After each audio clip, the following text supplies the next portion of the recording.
Welcome to Moonlit Romance Library. Please follow for more stories.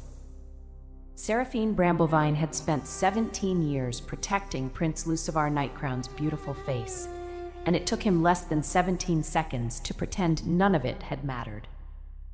The Hall of 12 Moons was full when he rejected her. Every alpha family in the kingdom stood beneath the silver arches. Noble women wore heavy velvet gowns embroidered with pack crests. Warriors in formal armor lined the walls. At the far end of the hall, the empty black throne of the Alpha King waited beneath a crown carved from moonstone.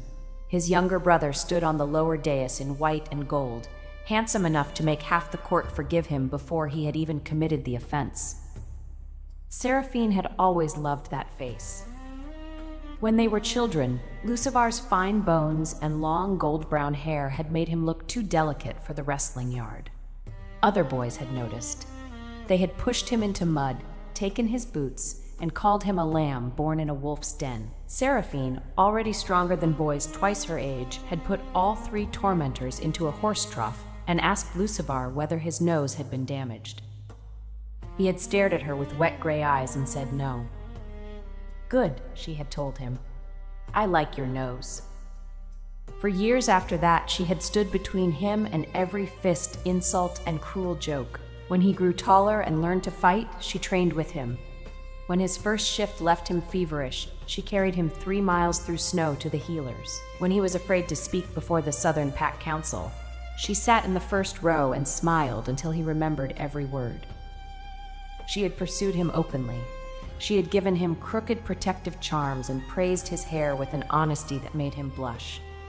He had accepted her attention, held her hand in private, and once promised that no one would ever make her stand alone in a crowded hall.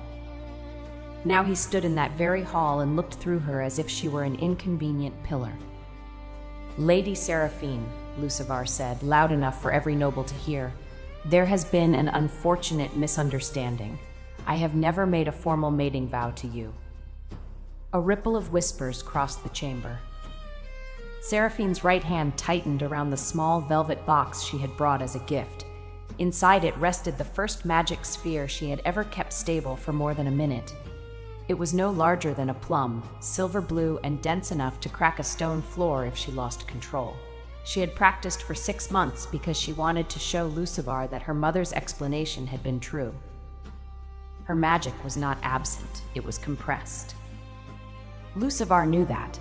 He had heard her mother explain it when they were children. He had watched Seraphine rise before dawn to train, watched wands split in her grip, watched spells collapse into heavy little balls that rolled through classrooms and shattered furniture. He had told her he believed her. Today, beside him stood Caldrissa Valahart, a highborn witch whose flame magic could fill a ballroom ceiling with golden birds. Caldrissa was lovely in a dark red gown, but her mouth was tense. She did not look at Seraphine. Lucivar continued. "The Southern Territories require a Luna whose magic is already proven. Lady Caldrissa has agreed to stand beside me." Someone near the musicians laughed. "Proven," an older noblewoman repeated. "A practical requirement. One cannot lift a curse by lifting the table." More laughter followed. Seraphine heard the words clearly. She also heard the faint crack inside the velvet box as her magic sphere grew heavier. She had explained herself for years.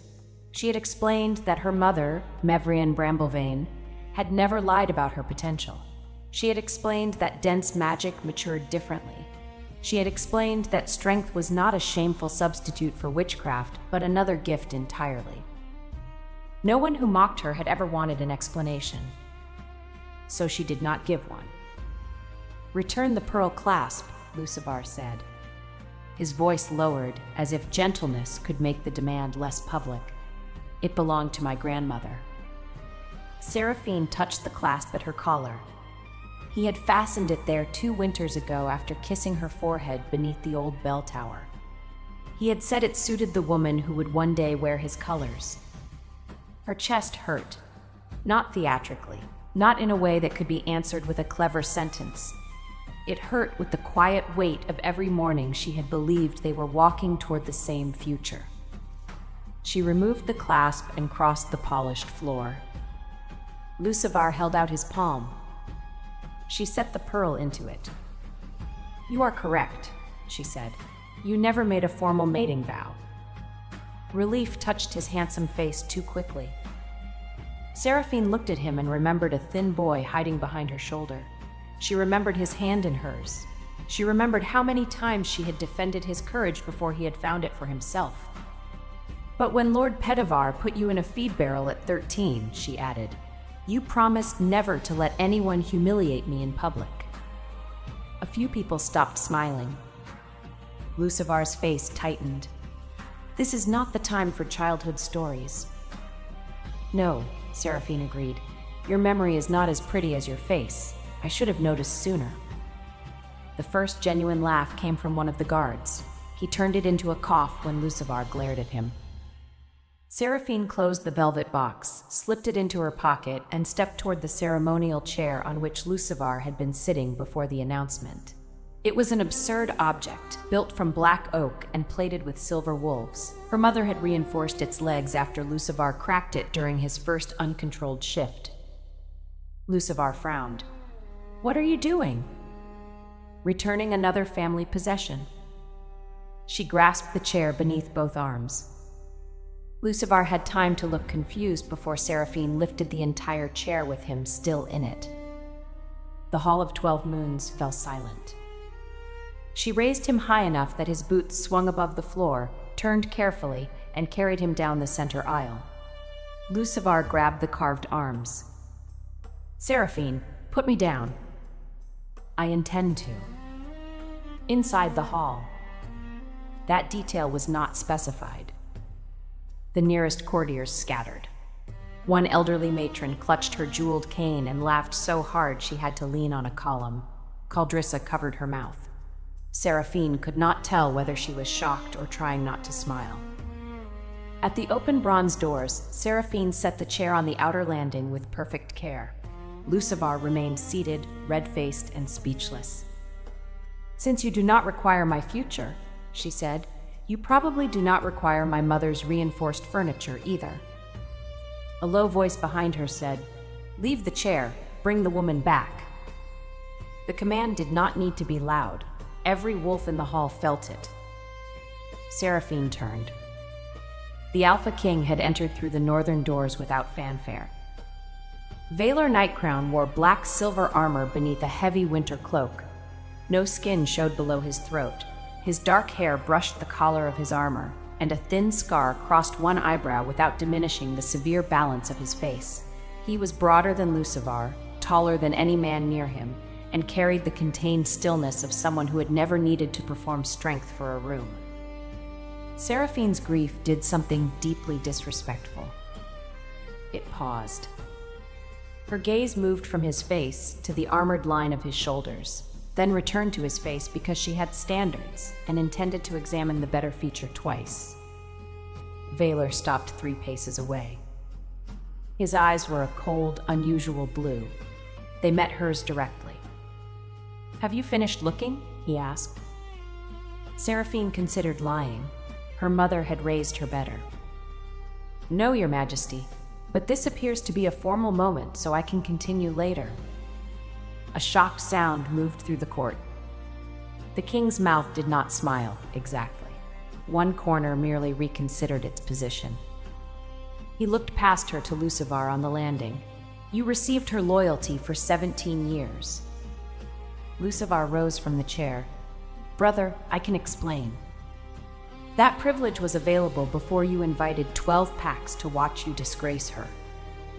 The Southern Council requires a proven Luna." Valar's gaze returned to Seraphine. "Did you ask her to prove herself today?"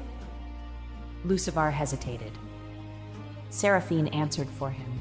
"No, he asked for his grandmother's clasp." "Efficient," Valar said. "Cowardly, but efficient." Lucivar's jaw hardened. "You have been away at war. You do not understand the pressure here." "I understand pressure. It is the thing that reveals structure. You appear decorative." The guard who had coughed before abruptly studied the ceiling. Valar removed his winter cloak. The heavy black fabric was lined in silver, and fastened with the royal wolf crown. He placed it around Seraphine's shoulders. It smelled of cold air, cedar, and the iron halls of the northern fortress. The gesture was protective, but not possessive. He did not touch her throat or pull her against him. He simply made it impossible for anyone in the room to pretend she stood alone. "She has explained her magic for years," Valor said to the court. "You chose not to believe her. That is a failure of your judgment, not of her truth." Seraphine looked up at him. He was even more unfair from this distance. Without turning, he murmured, "Now is still not the time to inspect me." "You are standing very close," she murmured back. "I am being challenged by circumstances." This time she saw the brief movement at the corner of his mouth. Then he faced the hall. "Lucivar has rejected Lady Seraphine Bramblevane. He is free to live with that decision." Caldrissa finally looked at Seraphine. There was relief in her expression, but also shame. Valor's voice deepened. "I claim her under the crown's right of open choice, not as property, not as consolation, as the woman I intend to court before every pack that mocked her." The words struck the hall harder than a roar. Lucivar went pale. Seraphine stared at the king. "You intend to court me?" "Yes." "Because I carried your brother outside?" "That improved the morning. It did not create my interest." "How long have you been interested?" "This is still a formal moment." She narrowed her eyes. "Convenient. You may interrogate me later." On the outer landing, Lucivar took one step toward them. "Seraphine, do not turn this into revenge." She looked at the man she had loved. The pain returned. It did not disappear because his brother was more handsome. Her heart was not a plate one could replace with a better plate. She had dreamed of Lucivar's hand in hers at this ceremony. She had believed he would be proud of her even before her magic awakened. But when she looked at him now, she also saw what he had chosen. Applause from people who had never carried him through snow, approval from nobles who had laughed when he was weak, and the comfort of a woman whose talents required no courage to defend. "I am not doing anything for revenge," Seraphine said. "For the first time today, I am considering something for myself." Valor extended his hand.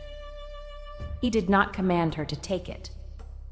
She studied his gauntleted fingers, then his face, then his shoulders again, because emotional injury had not made her blind.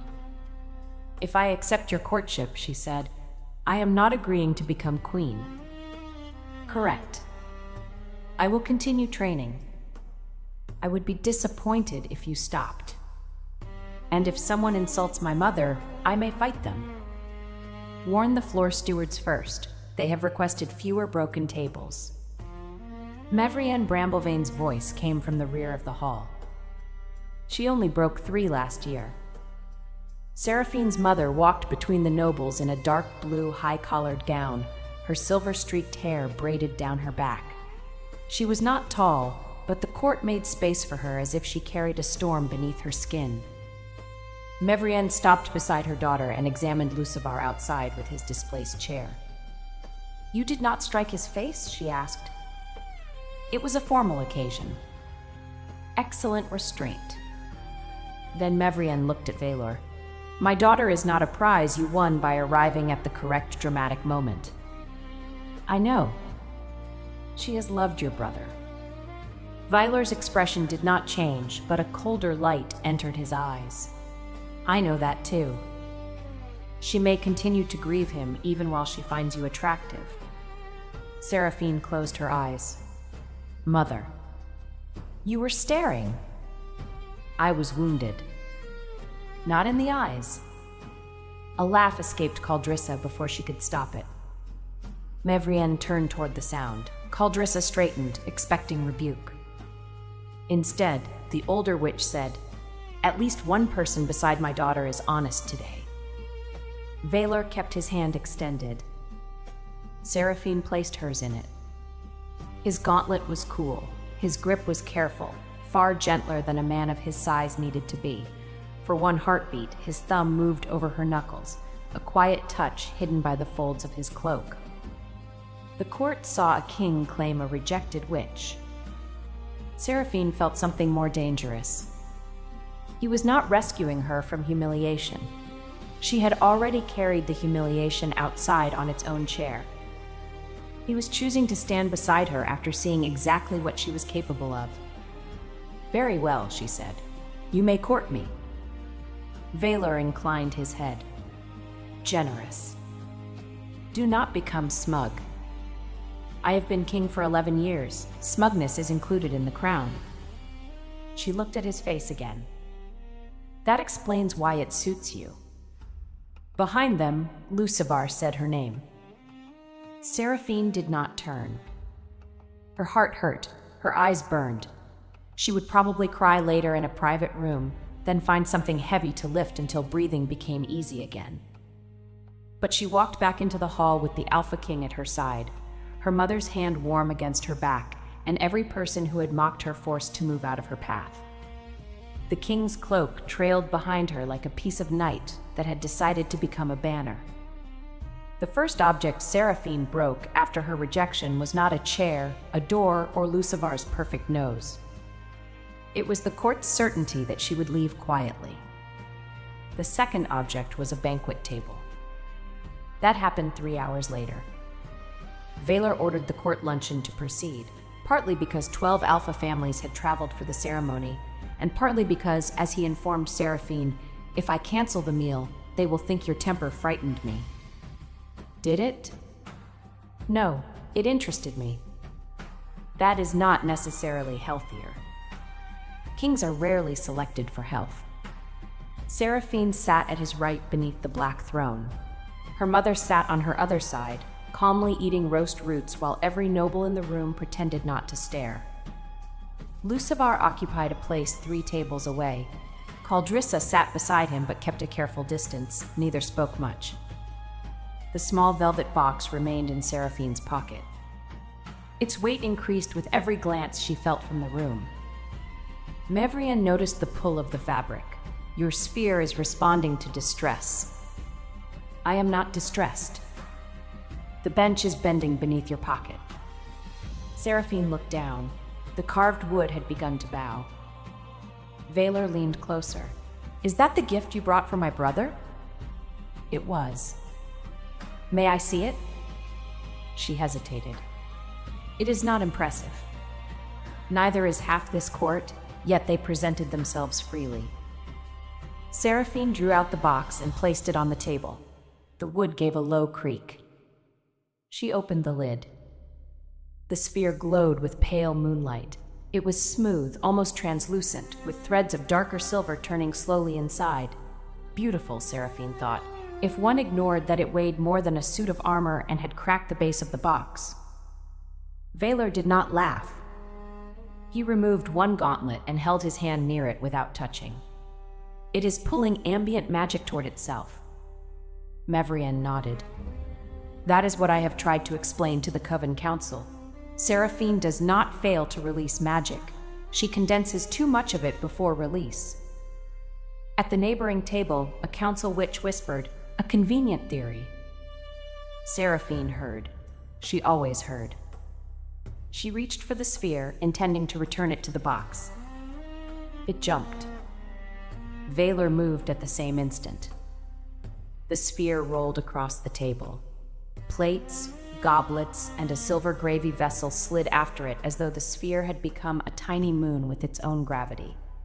Seraphine lunged. Valor caught her around the waist before she pitched over the table, while his bare hand closed around the sphere.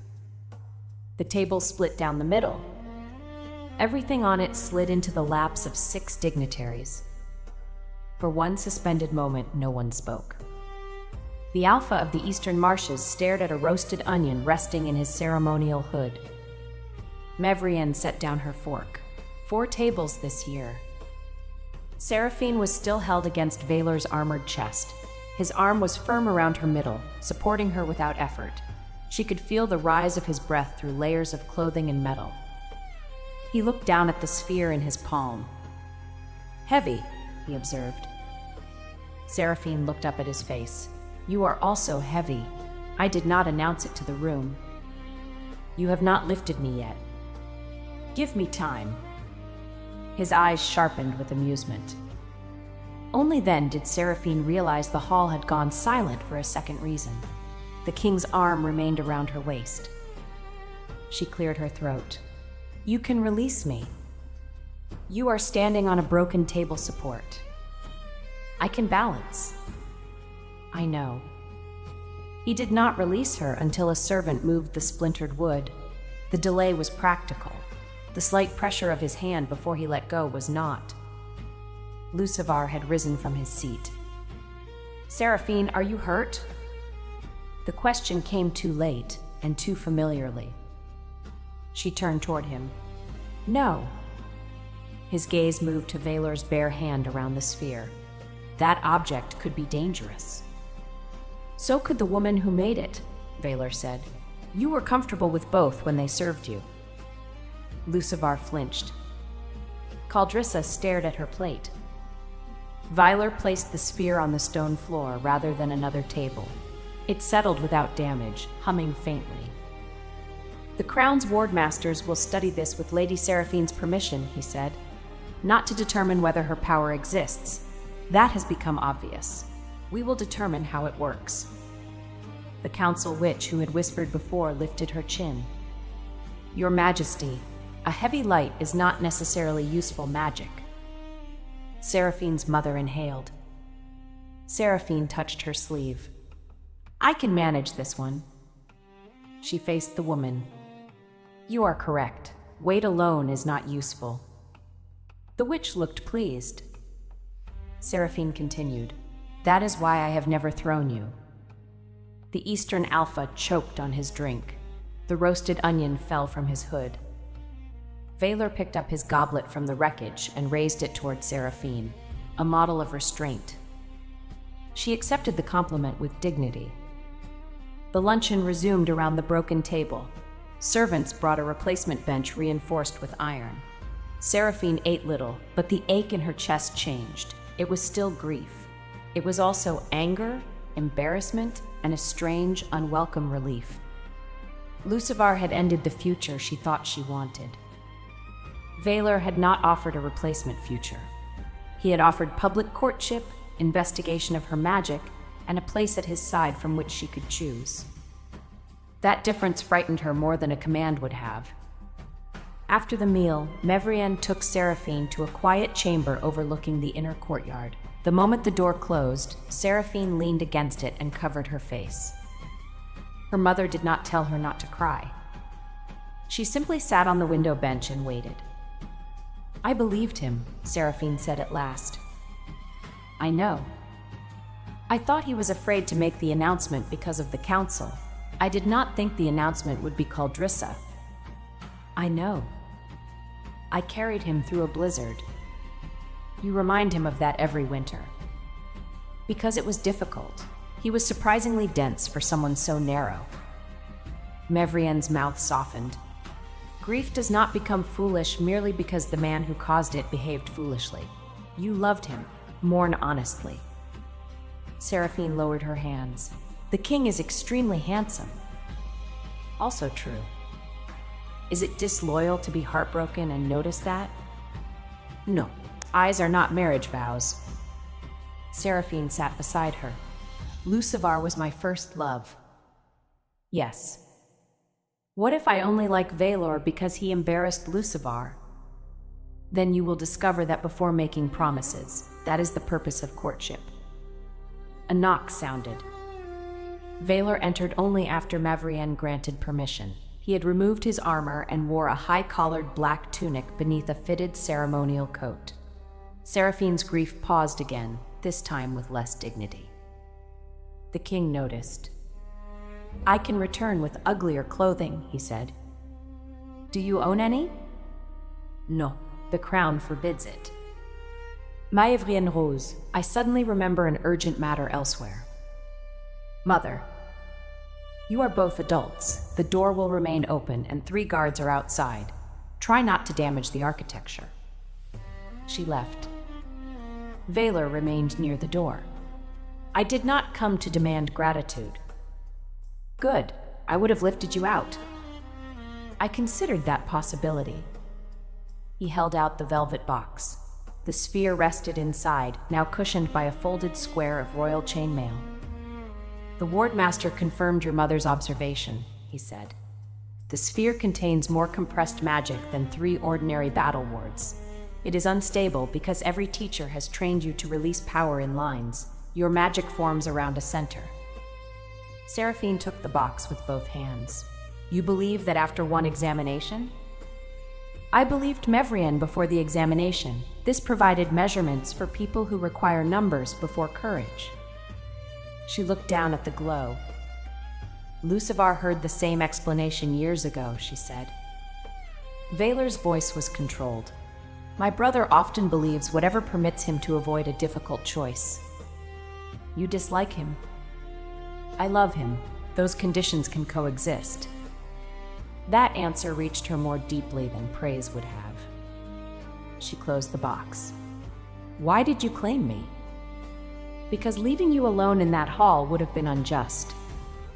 That explains protection, not courtship. No. Then answer the second part. Vaylor studied her for several breaths. When I was 19, I visited the southern court without royal colors. I watched a girl throw 3 noble children into a fountain because they insulted a boy with a pretty face. Seraphine stared. You saw that? I also saw your mother defend your right to protect yourself while requiring you to repair the fountain. It was an expensive fountain. You rebuilt half of it alone. The masons were slow. You were 11. She shifted on the bench. You remembered me because I broke masonry? I remembered you because everyone else in that courtyard changed their behavior according to rank. You did not. I changed it according to faces. Lucivar was beautiful. I am aware. The chill in his voice was so slight she almost missed it. Seraphine looked at him with new interest. Are you jealous of your brother's face? No. That was very quick. Because the answer is simple. You are jealous. Vaylor stepped closer and lowered his voice. Lady Seraphine, you have looked at me more in 3 hours than you looked at him during the entire rejection. I am managing my envy. Heat rose into her cheeks. That is because you are new. A devastating explanation. Also larger. Better. She laughed before she could stop herself. The sound startled her. She had expected the whole day to remain broken. Vaylor did not look triumphant. He looked relieved. That expression made her wary in a different way. You truly remembered me, she said. Yes. For how long? Long enough that I knew your name before you lifted my brother. And you never approached me? You were pursuing him. I do not steal choices from women, even when I dislike their choices. Seraphine held his gaze. For the first time since Lucivar's announcement, she felt the shape of her own decision rather than the absence of his. Then court me, she said, slowly. Vaylor bowed his head. As slowly as you require. And do not use the crown to frighten away every man who speaks to me. I would never misuse royal authority. That answer was suspicious. I may give them administrative work. Vaylor. It was the first time she used his name. His eyes changed, the cold blue warming for one brief instant. Seraphine, he answered. The open door, the guards, and the whole stone castle remained exactly where they had been. Still, the room felt smaller. He offered his hand again, this time without an audience. She placed hers in it. The wardmaster expects us below, he said. He believes your sphere may be connected to the weakening moon wards along the northern roads. Us? Your magic, your decision, your investigation. I will provide access and protection. And your face? Unfortunately, it accompanies me everywhere. She rose. I will endure it. They walked from the chamber side by side. Seraphine was still heartbroken. She was also curious. Her mother had always told her that two truths could exist in the same body without destroying each other: strength and gentleness, anger and restraint, grief and appetite for life. Apparently, grief and an excellent view of the Alpha King's shoulders could coexist as well. The royal ward chamber lay beneath the oldest tower, where 12 black pillars carried silver lines into the bedrock. Seraphine had visited the upper court many times, usually to deliver messages for her mother or to retrieve Lucivar after a council meeting, but she had never been permitted below the third stair. Now Vaylor led her through 7 locked doors. The guards bowed to him and stared at her. She stared back until one young guard nearly walked into a wall. "You enjoy making them nervous," Vaylor observed. "Only when they begin it. He looked at you because you carried a prince outside. Then he should look with professional admiration. I will revise the guard handbook." At the lowest level, Wardmaster Dovrin Quill waited beside a circular stone basin. He was a lean, silver-haired man with ink on every finger and the permanently troubled expression of someone responsible for structures no one appreciated until they failed. Beside him stood his niece Fenella, a young witch in a practical gray gown and square spectacles. Seraphine knew her slightly from the Coven Academy. Fenella specialized in map spells and had once hidden Seraphine in a laundry cart after an argument with 6 older students. "I heard about the chair," Fenella whispered as Seraphine approached. "It was a throne." "Even better." Dovrin cleared his throat. "Your Majesty, Lady Bramblevane." "Seraphine," she said. "Lady Seraphine, then, we have a problem." He touched the basin. A map of the kingdom appeared across its dark water. 12 pale lines spread from the capital toward the Pact territories. 3 northern lines flickered. "The moon wards have weakened for 6 months," Dovrin said. "At first we blamed winter damage. Then the failures began moving south in a pattern." "A pattern toward the capital," Vaylor said. "Yes. Every damaged ward contains a dense knot of corrupted magic. We have tried cutting the knots apart. They reform. We have tried burning them. They absorb the fire." Fenella placed a black stone on the table. It looked ordinary until Seraphine came close. Then the velvet box in her hands began to hum. The silver blue sphere rose from its cushion. Dovrin took a quick step back. Vaylor moved between Seraphine and the others, not to block her from the sphere, but to shield the room if it flew. "Do not," she said. He looked over his shoulder. "Do not stand in front of me whenever my magic moves. I need to see it." He considered this and stepped to her side instead. "Better?" "Yes." The sphere floated above her palm. It had never done that for more than 3 breaths. 1, 2, 3. It remained. Seraphine forgot the room. She focused on the turning silver threads inside the sphere. Her teachers had always ordered her to push magic outward, shape it into a line, and release. Her mother had suggested something different only recently. Find the center and allow the magic to gather around it. Seraphine imagined a small moon. The sphere steadied. Fenella whispered, "It is beautiful." The black ward stone trembled. A thread of dark magic lifted from its surface and stretched toward the sphere. "Stop," Dovrin said sharply. "That corruption may enter her core." Seraphine did not stop. She felt no invasion. The sphere drew the thread inward, wrapped silver light around it, and compressed it into a dark speck at the center. The stone cleared. The sphere dropped.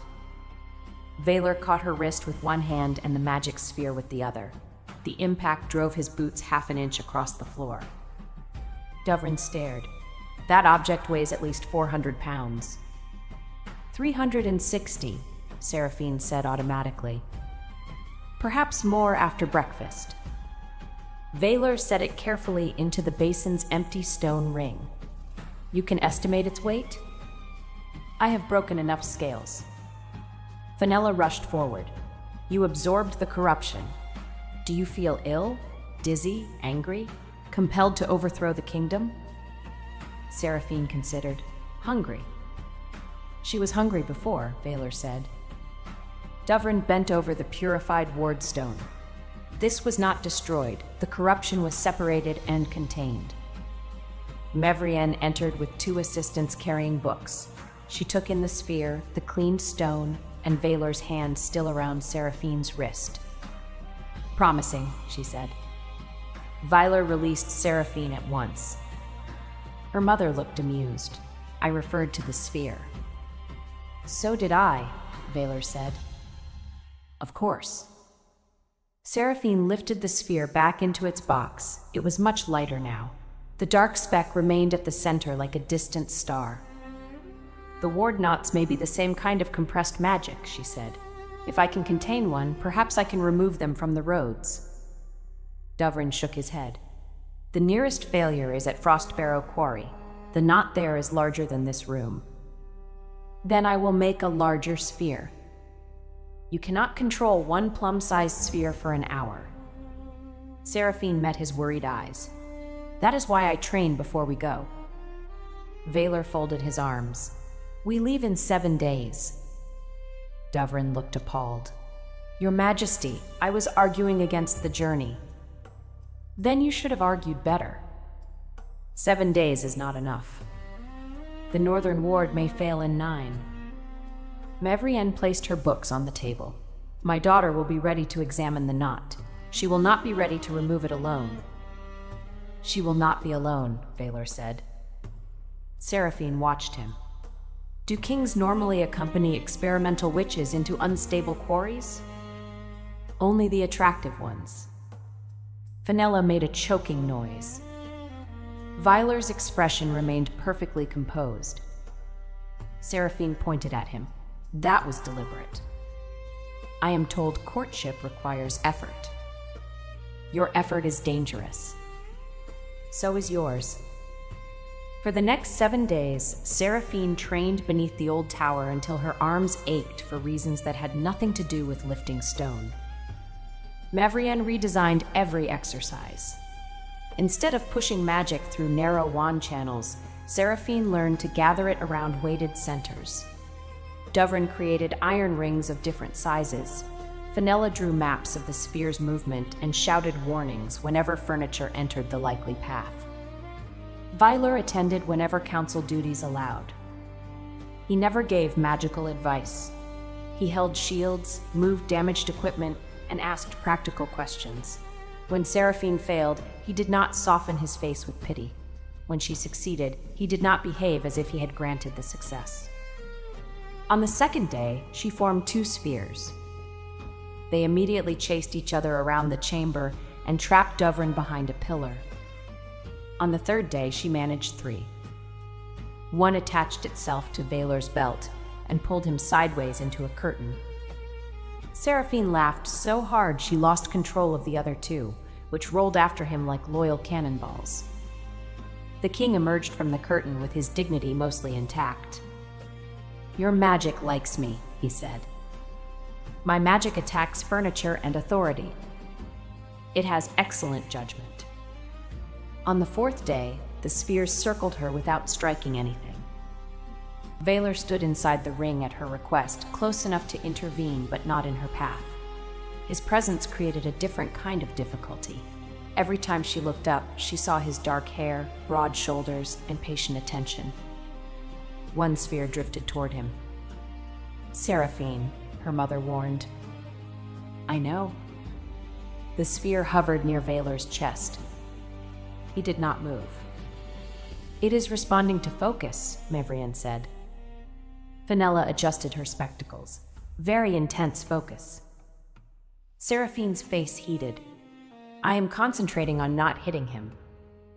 Naturally, Fenella said. Valor lifted one hand beneath the sphere. It settled above his palm without touching him. What do you feel? He asked. Annoyed. About the magic. She closed her eyes. It wants an anchor, something stable enough that I do not need to hold every direction at once. Use me. Her eyes opened. The room became very quiet. Violor held her guise as the anchor. You could have begun with that. You would have missed Fenella's expression. Fenella turned away, shoulders shaking. Seraphine imagined the sphere orbiting Valor as a fixed point. It moved around him slowly, then faster, maintaining an exact distance from his body. A second sphere joined it, then a third. For the first time, the magic obeyed without strain. Valor stood in the center of 3 turning moons, watching her as though the rest of the chamber had vanished. Seraphine felt the pull between them through the magic, not ownership, balance. His steadiness allowed her power to move. You are very useful, she said. I will have that engraved on the throne. The one your brother is no longer using? Especially that one. On the 5th day, Lucivar came to watch. He stood at the chamber entrance while Seraphine guided 4 spheres through iron rings. Caldrissa was with him. She wore a plain blue training gown rather than court red, and she kept her hands folded tightly. Seraphine's concentration broke. The 4th sphere struck a practice shield. The shield spun across the room and pinned Dovrin's coat to the wall. He sighed. This is why I own duplicates. Lucivar stepped forward. Seraphine, may we speak? Her chest tightened with the old reflex to listen whenever his voice turned gentle. Valor said nothing. He stood beside the shield rack, arms folded, his expression unreadable. Seraphine lowered the spheres into their rings. You may speak here. Lucivar glanced at the others. Privately. No. The answer surprised them both. Lucivar looked wounded. Once, that expression would have made Seraphine rush to soften her words. She did not. I wanted to apologize, he said. The ceremony became cruel. I did not intend the court to mock you. You invited them before rejecting me. The Southern Council insisted on witnesses. The Council has insisted on many things. You used to ask whether they were right. His gaze fell to the spheres. I did not understand your magic was this close to awakening. The words landed with terrible clarity. Seraphine had imagined 100 reasons for his choice. Fear, pressure, ambition, confusion. She had not allowed herself to imagine the simplest one. He would have chosen her if her power had appeared sooner. He had not rejected her because he stopped caring. He had rejected the version of her who had not yet become useful enough. Thank you, she said. Lucivar blinked. For what? For making that clear. Seraphine, I meant that I was wrong. You were wrong when I was still failing. You are only uncomfortable now that other people can see it. Caldrissa looked at Lucivar sharply. He took another step. I never said your years beside me meant nothing. You said there had been a misunderstanding. I was trying to protect your dignity. Seraphine almost laughed. By denying our entire relationship before 12 packs? Valor pushed away from the shield rack. Lucivar turned on him. Do not interfere. She has answered you twice, Valor said. I am not interfering. I am counting. You claimed her to punish me. The room chilled. Valor's voice became very soft. My interest in Seraphine began before you learned to tie your own boots. Do not flatter yourself into becoming the center of her next choice. Lucivar stared. Seraphine stared too. Valor looked at her. Was that too much information? Possibly. Continue later. Gladly. Caldrissa stepped between the brothers. Lucivar, we should leave. He looked at her as though he had forgotten she was there. Something in Caldrissa's face hardened. Seraphine knew that feeling. It was the pain of standing beside a man whose attention had already turned elsewhere. Wait, Seraphine said. Caldrissa paused. Seraphine walked to her. Did you know what he planned to say? Caldrissa swallowed. I knew he would announce me. I did not know he would deny everything between you.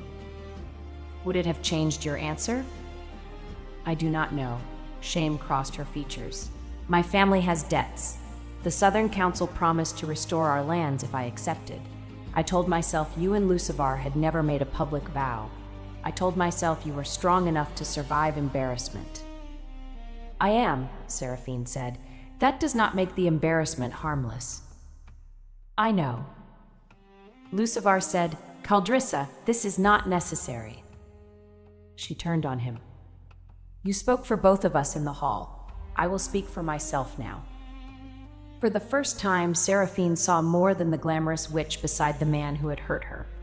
She saw a woman pressed by debt, pride, and a family that valued her magic more than her comfort. It did not erase Caldrissa's choice. It made the choice human. I am sorry, Caldrissa said, not because the king claimed you, because we allowed them to laugh. Seraphine nodded once. That apology belongs to me. I accept hearing it. I have not decided whether I forgive it. Fair. Lucivar looked between them, baffled by a conversation that did not revolve around him. Vaylor noticed. A difficult morning for princes. Seraphine covered a smile.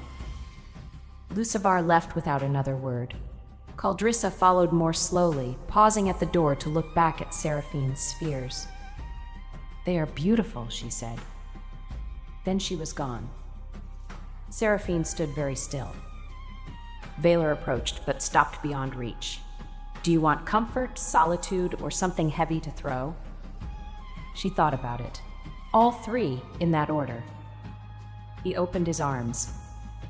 The invitation was so unexpected that she nearly laughed.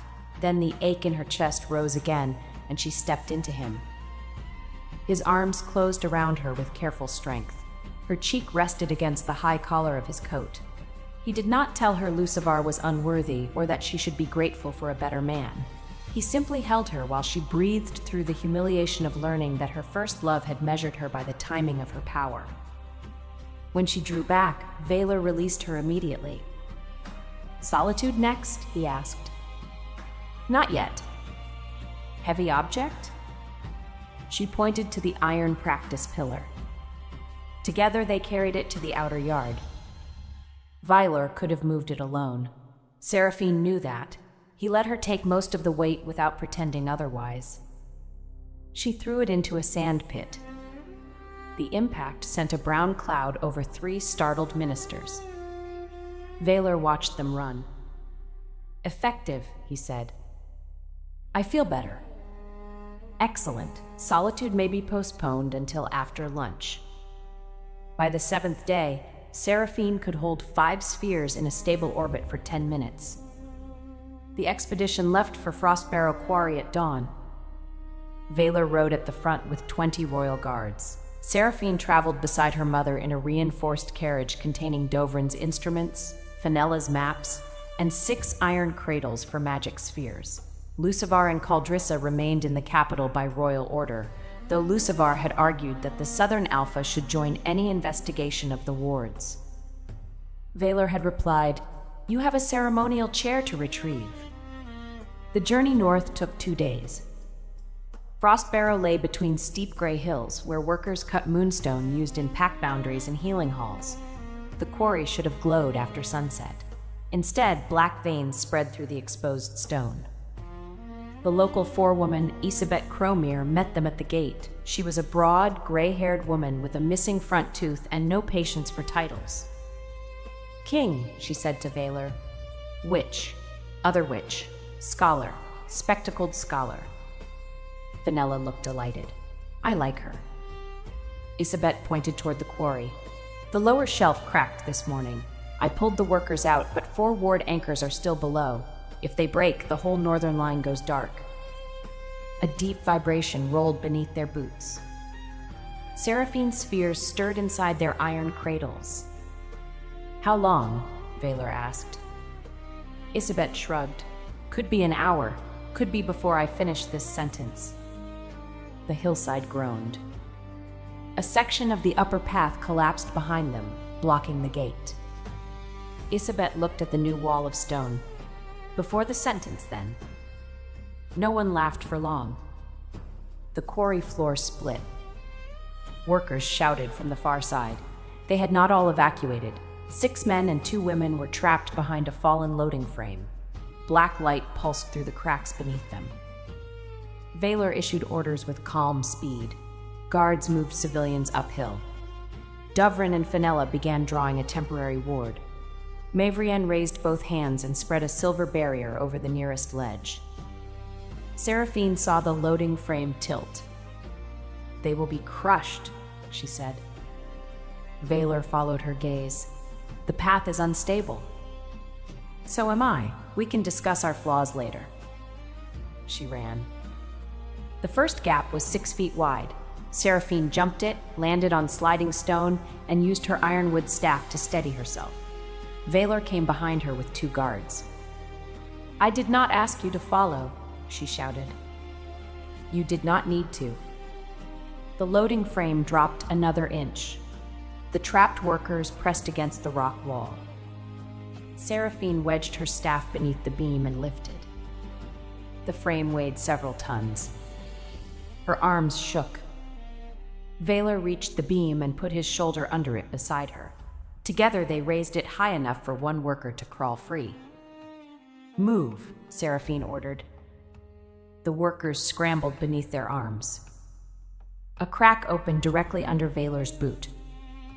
Black magic surged upward. Seraphine's velvet box tore open at her belt. The silver-blue sphere shot into the crack and expanded. For one heartbeat, it was the size of an apple. Then a shield. Then a great glowing globe filling the gap beneath them. The corrupted light bent toward it. Seraphine felt the sphere pull at her mind. It wanted everything: the darkness in the stone, the strength in her arms, the fear in the workers, even the moonlight hidden behind the clouds. "Center," Mavrienne called from the ledge. "Find the center, Seraphine. Do not fight the shape." Seraphine trusted her mother. She stopped trying to flatten the magic into a shield. She imagined a moon beneath the earth. The sphere became round and steady. Darkness streamed into it. The loading frame grew lighter as the corrupted ward released its hold on the metal. "Now," Vaylor said. They lifted together. The last worker escaped. The stone shelf beneath Seraphine broke away. Vaylor caught her around the waist. She caught the beam with one hand and his armor collar with the other. For a ridiculous moment, the Alpha King hung over the glowing gap, supported partly by a witch who had once been told she could not lift a proper spell. "I have you," he said. "I have you too. This is not how I imagined our second embrace. Your expectations are very demanding." One of the guards seized Vaylor's arm. Together they climbed onto stable ground. The great sphere rose from the crack, now streaked with black. It floated above the quarry, pulling corruption from every vein of stone. Seraphine stood beneath it with both hands raised. The weight pressed through her body, her knees bent. Vaylor moved behind her and braced his hands at her waist, becoming the anchor they had practiced. "Use me," he said near her ear. She felt his steadiness through the contact. The sphere stopped wavering. Mavrienne and Dovrin redirected the purified ward energy into the 4 anchors. Fenella shouted distances and angles. Isabet ordered workers to strike supporting wedges in rhythm with the pulses. This was not Seraphine saving everyone alone. It was her power at the center of many people's work. The last black vein left the quarry wall. The sphere contracted slowly until it was the size of a large shield. Seraphine guided it into an iron cradle. The cradle sank 6 inches into the ground. Silence followed. Then every moonstone face in Frostbarrow lit silver. Workers cheered. Seraphine turned inside Vaylor's arms. He had soot on his cheek and a cut across the edge of one gauntlet. His expression held fierce pride. She forgot the workers for one improper second and looked at his mouth. His gaze lowered to hers. The air changed. Then Isabet struck Valor on the back hard enough to make a lesser man stumble. "Good lifting, King," she said. "The witch did most of it." Seraphine laughed against his armor. Valor closed his eyes briefly. "I am aware." Isabet turned to Seraphine. "You are Mevrien's girl?" "Yes." "Your mother closed the Western Fisher when I was young. Everyone said no witch would match her." Seraphine waited for the comparison. Isabet grinned through the gap in her teeth. "Good thing you did something different." The words settled warmly where old insults had lived. That night, the quarry workers held a feast in the reinforced storage hall. There were no delicate court dishes, only thick stew, black bread, baked apples, and enough benches to survive Seraphine's pockets. She sat between Fenella and Isabet while the workers retold the rescue with increasing exaggeration. By the fourth version, Seraphine had lifted the entire mountain. By the sixth, Valor had dangled helplessly from her belt. "I did not dangle," he said from across the table. Isabet drank her ale. "You were very elegant about it." Fenella leaned toward Seraphine. "The king is glaring at Captain Audran." Seraphine glanced down the table. Captain Audran Fenwick, commander of the Frostbarrow Watch, was a handsome, dark-skinned wolf with a warm smile and one silver braid at his temple. He had spent the last 10 minutes asking Seraphine whether she would consider teaching quarry guards how to fight with weighted staffs.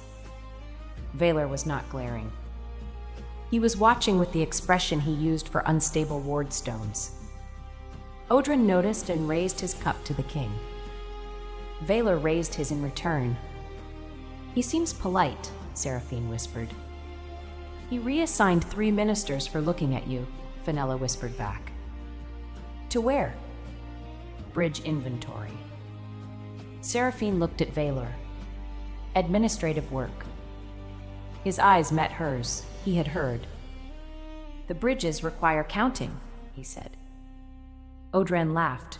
"Your Majesty, I already completed this district's inventory." "Do it again." "Because I spoke to Lady Seraphine." "Because accuracy is the foundation of government." Seraphine folded her arms. "Valor." "Seraphine." "Captain Audran may continue speaking to me." The king's face remained calm. "I have not forbidden speech. You are trying to bury him under bridge records. A captain should understand local infrastructure." Audran leaned back, openly amused. "I can admire her and count bridges. Wolves are capable of 2 thoughts." Valor's gaze cooled. "Some barely manage one." Isabet slapped the table. "Excellent. The king is jealous. We have not had entertainment this good since the flour mill exploded." "I am not jealous," Valor said. Every person at the table laughed. Seraphine looked at him, pleased despite herself. "That was very quick." "Because the answer is simple." "You used that sentence before." "It remains correct." Audran lifted both hands. "For the safety of the bridges, I withdraw from competition." "There was no competition," Valor said. "Naturally." Later, when the feast ended, Seraphine stepped outside for air. Snow had begun to fall. The repaired moon ward spread pale light across the quarry walls. She stood beneath the eaves and let the cold settle her thoughts. Lucivar would have hated this place. He disliked soot, rough benches, and meals without polished silver. She had spent years adjusting herself around those dislikes, not because he demanded it directly, but because she wanted his comfort. Valor came to stand beside her. "Audran is safely counting bridges," he said. "You are impossible." He volunteered. "After you threatened him with civic responsibility." A terrible fate. She smiled, then looked back at the glowing quarry. "I did it." "You did." Mother was right. She usually is. Do not tell her that. I value my life. Seraphine's smile faded. Part of me wishes Lucivar had seen it. Valor was silent for a moment. That does not offend me. It should. You are supposedly jealous. I am jealous of his history with you. I am not jealous of your honesty. She turned toward him. Snow caught in his dark hair. Without the court around him, he looked less like a symbol and more like a man who had spent the day beneath a collapsing mountain because she ran first. Why did you come across the gap? She asked. Because you did. That is not a sensible royal policy. Neither is allowing the woman I intend to court to hold several tons alone. You could have ordered guards. They were behind me. You could have stayed safe. His expression sharpened. Do not ask me to watch you risk yourself from a safe distance. I will respect your strength. I will not use it as an excuse for cowardice. The words moved through her like warm light. Lucivar had accepted her protection because he needed it. Later, when he no longer needed it, he had become embarrassed by the woman who had given it. Valor did not need her to stand in front of him. He chose to stand beside her. Seraphine reached up and brushed snow from his eyebrow scar. His entire body went still. The touch was small. The tension it created was not. You are staring again, he said. I nearly lost you into a magical pit. I am confirming the face survived. Your concern is touching. The face is valuable. And the man? She let her fingers rest against his cheek for one heartbeat longer. Under consideration. Valor's bare hand closed gently around her wrist. He turned his face into her palm, not enough to become intimate before she chose it, but enough that she felt the warmth of his breath. Take all the time you need, he said. She believed him. That made it difficult to step away. So she did not step far. They stood beneath the eaves while snow covered the quarry road, close enough that their shoulders touched, neither pretending the contact was accidental. News of Frostbarrow reached the capital before the expedition did. By the time Seraphine rode through the western gate, children were rolling painted wooden balls along the street and shouting that they were defeating curses. Merchants had already begun selling silver blue sweets called witch moons. One baker displayed a loaf shaped like a ceremonial chair with 2 little sugar boots sticking from it. Seraphine stopped the carriage. I need that bread. Valor, riding beside her, looked toward the bakery. For symbolic closure? For lunch, closure requires butter. The baker refused payment and nearly fainted when Seraphine lifted the entire display counter so his apprentice could retrieve a dropped coin. Valor bought every chair-shaped loaf and ordered them delivered to the palace dining hall. That is excessive, Seraphine said. I am a king. Moderation would confuse the public. The public was not confused. They cheered as Seraphine passed. The court was less enthusiastic. 3 days after their return, the Council of 12 demanded a formal hearing on Valor's declaration of courtship. The crown's right of open choice was ancient and legal, but several alpha families argued that a king could not announce a potential queen without testing her fitness. Seraphine read the petition twice. They want me to complete the Luna trials, she said. Fenella sat cross-legged on the library floor among stacks of law books. Not the ordinary trials, these are the old ones. How old? Old enough that one section involves carrying a stone wolf through an obstacle course while elders throw wet grain. Seraphine looked interested. How heavy is the wolf? That is not the concerning part. Mevrian turned a page. The trials were abandoned because they became public entertainment rather than a measure of judgment. The petitioners know she can lift things, Valor said from the window. They will choose tasks designed to make strength appear crude and magic appear insufficient. Seraphine leaned over the table. Can you refuse? Yes. Would that make them believe I need the crown to hide my weakness? Yes. Then accept. Vaylor's jaw tightened. I will not permit them to humiliate you again. You cannot prevent every cruel person from speaking. I can remove their speaking privileges. That is called tyranny. The definition is disputed. She walked to him. At the ceremony, you gave me a choice. Give me this one too. His gaze searched her face. You do not owe them proof. No, but I would enjoy watching them regret asking. Mevrienne closed the book. That is my daughter. The Luna trials were scheduled for the Winter Solstice Festival, when representatives from every pack would already be in the capital. Seraphine had 12 days to prepare. The petition named 3 tests: strength under restraint, magical protection, and judgment before the packs. The first was held in the Royal Training Arena. A stone wolf weighing nearly 2,000 pounds stood at one end of a course filled with narrow bridges, swinging barriers, and trenches of wet grain. The candidate had to carry the statue to the opposite platform without damaging the course or dropping the wolf. The stands were full. Lucivar sat with the southern delegation. Caldrissa sat 2 places away from him, her posture formal. Vaylor occupied the central royal box with Mevrienne and the council. Fenella stood near the course, holding a clipboard and looking far too cheerful.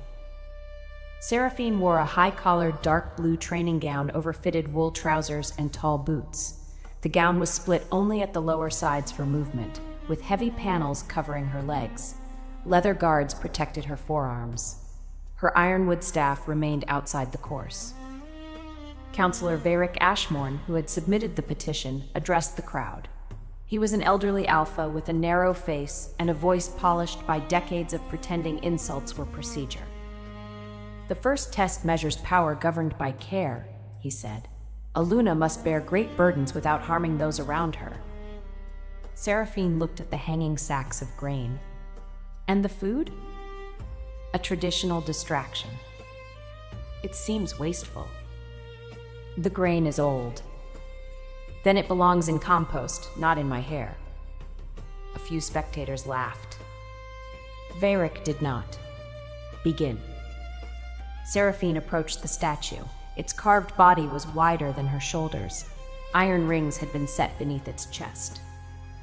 She crouched, put both hands through the rings, and lifted. The crowd gasped as the stone wolf rose against her body. Seraphine adjusted the weight and stepped onto the first bridge. A sack burst overhead. Wet grain struck her hair and shoulders. She kept walking. The second sack missed her and hit Councillor Varric's assistant. Fenella checked the rope mechanism. Strange, the wind appears judgmental. The crowd laughed again. At the first swinging barrier, Seraphine could not pass while carrying the statue across her front. She shifted it onto one shoulder. The stone muzzle rose above her head like an enormous, disapproving hat. Vaylor leaned forward in the royal box. Seraphine caught his eye. Do not worry. I am admiring the hat, he called. She smiled and moved through the barrier.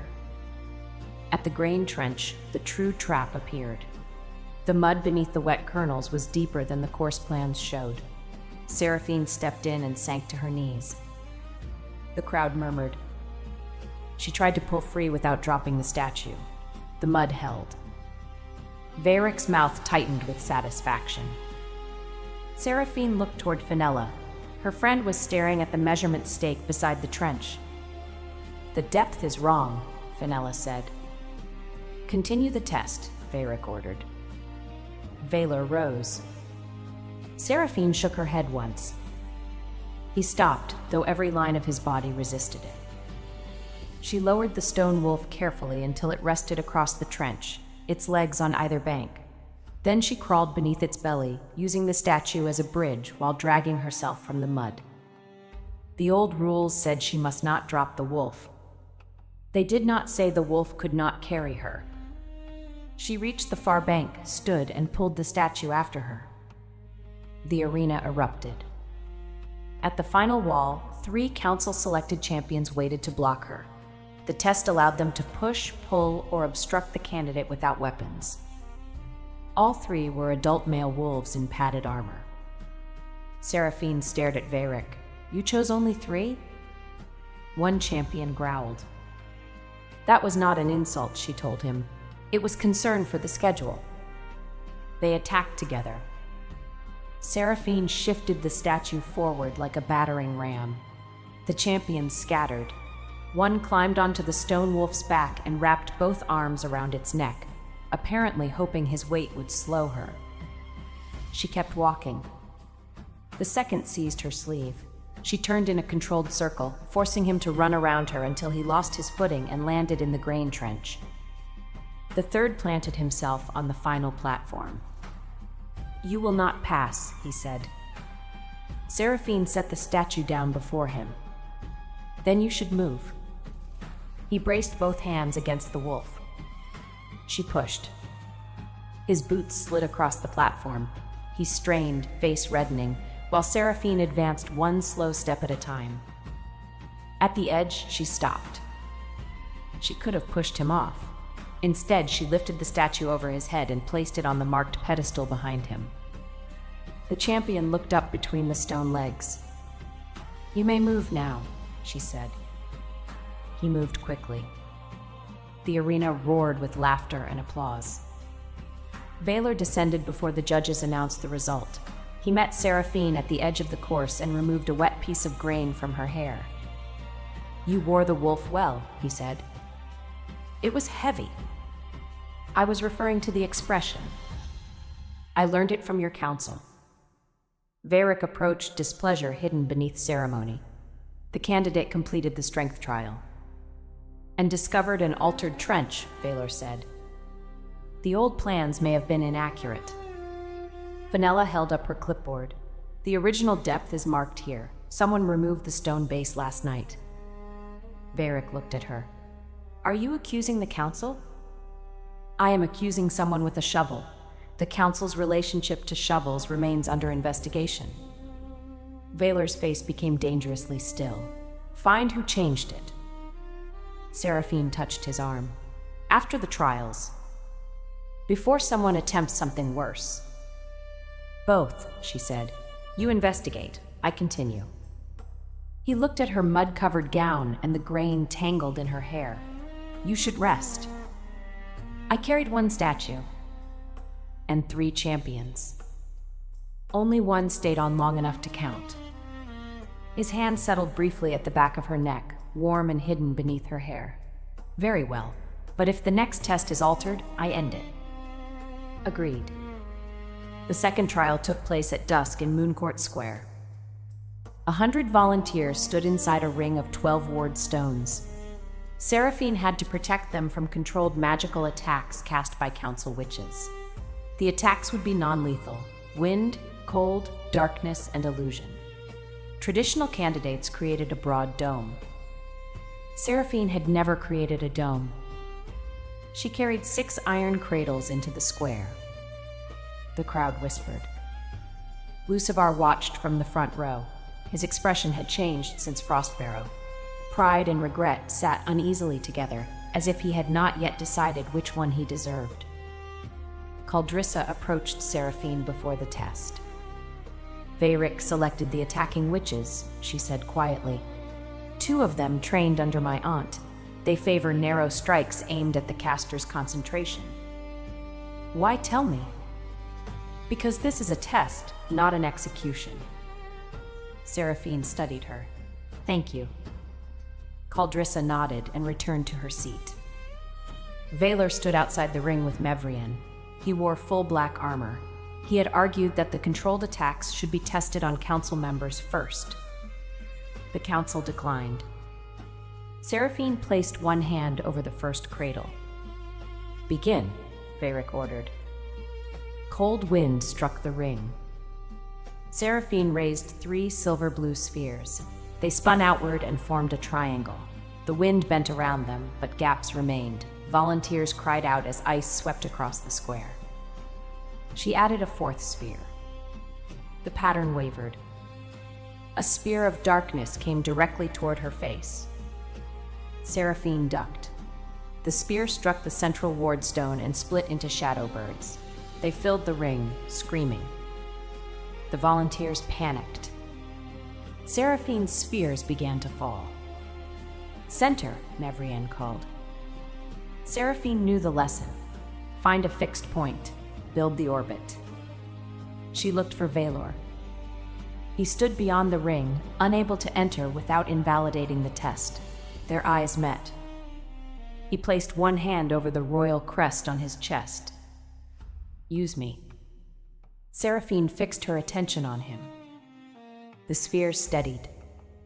But the volunteers were not around Valor, they were around her. She understood. The anchor did not need to be a person, it needed to be a decision. Protect them. She became the center. 6 spheres rose around her. They did not form a dome, they moved. One intercepted the cold and turned white with frost. One absorbed darkness, deepening to purple. 2 spun around the volunteers, knocking illusion birds apart without touching anyone. The last 2 hovered above the wardstones and drew loose magic into themselves. The attacks intensified. Seraphine widened the orbit. The spheres moved faster, creating a living wall that adjusted to each strike.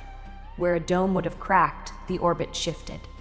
Where darkness gathered, a purple sphere swallowed it. Where wind entered, a silver sphere compressed it into harmless spirals that lifted hats and nothing else. One elderly volunteer's hat landed on Veyric. The square laughed. Veyric threw it aside. Increase the attack. Caldrissa rose. The agreed limit has been reached. Sit down. No. Lucivar looked at her in surprise. Caldrissa stepped into the open. The test measures protection. She has protected them. Continuing would measure how much harm the Council is willing to risk to avoid admitting it. Veyric's expression hardened. Your family lands depend on Council review. The threat was clear. Caldrissa went pale but did not sit. Seraphine saw it while holding the orbit. For one dangerous instant, anger pulled every sphere toward Veyric. She controlled them. Strength was not wrong, careless harm was. Her mother's lesson had never applied only to fists. End the trial, Seraphine said. Veyric ignored her. Continue. Valor entered the ring. The attacking witches stopped at once. The trial is ended, he said. Veyric stood. Then she fails.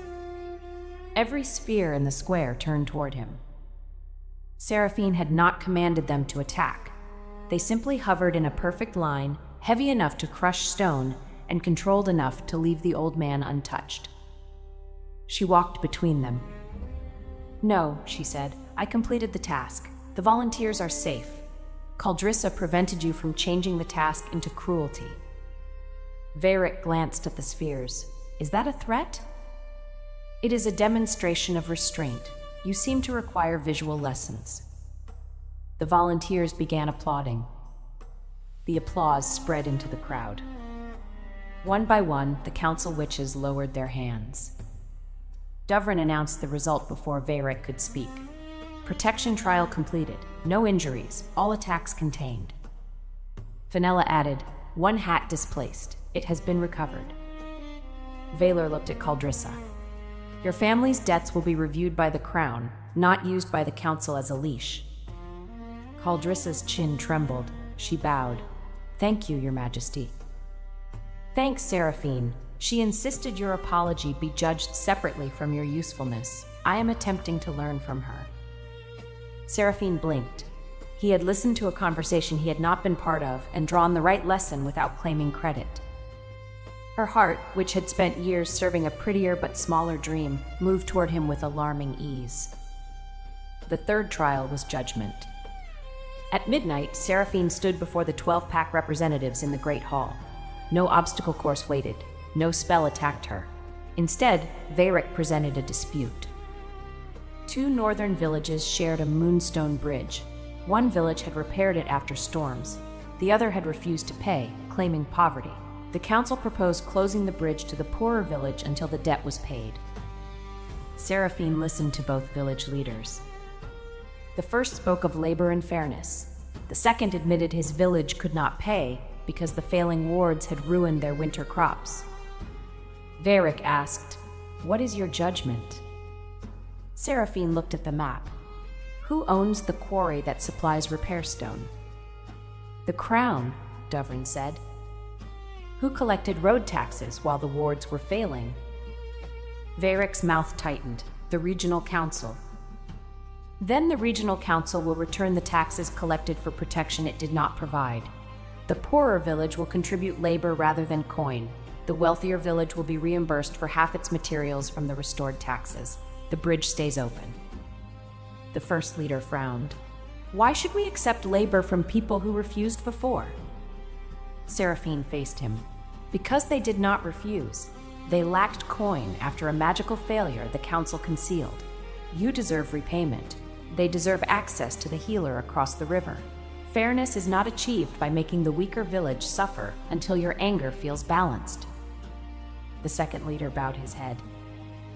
Varric said, "You would burden the council for a natural ward failure?" "We do not yet know it was natural.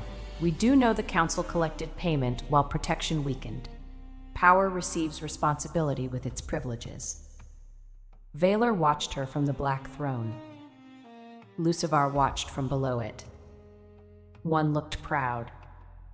The other looked as if he had discovered the future he discarded had become visible only after it no longer belonged to him. The pack representatives voted.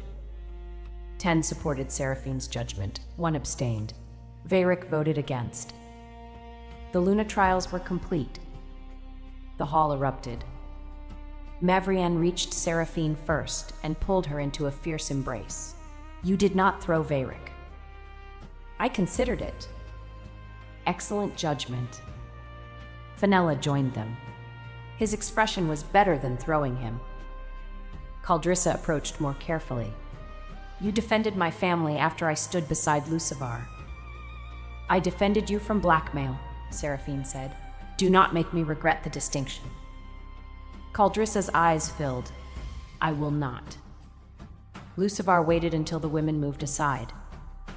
"You were magnificent," he said. The words once would have meant everything. Now they arrived after the proof. "Thank you," Seraphine said. He looked at the royal cloak around her shoulders. Valar had not placed it there tonight. She had chosen to wear it. "I would have supported you," Lucivar said, "if I had understood."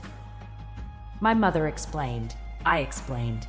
You did understand. You did not believe. There is a difference.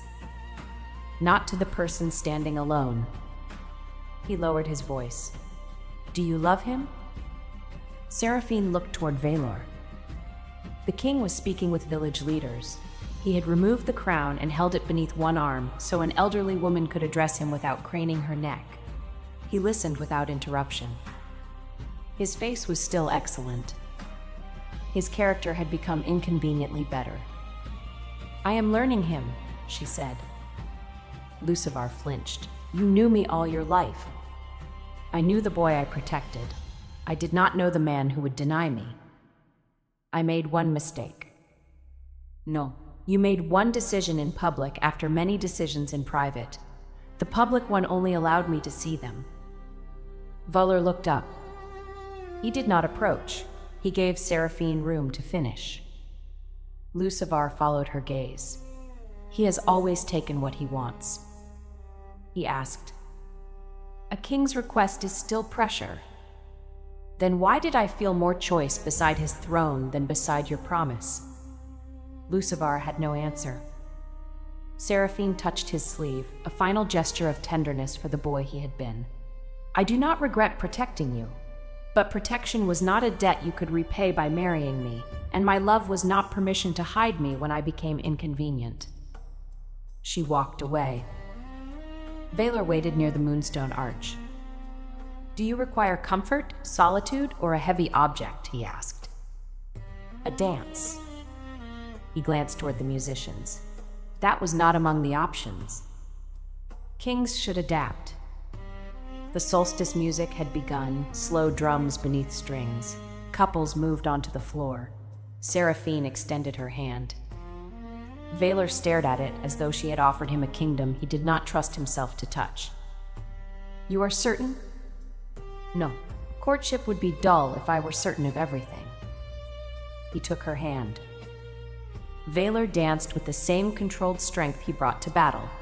He guided without dragging, adjusted when she chose a different step, and never acted surprised by the weight of her hand or the firmness of her balance. Seraphine had danced with Lucivar many times. She had always made herself lighter, quieter, less likely to lead. With Valor, she tested the movement. She turned them sharply. He followed. She reversed direction. He smiled. "Trying to overthrow me?" he asked. "Assessing stability." "Your findings?" "Promising." The dance carried them beneath the central moon window. Silver light crossed his face. Seraphine's attention wandered. "Again?" he murmured. "The lighting is unfair." "To whom?" "My judgment." His hand at her back drew her 1 inch closer. Every layer of clothing remained proper, every movement public, yet the small change sent warmth through her. "Your judgment survived 3 trials," he said. "It may survive my face." "Your confidence is unattractive." "A tragedy. Fortunately, the rest compensates." He laughed softly. At the edge of the floor, Odrin Fenwick lifted a cup in greeting. Valor turned Seraphine so his own broad back blocked the captain from view. She looked up at him. "Was that choreography?" "A traditional royal step." "It resembles jealousy." "You are mistaken."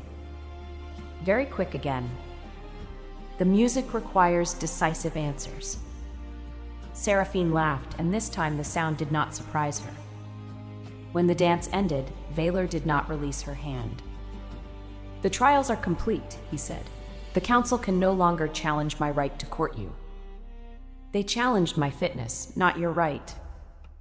"I know. I disliked both." "What happens now?" "Now you decide whether the courtship continues." She searched his face. "You would stop if I asked?" "Immediately." "Even after all this?" "Especially after all this. Public support is not a chain." The hall, the music, and the watching court seemed to recede. Seraphine had once mistaken years of history for certainty. Valor offered certainty only in one matter: she could leave. That freedom made her want to stay.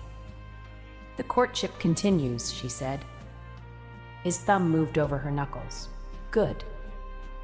You sound relieved." "Kings are permitted 1 emotion per festival." "Which did you choose?" "You." The answer stole every clever reply. Valor lifted her hand and pressed a restrained kiss to her knuckles. It was not one of the kisses that changed her life. It was the one that made her realize such kisses were approaching. After the festival, Seraphine expected the court to become easier. Instead, it became stranger. Nobles who had ignored her now brought gifts. Witches who had laughed at her training asked whether she would demonstrate sphere magic for their daughters. 3 unmarried alphas sent formal invitations to dinner despite Valor's public courtship. Valor responded by assigning each man a different royal infrastructure report. "You promised not to frighten them away," Seraphine said when she found the documents on his desk. "I did not frighten them. One has been ordered to inspect sewer gates in February. The city requires functioning sewer gates. You are jealous." "I am governing." "With suspicious focus." He leaned back in his chair. The royal study was warm with firelight. Maps covered one wall. Reports covered every surface except the chair Seraphine occupied. "Would you prefer I accept their invitations on your behalf?" he asked. "No."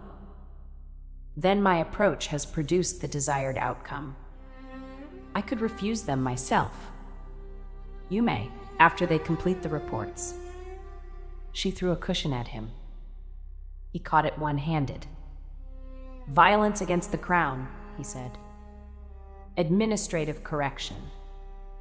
I will need a committee." She crossed the room to retrieve the cushion. Valor stood at the same time. They reached it together. His hand closed over hers. Neither moved. Seraphine was suddenly aware of the quiet room, the fire, and the way his coat stretched across his shoulders when he bent. Valor noticed her attention. "You have seen my shoulders before. They remain consistent. I appreciate reliability. A rare quality in men with pretty faces?" The reference to Lucivar was light, but she heard the question beneath it. "Lucivar's face was never the problem," she said. "I liked it honestly. I liked protecting him. I liked being needed." Valor's fingers tightened slightly around hers. "And now?" "Now I am learning that being needed can hide whether one is valued." He straightened, bringing her with him. They stood close, hands still joined around the cushion. "I do not need you to protect my face," he said. "It would be wasteful to let anything happen to it. I need your judgment in the Ward investigation. I value your strength. I want your company. None of those conditions obligates you to love me." Seraphine's breath caught. "You say dangerous things very calmly. I have practice. What do you want from me now?" His gaze moved to her mouth and returned to her eyes. "Permission." The word contained no pressure. Seraphine understood what he was asking. Her first instinct was to think of Lucivar. The memory came, but it did not command her. She remembered a forehead kiss beneath a bell tower, a pearl clasp, and years of hope. She honored the memory by refusing to pretend it had never existed. Then she looked at the man before her. "You may kiss me," she said. Valor released the cushion and touched her face with one hand. He moved slowly enough that she could change her mind at any point. She did not. Their first kiss was gentle, closed, and brief. It held no demand for more. It was warm, careful, and startling in its restraint. Valor stepped back first, though his hand remained against her cheek. Seraphine opened her eyes. "That was very controlled. You asked for slow." "I did. Do you object?" She considered. "Not to the principle." His eyes warmed. A promising judgment. She rose onto her toes and kissed him once more, equally brief but less cautious. When she stepped back, Valor looked as though the entire Northern War had been easier than remaining still. Seraphine picked up the cushion and returned it to the chair. "I have training," she said. "Now?" "Yes." "You kiss a king twice and leave for training?" "My mother says consistency is essential." "Your mother has become my enemy." From the open doorway, Mevrian said, "Only now?" Valor closed his eyes. Seraphine began laughing. Her mother entered carrying a sealed black stone. Duvrin found this inside the altered trench. It contains the same corruption as Frostbarrow. Someone placed it there deliberately. The warmth left the room. Valor took the stone without touching it directly. Can it be traced? Possibly, but there is more. The corruption carries a council seal. Seraphine looked toward the maps. The weakening wards, the altered trial, the pressure against Caldrissa's family, and Varric's insistence on increasing the magical attack no longer appeared separate. "He wanted my spheres to absorb more corruption," she said. Mevrian nodded. "The question is why?" Valor's hand closed around the sealed case. "We will ask him." Seraphine shook her head. "Not yet. If Varric is working alone, arresting him ends it. If he is not, the others disappear. He endangered you. He endangered volunteers, workers, and the Northern Pacts. That is larger than me." Valor's anger remained visible only in the stillness of his body. "What do you propose?" Seraphine looked at the black speck turning inside her silver sphere. We let him believe I absorbed exactly what he wanted. Then we watch who comes to collect it. The plan required Seraphine to behave as though she had become careless after victory. This was more difficult than expected because half the court already believed carrying a stone wolf through wet grain was a sign of poor judgment. Duvrin built a false containment sphere around a fragment of harmless shadow glass. Mevrian layered it with Seraphine's magical signature.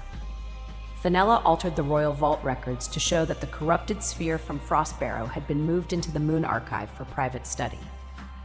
Vaylor assigned guards who understood they were supposed to be seen avoiding the North Corridor at midnight. "They are terrible actors," Seraphine whispered from behind a library screen. One guard walked past the corridor and announced loudly, "I certainly hope no criminal notices that the Moon Archive is unguarded." Vaylor stood behind her, close enough that his breath stirred a loose strand of hair. "I selected them for loyalty, not subtlety. Subtle men often become ministers." "You dislike ministers?" "I dislike most collections of men seated around a long table." She looked back at him. "That sounds difficult for a king." "It is why I attend meetings armed." They waited. The palace settled into winter silence. Outside, snow pressed white against the windows. Inside the Moon Archive, the decoy sphere glowed within a glass case. A thread of false corruption turned at its center. Near midnight, the North Corridor door opened. A figure in a council robe entered. Seraphine recognized Vayric's assistant, the same narrow young man who had operated the grain ropes during the strength trial. He carried a bronze key and a folded black cloth. He moved directly to the case. Vaylor signaled the guards. Before they could enter, the assistant placed the cloth over the sphere and spoke a phrase in the Old Ward language. The archive floor lit with black lines. "That is not part of our trap," Seraphine said.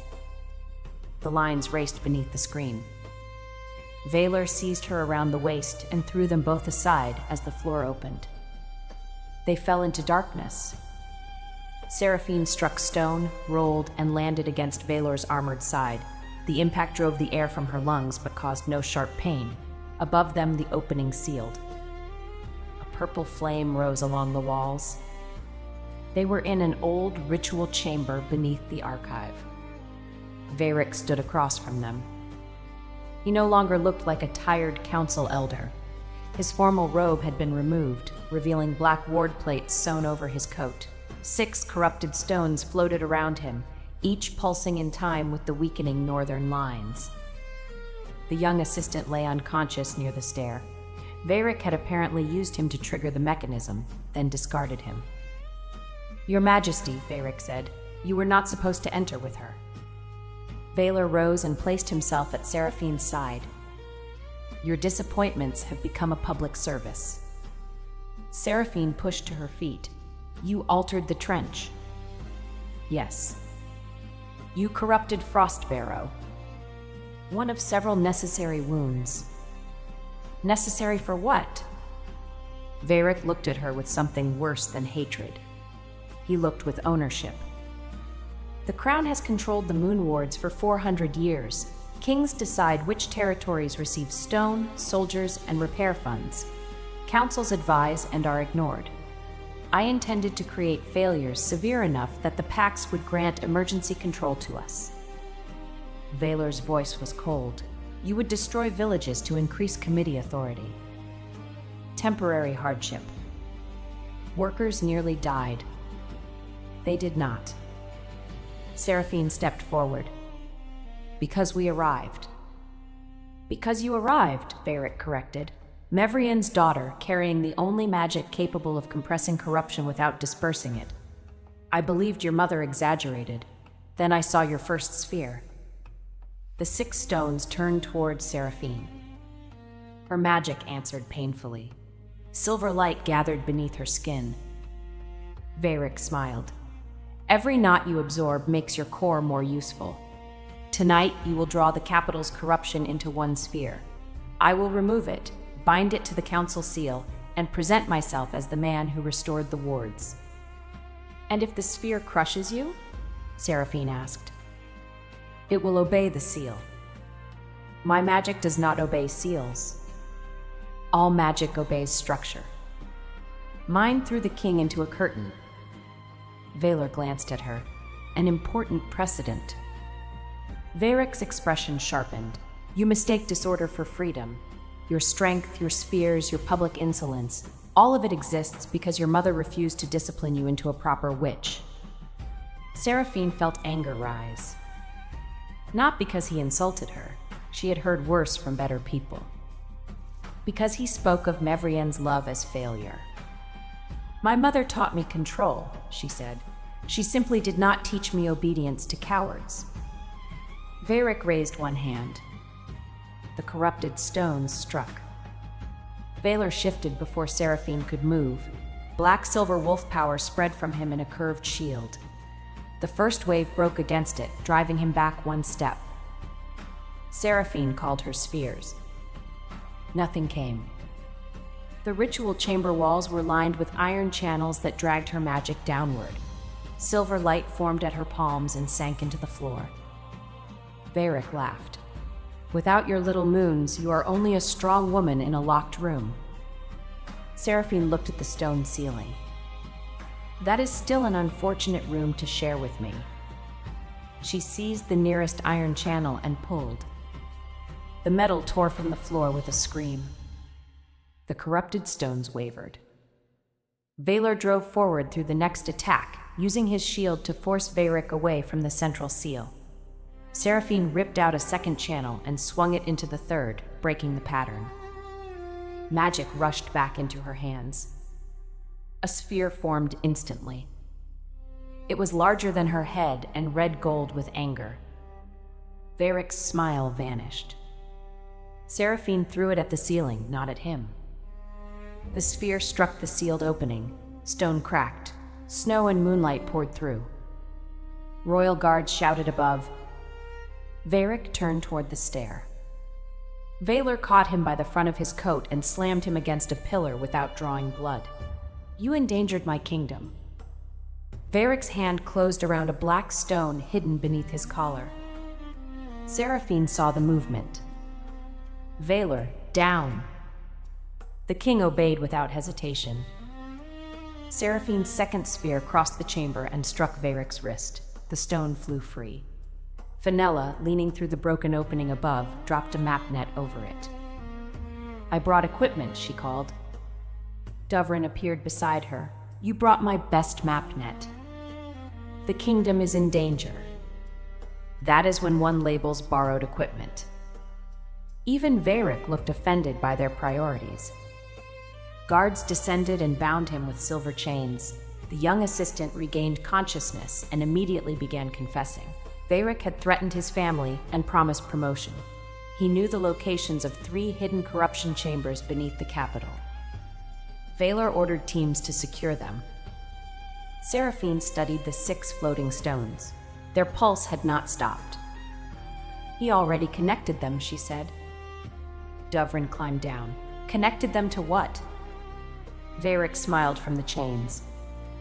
A deep bell sounded beneath the city. Not the royal bell, not a temple bell. The old moon warning. Once. Twice. Then all 12 ward lines on Fenella's map turned black. Varric lifted his chin. "To everything." Valor's hand tightened on the chain. "How do we stop it?" "You do not. The capital will draw every damaged line inward. By dawn, the moon well will open into a void." Dovrin went pale. "If the central well collapses, every pack ward falls with it." "Release me," Varric said, "and I will guide the council seal." Seraphine walked close enough that he had to look up at her. "You built the system around my magic. Around the magic you cannot control. Then you should have spent less time mocking how I use it." She turned to Valor. "Take him to the public court. Keep him alive. People need to hear what he did from his own mouth." "Where are you going?" "To the moon well." "Then I am going with you." The city needs its king. The city needs its wards. Valor. He stepped close, anger and fear finally visible beneath his control. Do not ask me to watch from safety. Seraphine remembered Frostbarrow. She nodded. Beside me then, not in front. Beside you. They reached Mooncourt Square as the first cracks opened in the sky. Black lines spread across the winter clouds, converging above the central well. The moon disappeared behind a turning circle of darkness. Across the city, wolf howls rose as pack bonds weakened. People flooded into the streets. Valor climbed the well steps and issued orders. Guards opened the palace shelters. Witches raised temporary barriers around homes. Pack leaders moved civilians away from the square. Lucivar arrived in partial armor, Caldrissa beside him.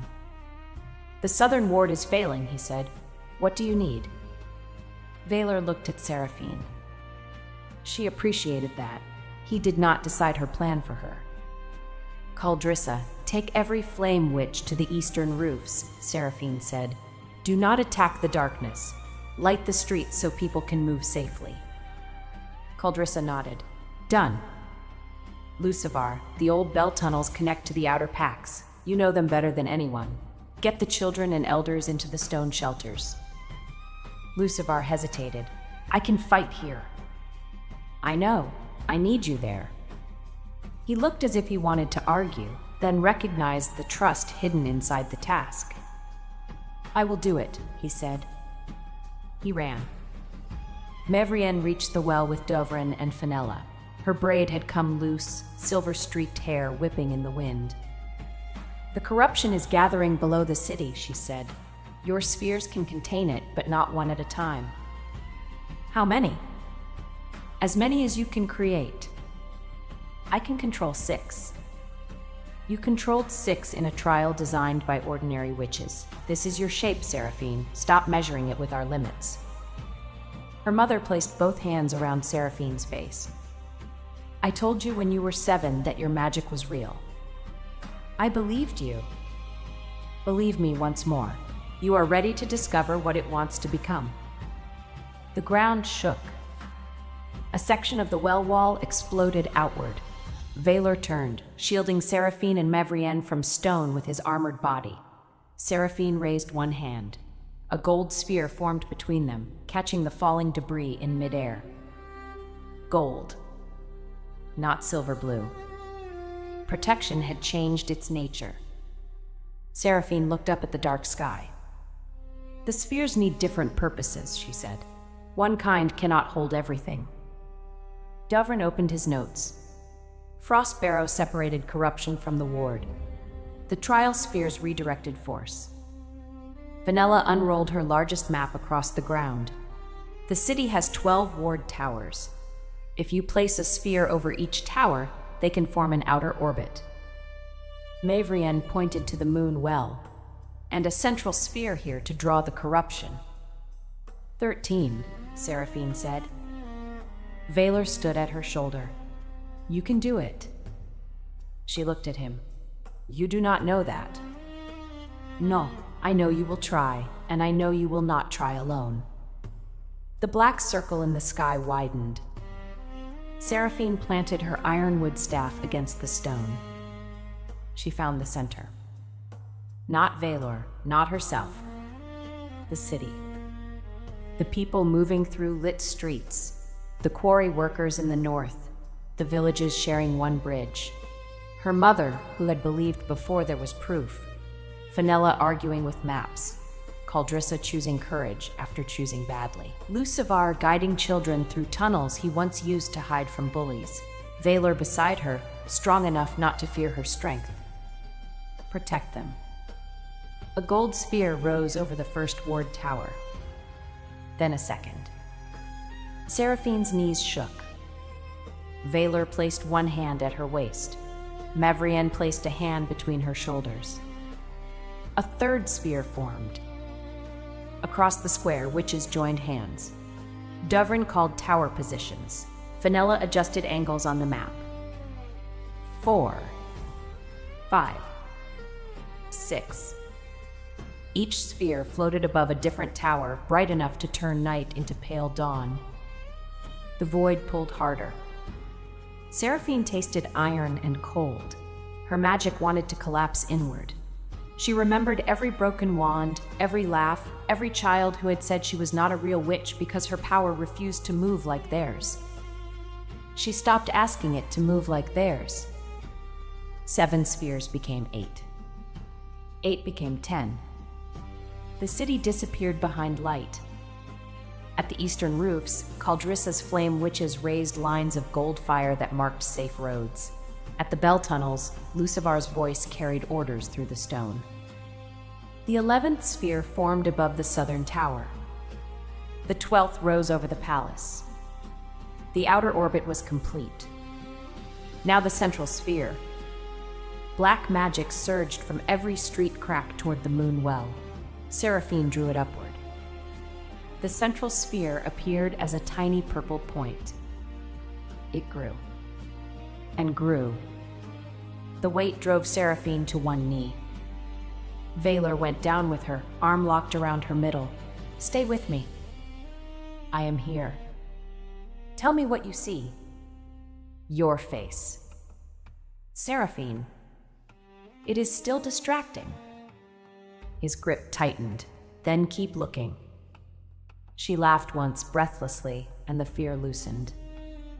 The purple sphere rose above the well, swallowing corruption in dark rivers. It grew larger than the palace dome. The outer gold spheres began to spin. A crown of moons formed above the capital. People stopped in the streets to stare. The void in the clouds pulled against the central sphere. For a moment, both remained suspended, equal forces tearing at the city between them. Seraphine could not hold. Her arms fell. The central sphere dropped 10 feet. Valor's wolf power erupted around them, black, silver, and immense. He did not take control of the sphere. He formed a living shield around Seraphine, absorbing the wind and flying stones so she could concentrate. Mavrienne began an old moon chant. The witches joined her. Dovrin and Fenella anchored the tower map with iron weights. Lucivar returned from the tunnels with the last group of civilians and took position at the southern ward stone. Caldrissa came from the roofs and added a ring of flame beneath the central sphere. Everyone had a role. The choice remained Seraphine's. She stood. Veyric wanted one sphere he could own, she said through clenched teeth. He should have planned for 13 that belonged to no one. She lifted both hands. The gold spheres accelerated. The purple sphere rose. It entered the black circle in the clouds. For one terrible second, darkness covered everything. Then the sphere compressed. The void folded inward around its center, shrinking from a storm to a tower, from a tower to a shield, from a shield to a plum-sized point of purple light. Seraphine closed her fist. The point vanished. Moonlight returned. The 12 gold spheres remained above the city, turning slowly like a crown. Silence spread across the capital. Then the wolves began to howl. Not in fear, in recognition. The sound rose from every street and tower, deep enough to shake snow from the roofs. Seraphine stood at the center of it, held upright by Valor's arm and her mother's hand. "You did it," Mavrienne whispered. Seraphine looked at the moon crown above them. "We did it." "No," her mother said. "We helped. You created something none of us knew how to imagine." Seraphine's vision blurred. She turned toward Valor. His armor was dusted white with powdered stone. A crack crossed one shoulder plate. His face, unfairly, remained perfect. "The face survived," she said. "Your priorities honor me." Her knees gave way. He lifted her into his arms. Seraphine had carried Lucivar countless times. She had never understood how strange it felt to be carried by someone who knew she could walk and chose to ease the burden anyway. "I can stand," she murmured. "I know." People are watching. They watched you carry my brother. Balance must be restored. She rested her head against his shoulder. You are very broad. You have mentioned it. I was correct each time. Rest, witch. That sounded possessive. It was a medical order. She smiled and closed her eyes. When Seraphine woke, sunlight filled a palace chamber. Her mother slept in a chair near the window with a book open on her lap. Fenella lay across a couch under 3 maps. Valor stood at the foot of the bed, speaking quietly with Dovrin. Seraphine opened her eyes and said, "You are all terrible at guarding unconscious people." Mavrian woke instantly. You slept for 14 hours. Then I was excellent at being unconscious. Fenella sat up, maps sliding to the floor. The wards are stable, better than stable. Your gold spheres dissolved at dawn, but each left a rotating core above the towers. Dovrin says the network can now isolate damage instead of spreading it. Dovrin looked offended. I said the evidence suggests that scholars do not announce certainty before breakfast. Vyler came to the bedside. He had changed into a black, high-collared tunic, but the crack in his shoulder armor had left a dark bruise near his collar. Seraphine frowned. You were hurt. A stone object struck me. I have experience with those around you. She reached for him. He sat beside her. Her fingers touched the bruise through the fabric. You should have told me. You were holding the sky together. That is not an excuse. It seemed persuasive at the time. Mavrian stood. Fenella, Dovrin, come with me. Fenella gathered 1 map. Why? Because my daughter is about to either kiss the king or scold him. Both deserve privacy. Mother. The door remains open. They left. Valor looked at Seraphine. Which did you choose? Both. She gripped the front of his tunic and pulled him close. Their third kiss was not cautious, but it remained tender and brief. It carried relief, gratitude, and the clear choice of 2 people who had survived danger without mistaking danger for love. When Seraphine released him, Valor rested his forehead against hers. You pulled a king by his clothing, he said. You were too far away. A sound legal defense. Now the scolding. You do not hide injuries from me. Agreed.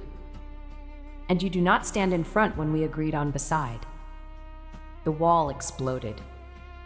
Walls are not known for respecting agreements. You should compensate. How? She looked toward the breakfast tray. Bring that closer. Valor obeyed. Courtship has become demanding, he said. You claimed a hungry witch in public. The risks were obvious. Varric's trial began 2 days later. Valor could have held it behind closed doors. Seraphine insisted on the Great Hall. The same packs that watched her rejection deserved to hear how their wards had been endangered. The quarry workers sent written testimony. The village leaders described lost crops. Caldrissa produced the debt contracts Varric had used to control her family. The young assistant testified under protection. Varric denied nothing. He argued that the council deserved greater power and that temporary suffering would have produced necessary reform. Seraphine stood before him in a dark blue gown, her ironwood staff in one hand and a small gold sphere hovering above the other. You are strong, Varric told her, because I forced you to become strong. The hall reacted with disgust. Seraphine did not. No, she said. My mother taught me. I trained. My friends helped. The king stood beside me. The workers at Frostbarrow trusted me. Caldrissa chose to speak. Lucivar carried people to safety. You created harm. Do not steal credit for what others built while repairing it. Varric's face finally changed. He had expected hatred. He had not expected to be made irrelevant. The council voted unanimously to strip him of rank and property.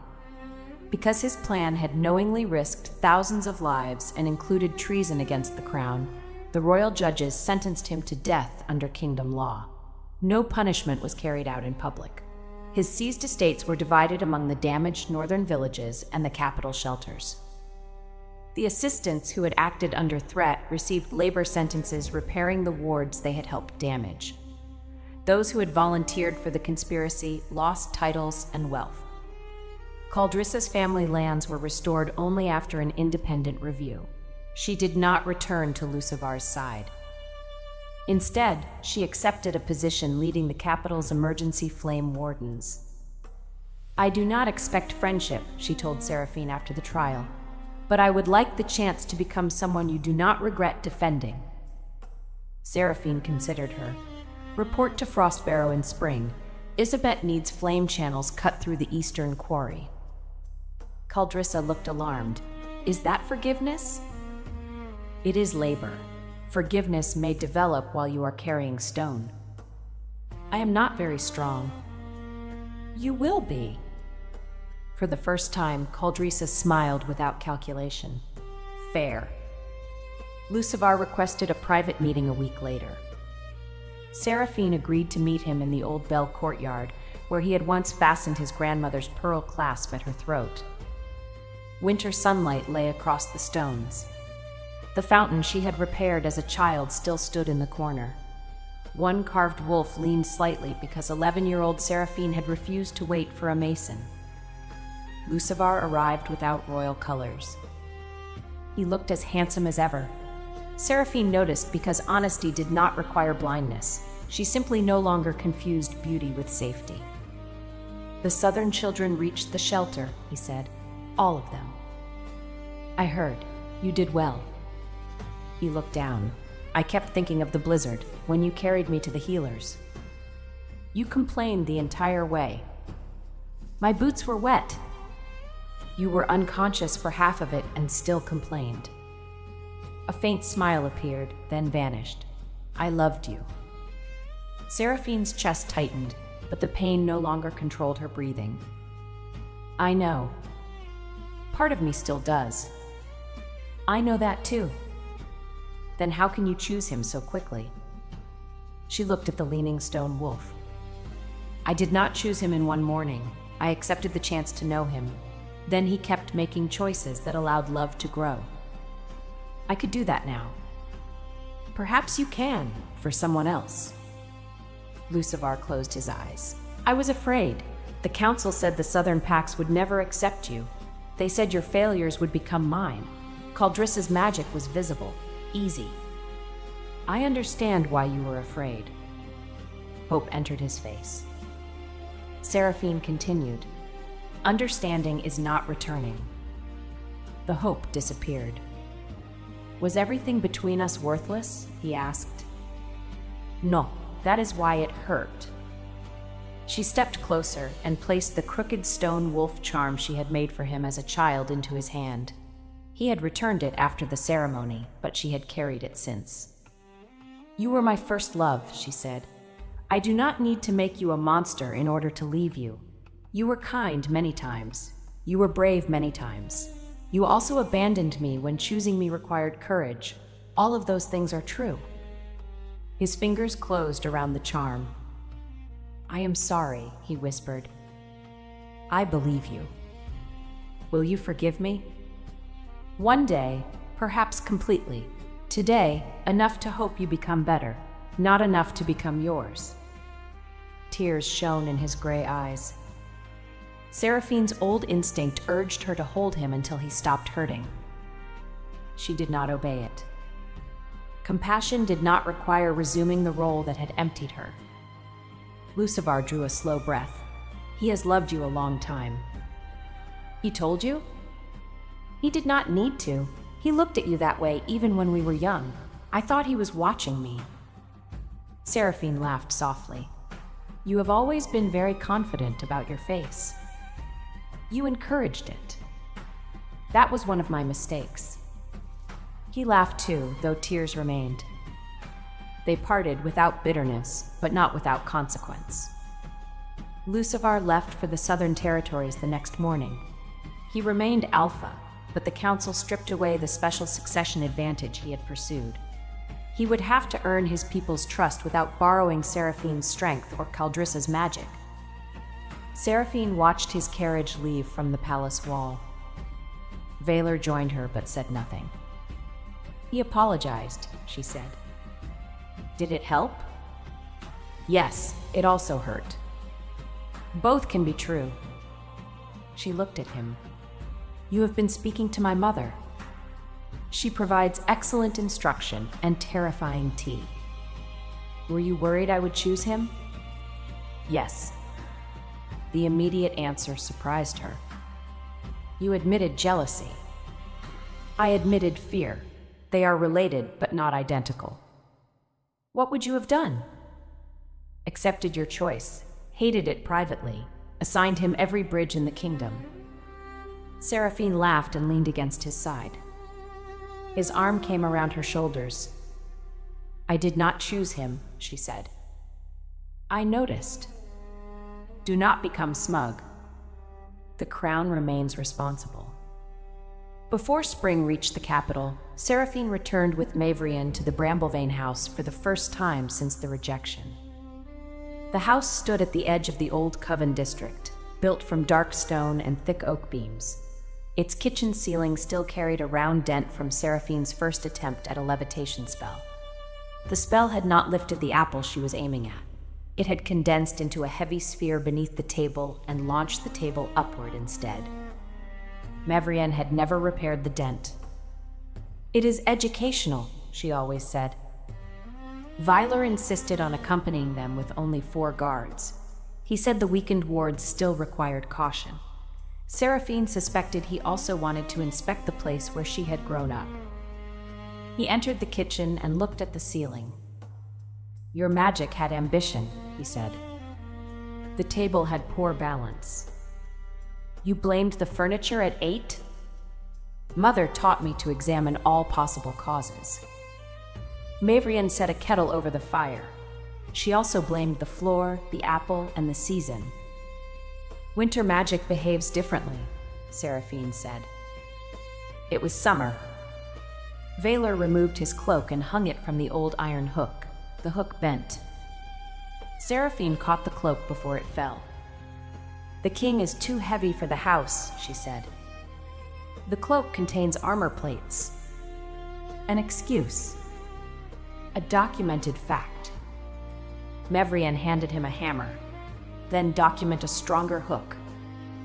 The Alpha King of 12 Packs spent the next half hour repairing the kitchen wall while Seraphine made tea. 2 of the guards stood outside the window trying not to look entertained. Valor drove the final iron brace into place. "Your mother gives orders as if she owns the crown." "She does not need the crown," Seraphine said. "People obey because they value continued breathing." Mavrian poured the tea. "Correct." A knock came at the front door. 3 adults waited outside, a broad-shouldered miller named Petavar, his sister Lyrienne, and a red-haired blacksmith called Hadric.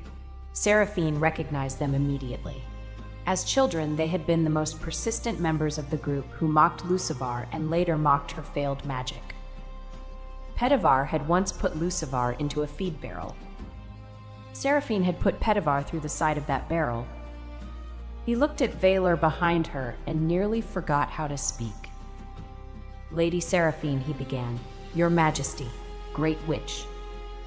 Mavrian folded her arms. "You may choose fewer titles and reach the purpose faster." Lyrienne held out a covered basket. "We came to apologize." Seraphine looked at the basket. "Is the apology baked?" "Partly." "Promising. Come inside." They sat around the old kitchen table, which had been reinforced so many times that it contained more iron than wood. Petavar placed both hands around his cup. "When the moon crown appeared over the city," he said, "my youngest daughter asked whether the witch who made it was the same girl I used to call an empty wand." Seraphine waited. "I told her yes. She asked why I had called you, that if your magic was only different. I did not have an answer that made me look decent." "That does limit the available answers," Valor said. Petavar swallowed. Seraphine touched Valor's knee beneath the table, a silent request to allow the conversation to continue without royal pressure. The king leaned back. Lyrienne spoke next. "We did not believe your mother. We thought she was protecting you because she was famous and proud. Every time you explained, we laughed harder." "I remember," Seraphine said. "Then you stopped explaining and started challenging people in the yard." "Also true." Hadrick rubbed one shoulder as if an old memory still ached. "You threw me into a hedge. You cut my training rope." "I did. The hedge was fair." Petivar looked toward Mavrian. "You always stood behind her. We told ourselves you encouraged violence." Mavrian's eyes cooled. "I encouraged consequences. Seraphine received them when she began a fight. So did anyone who began one with her. You dislike the second part." "Yes," he admitted. The direct answer softened something in the room. Seraphine opened the basket. Inside were moon-shaped cakes, one of them flattened on one side. "Why is this one damaged?" she asked. Lyrienne looked embarrassed. "My daughter tried to make it float. It struck the wall." Seraphine smiled. "Does she want help?" "After the way I treated you?" "Your daughter did not treat me any way." Lyrienne's eyes filled. "She is 10. Her magic makes square flames. The academy teachers keep telling her fire should rise in points, not corners. She has begun hiding her hands." Seraphine set down the cake. The apology mattered. The child mattered more. "Bring her to the new school when it opens," she said, "and tell her not to flatten the corners before I see them." Lyrienne covered her mouth. Petivar said, "You forgive us?" "I accept that you are ashamed and trying to change. Forgiveness is not a gate that opens once. It is more like rebuilding this table. Many braces, repeated work." Valor examined the table. "This object has survived admirably." "It learned after the ceiling incident," Seraphine said. Hadrick pushed the basket closer. "There are 12 cakes. That is an excellent first brace." They stayed until the tea was gone. Before leaving, Petivar offered to supply timber for the ward school. Hadrick promised iron sphere cradles at cost. Lyrienne wrote her daughter's name on a scrap of paper and gave it to Seraphine as carefully as if she were handing over a treasure. When the door closed, Seraphine remained beside it. "Are you well?" Valor asked. "I thought an apology would make the old years disappear." Mavrienne came to her side. "Did Lucivar's apology make your love disappear?" "No." "Then why would theirs erase pain? An apology does not rewrite memory. It changes what may be built after it." Seraphine leaned her head against her mother's shoulder, as she had done after childhood fights. "You never doubted me," she said. "I doubted your explanations for broken household objects." "Not my magic." "Never your magic." Valor stood nearby, giving them space without leaving. Seraphine reached one hand toward him. He took it and stepped closer, forming a small circle in the old kitchen.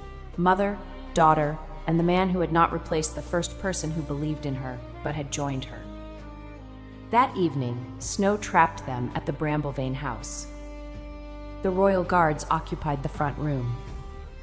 Valor was given the narrow guest bed upstairs.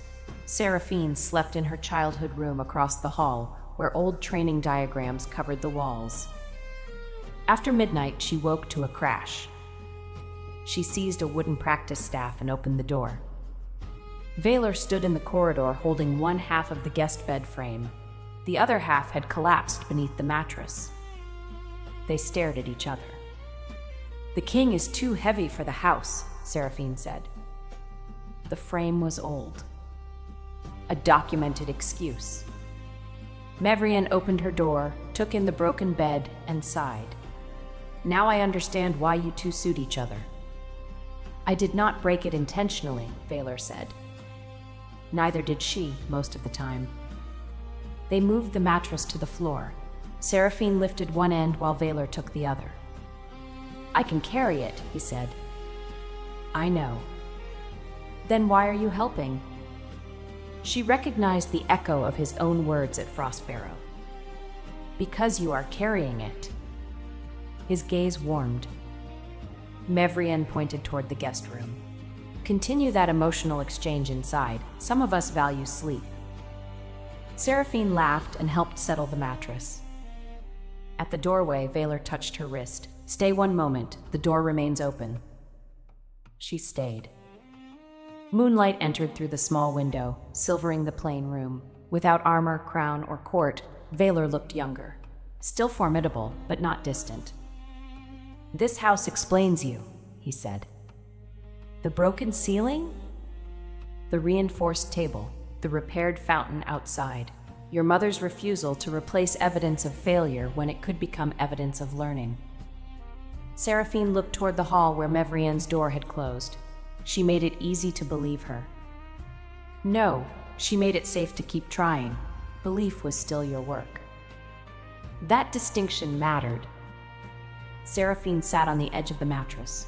When people laughed, I knew Mother was right, but sometimes knowing did not stop it from hurting. Vyler sat beside her, leaving respectful space. Confidence is not the absence of pain. You sound like her again. She threatens me with tea until I learn. Seraphine smiled. Were you ever mocked as a child? Not often. I was large early. Of course you were. I was feared instead. My father praised that. He believed a king should be difficult to love and impossible to challenge. Do you? No, fear can enforce silence. It cannot create loyalty. She studied his face in the moonlight. Was that why you stayed away when I chose Lucivar? Partly. I did not want my rank to turn interest into pressure. Partly, I believed you loved him well and that he would eventually deserve it. You were wrong. Painfully.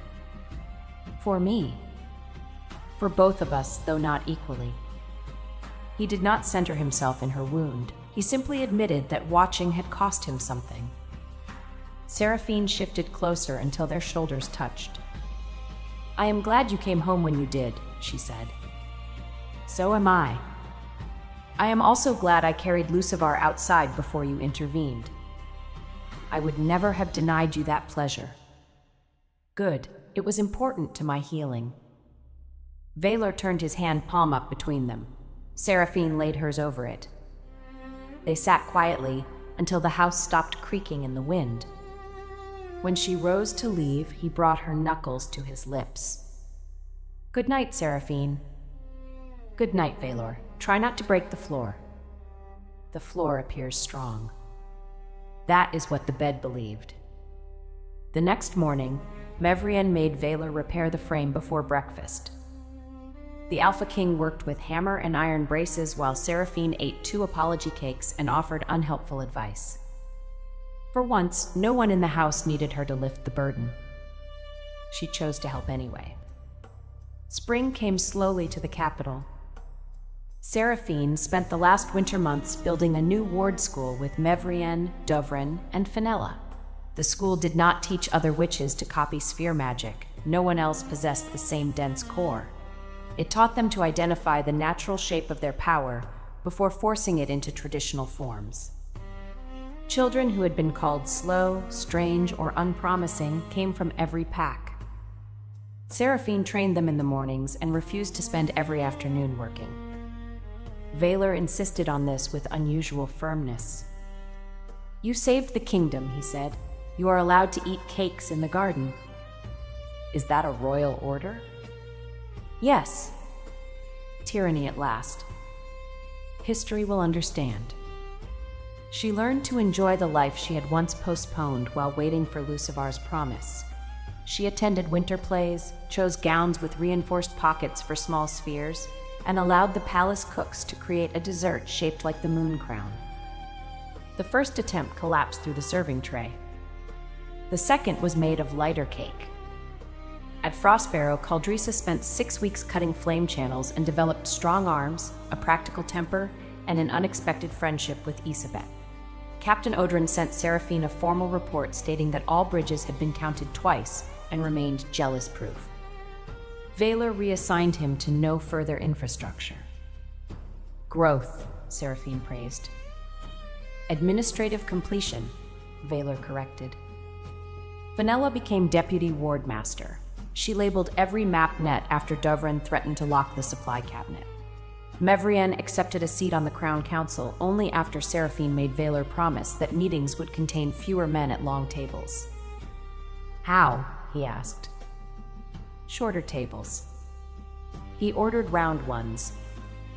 The kingdom adjusted to the sight of its alpha king being openly courted by a witch who could carry him. That rumor began after a training accident in which a practice tower collapsed. Valor pushed Seraphine clear, injured his ankle, and attempted to walk back to the palace. She watched him limp for 3 steps. Then she lifted him into her arms. The royal guards looked away with heroic discipline. "Put me down," Valor said. "Inside the palace?" He recognized the question. That detail was not specified. Seraphine carried him across the entire courtyard while servants applauded. Valor endured it with dignity until Odran, visiting from Frostbarrow, called, "Very elegant, King." Valor assigned him one final bridge. At the beginning of summer, the 12-pack leaders returned to the Hall of 12 Moons. This time, there was no trial and no rejection ceremony.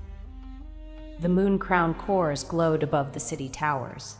The repaired black throne stood on the dais, though Lucivar's ceremonial chair had been moved permanently to the outer landing as a public bench. Citizens often sat in it to eat chair-shaped bread. Seraphine entered beside her mother. She wore a full, high-collared gown of deep blue velvet reinforced with silver thread. Her thick, dark hair flowed past her hips, braided away from her face and decorated with small moonstone pins. No fragile wand hung at her belt. She carried her ironwood staff, and 3 small spheres moved quietly around her shoulders. Valor waited before the throne in black and silver. He had not announced what he intended to ask. He had requested only that she come willing to make a public choice. The symmetry was not lost on anyone. He descended the dais and stopped before her. "Seraphine Bramblevane," he said, "when my brother rejected you in this hall, I claimed the right to court you. I did not claim your future." The court listened in complete silence. "You have protected this kingdom with strength, magic, judgment, and a refusal to permit fools to remain comfortable. You have stood beside me when I was king and when I was merely a heavy man near a collapsing quarry." Seraphine's mouth twitched. Valor continued, "I ask you now, before the same packs that once mocked you, whether you choose to become my mate and queen." He held out his hand. Seraphine looked around the hall. Caldrissa stood with the Flame Wardens, wearing practical crimson and smiling. Fenella held a map she had been forbidden to bring to the ceremony. Dovran stood beside her, pretending not to notice. Odrin represented Frostbarrow. Mavrian watched her daughter with pride and no surprise. Lucivar was not present. His absence did not create a hole in the room. Seraphine looked at Valor. His face remained a remarkable argument. His body, fully clothed in formal black, remained equally persuasive. But those were no longer the reasons her heart moved toward him. She remembered him stepping to her side instead of in front. She remembered his hand anchoring her magic without directing it. She remembered that he had loved her quietly while respecting her choice to love someone else. She remembered that he could carry power without demanding that everyone around him become smaller. "I choose you," she said. The hall erupted. Valor's composure broke into a real smile. Seraphine pointed one finger at him. "With conditions." The hall quieted again. "Naturally," he said. "The ward school remains independent. My mother may criticize the crown without punishment. Fenella receives a larger map budget. Caldrissa's Flame Wardens answer to emergency law, not noble families. And no man who speaks to me is assigned sewer inspection merely for being handsome." Valor glanced at Odrin. "The last condition is dangerously broad. Accept it." Very well, they will be assigned bridges instead. Valor. I accept all conditions. Mevrian called from behind Seraphine, add cake in the garden twice a week. Mother. Queens require rest. Valor nodded solemnly. The crown agrees. Seraphine looked between them. This alliance is becoming oppressive. Do you withdraw? Valor asked. She stepped closer. No. He fastened the royal moon clasp at her shoulder. Unlike Lucivar's pearl, it did not signify a future someone else controlled. Valor had asked. She had answered. The 3 spheres around Seraphine rose and circled them both. Valor lowered his voice. May I kiss my chosen queen? You may kiss the woman who chose you. The title is secondary. He kissed her gently before the entire kingdom. The court cheered. The wolves howled. One of Seraphine's spheres became distracted and rolled down the dais, collecting 6 ceremonial cushions and Counselor Dovrin's shoe before Fenella trapped it beneath a map net.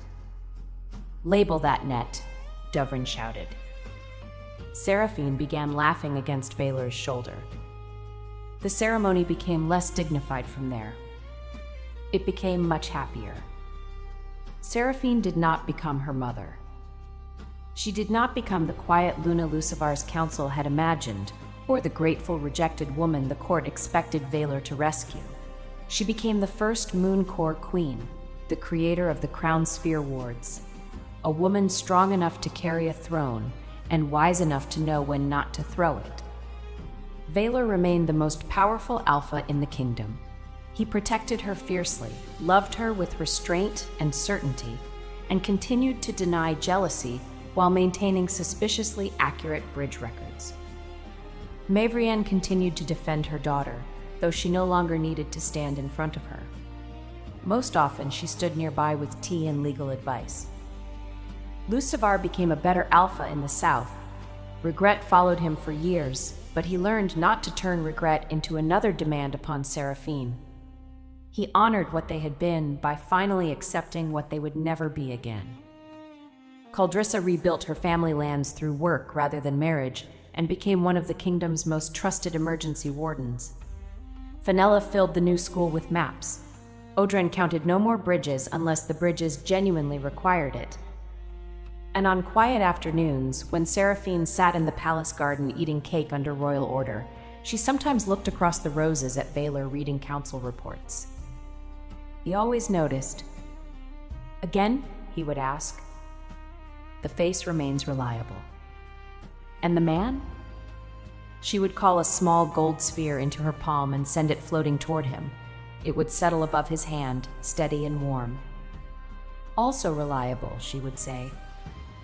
Then the Alpha King would leave his reports, come sit beside his queen, and make certain she remembered that a woman did not have to earn love by carrying everyone alone. Sometimes love began with a rescue. Sometimes it began with a choice. And sometimes it began when a heartbroken witch carried the wrong prince outside and finally noticed the right king standing in the doorway. Their private life developed its own pattern. Valor woke before dawn because kings had an unreasonable number of reports. Seraphine woke before dawn because her mother had trained her to believe the day was already judging anyone who remained in bed after sunrise. They met in the small western dining room, where Seraphine ate enough breakfast for 2 soldiers, and Valor pretended not to notice when she stole the best piece of honey bread from his plate. He always placed it there for her. She always pretended to steal it. On quiet evenings, they trained together in the Mooncore chamber. Seraphine's spheres had become more precise. She could build a ring of gold light around Valor without touching his armor, send a silver sphere through a sequence of moving iron gates, and pull a purple sphere back from a curse before it absorbed too much darkness. Valor remained her strongest anchor, though he no longer needed to stand within arm's reach. His presence settled the wolf part of the magic. His voice gave her a direction when the spheres multiplied too quickly. Sometimes, however, he stepped close simply because he liked standing close. Seraphine knew the difference. That one was stable. she told him one night when he placed both hands around her waist from behind. I agree. Then this is not anchoring. No. It is distracting. You have survived worse threats. She leaned back against his armored chest. Not many with shoulders like yours. His mouth touched her temple in a restrained kiss. Continue training, my queen. Cruel men. You married me after a full investigation. The investigation was compromised by your face. I submitted all relevant evidence. The first sign that something had changed came during a spring council meeting. Seraphine was listening to Fenella explain a new system of emergency ward maps when the room tilted slightly to the left. It corrected itself before anyone else appeared to notice. She continued listening. Then the scent of roasted onions from the kitchens reached the chamber. Seraphine had always liked roasted onions. She had once crossed a flooded courtyard to rescue a tray of them. That morning, the smell seemed like a personal insult. Her gold sphere, which had been hovering politely near the ceiling, dropped 6 inches. Fenella stopped speaking. Your Majesty? The onions have betrayed me. Everyone looked toward the doors. Valor rose so quickly his chair struck the wall. Seraphine held up one hand. I am not dying. His eyes had already changed, silver wolf light sharpening through the dark. You do not know that. I know that death usually feels more dramatic. Mavrienne, seated beside Fenella, observed her daughter for several quiet seconds. Then she asked, When did you last eat? At breakfast. How much? The normal amount. Valor said, She left half the honey bread. The chamber became silent. Seraphine looked at him. You noticed that? You have never left honey bread in the 11 years I have observed you. Fenella slowly lowered her map. Dovrin, who had attended to discuss the palace wards, began gathering his instruments as though expecting an explosion. Mavrienne stood. We are ending the meeting. Mother, I became dizzy for one moment. And abandoned honey bread. That sounds serious when everyone repeats it. Valor was already beside her. He did not sweep her into his arms, because she had once warned him that carrying her without need would result in him being carried in return. Instead, he placed a steady hand under her elbow. Walk with me, he said. I can walk alone. I know, walk with me anyway. The royal healer arrived in Seraphine's private chamber with 3 assistants, 2 boxes of instruments, and the terrified expression of a man who had just been told that the Alpha King might judge his breathing. Seraphine sat on the edge of the bed. Valor stood close enough to cast a shadow across the healer's hands. Mavrienne stood on the other side, calmer but no less watchful. Everyone needs to stop looking as though I have been stabbed, Seraphine said. The healer swallowed. No one believes you have been stabbed, Your Majesty. The king does. I believe something has changed, Valor corrected. Your face believes murder. His face did not change. The examination was simple, respectful, and brief. The healer asked questions. Seraphine answered them. Mavrienne corrected the date of one missed moon cycle because Seraphine had forgotten it during the reconstruction of a western bridge. Then the healer smiled. Valor became more frightening. Why are you smiling? He asked. The healer glanced at Seraphine before addressing them both. Because the queen is healthy, and because, if the signs continue as expected, the royal family will welcome a child before winter. For one rare moment, Valor Nightcrown did not move. Seraphine stared at the healer. The room seemed to narrow around that one sentence. A child. She had considered children in the distant, sensible manner one considered rebuilding a northern road. She and Valor had spoken about them carefully. They both wanted a family, but neither had treated it as a debt owed to the crown. They had agreed that the kingdom already possessed heirs through several royal branches, and that Seraphine's body would never become a public schedule.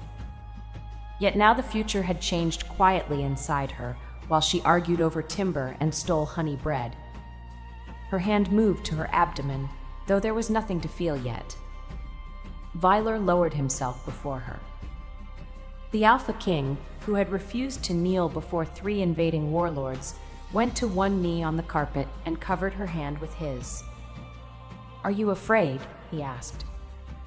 His voice was low enough that the others could pretend not to hear. Seraphine considered lying. She had never been good at it. "A little." "So am I." She looked at him in surprise. He held her gaze. "I know how to protect a kingdom. I know how to hold a fortress through winter. I do not yet know how to protect someone I cannot see." Mevrian's expression softened. Seraphine curled her fingers around his. "You could begin by not frightening the healer into an early grave." The healer nodded before realizing no one had asked him.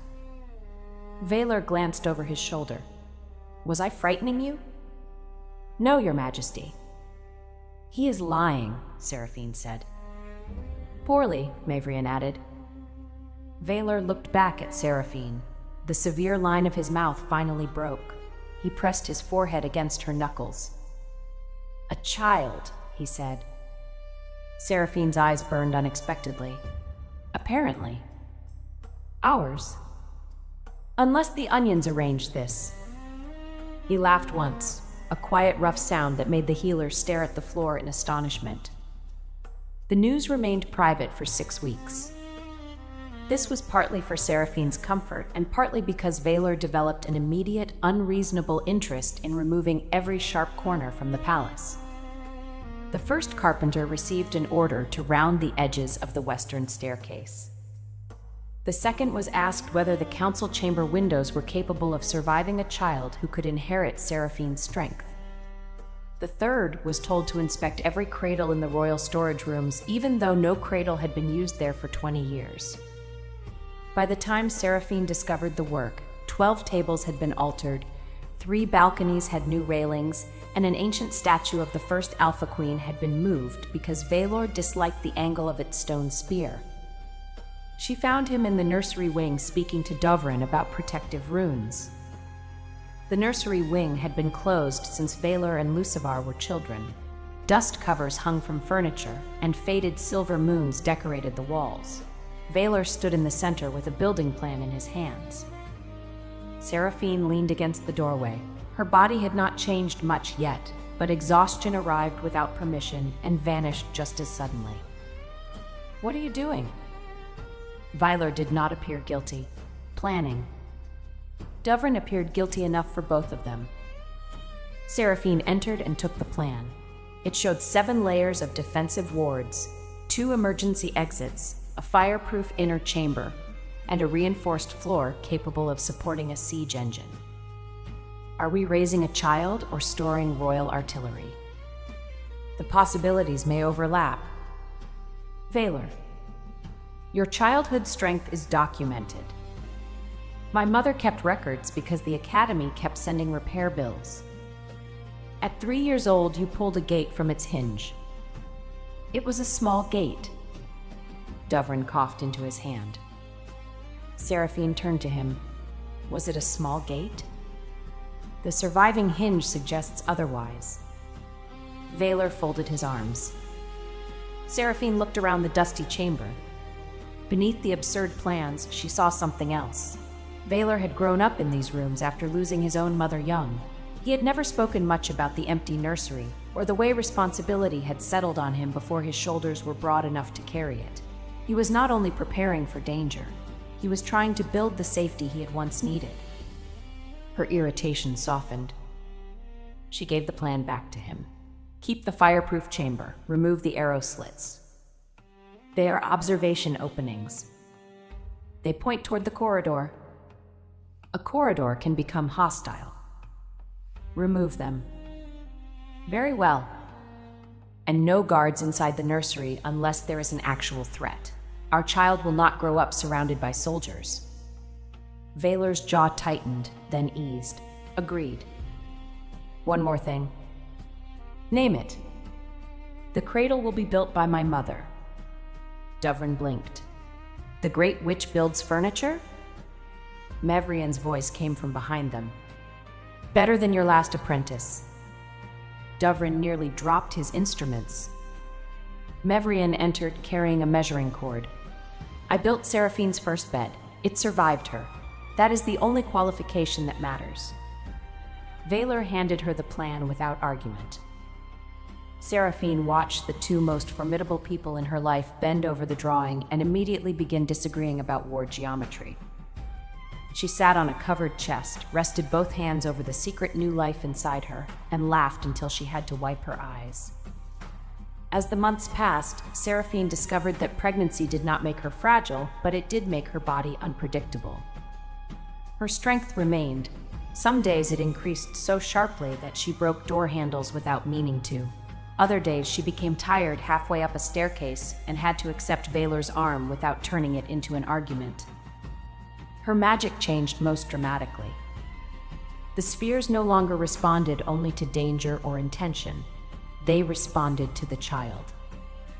A small gold light appeared whenever the baby moved strongly. Silver spheres gathered around Seraphine when she slept, hovering like silent moons above the bed. Once, during a tedious tax hearing, a purple sphere rolled under Counselor Bravain's chair and lifted it 3 inches every time he exaggerated a number. Seraphine claimed she had not done it.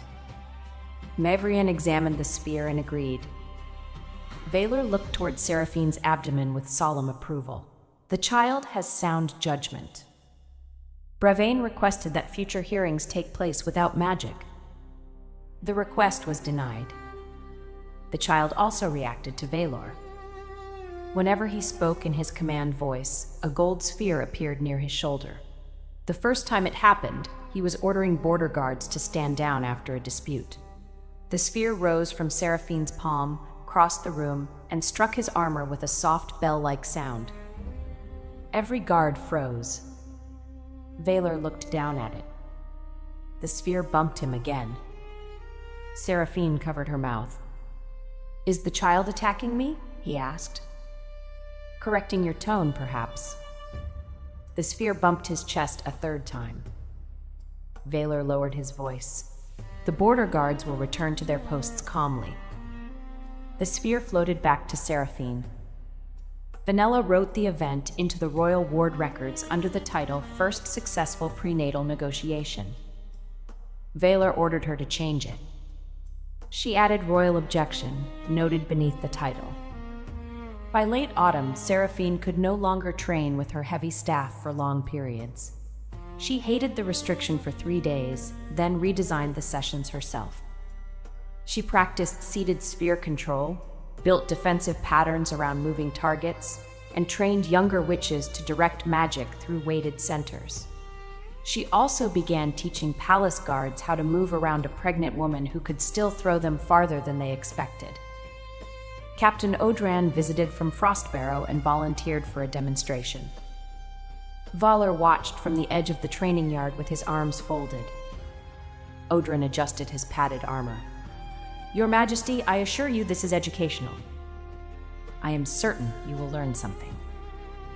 Seraphine placed one hand on Odran's shoulder and one at his belt, lifted him cleanly, and set him on a high practice platform. The guards applauded. Odran bowed from the platform. "Excellent control." Vaylor said, "Remain there. The bridges are safer at that height." Seraphine laughed so hard that the baby moved, producing 3 gold spheres that circled her head. Vaylor crossed the yard immediately. "Are you well?" Your jealousy amused the child. "I was not jealous." From the platform, Odran called, "The child appears unconvinced."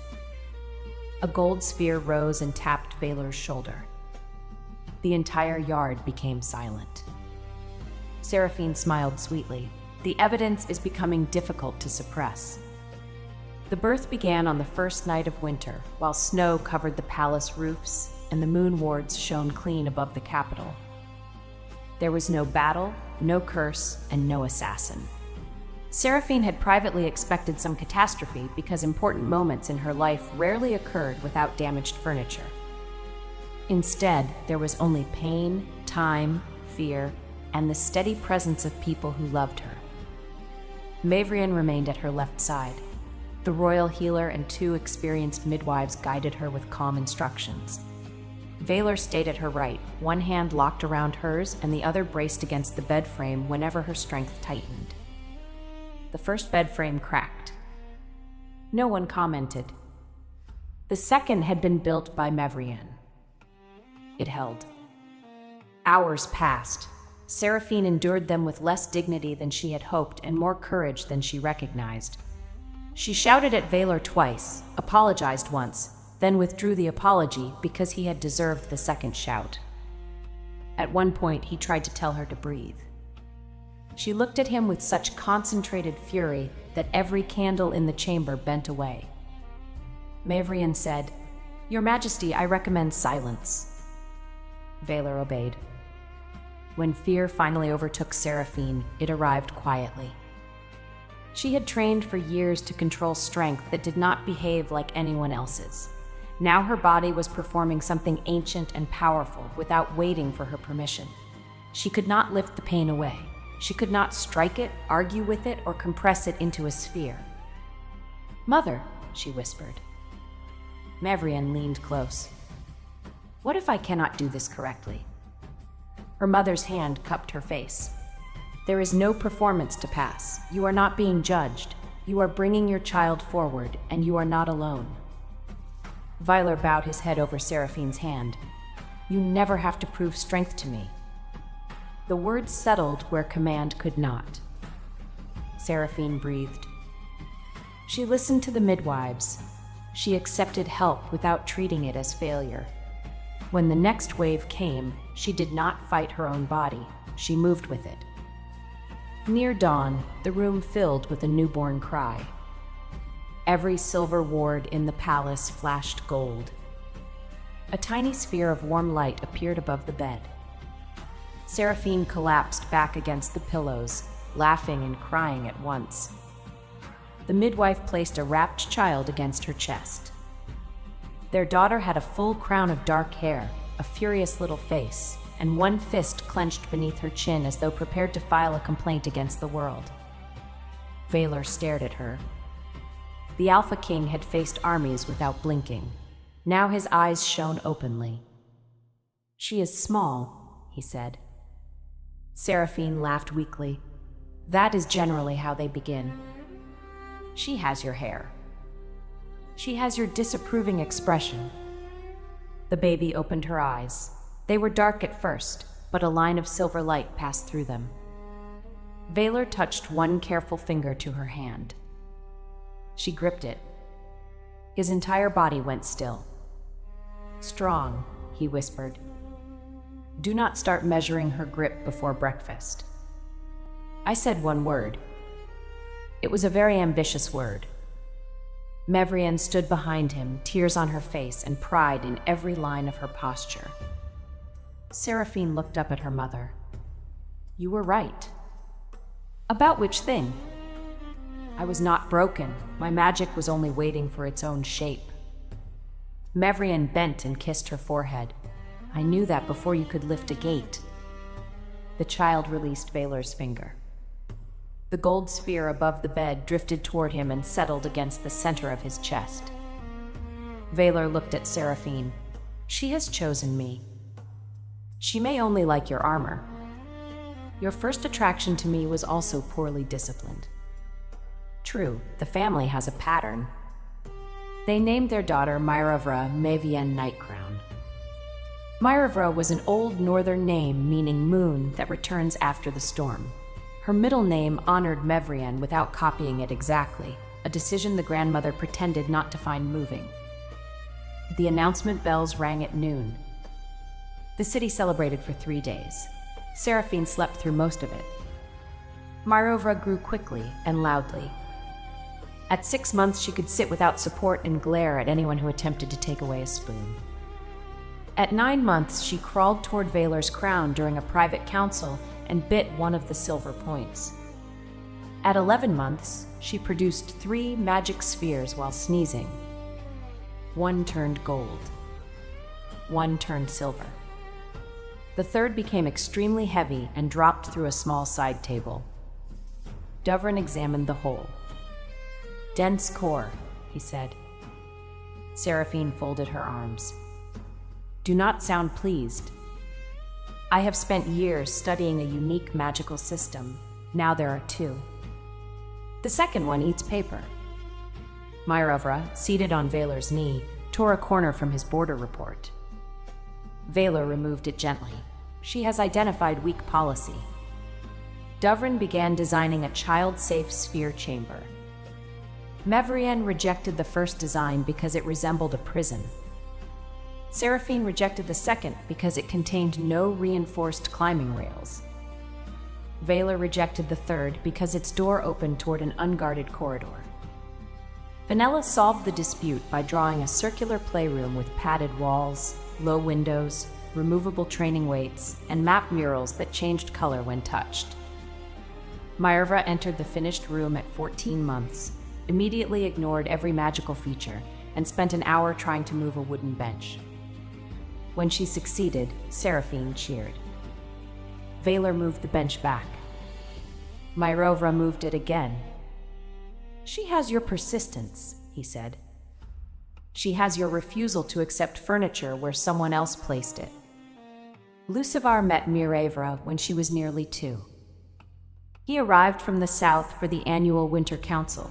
By then he had governed his territory well for several years, repaired his relationship with Caldrissa into a respectful political friendship, and stopped finding reasons to appear near Seraphine.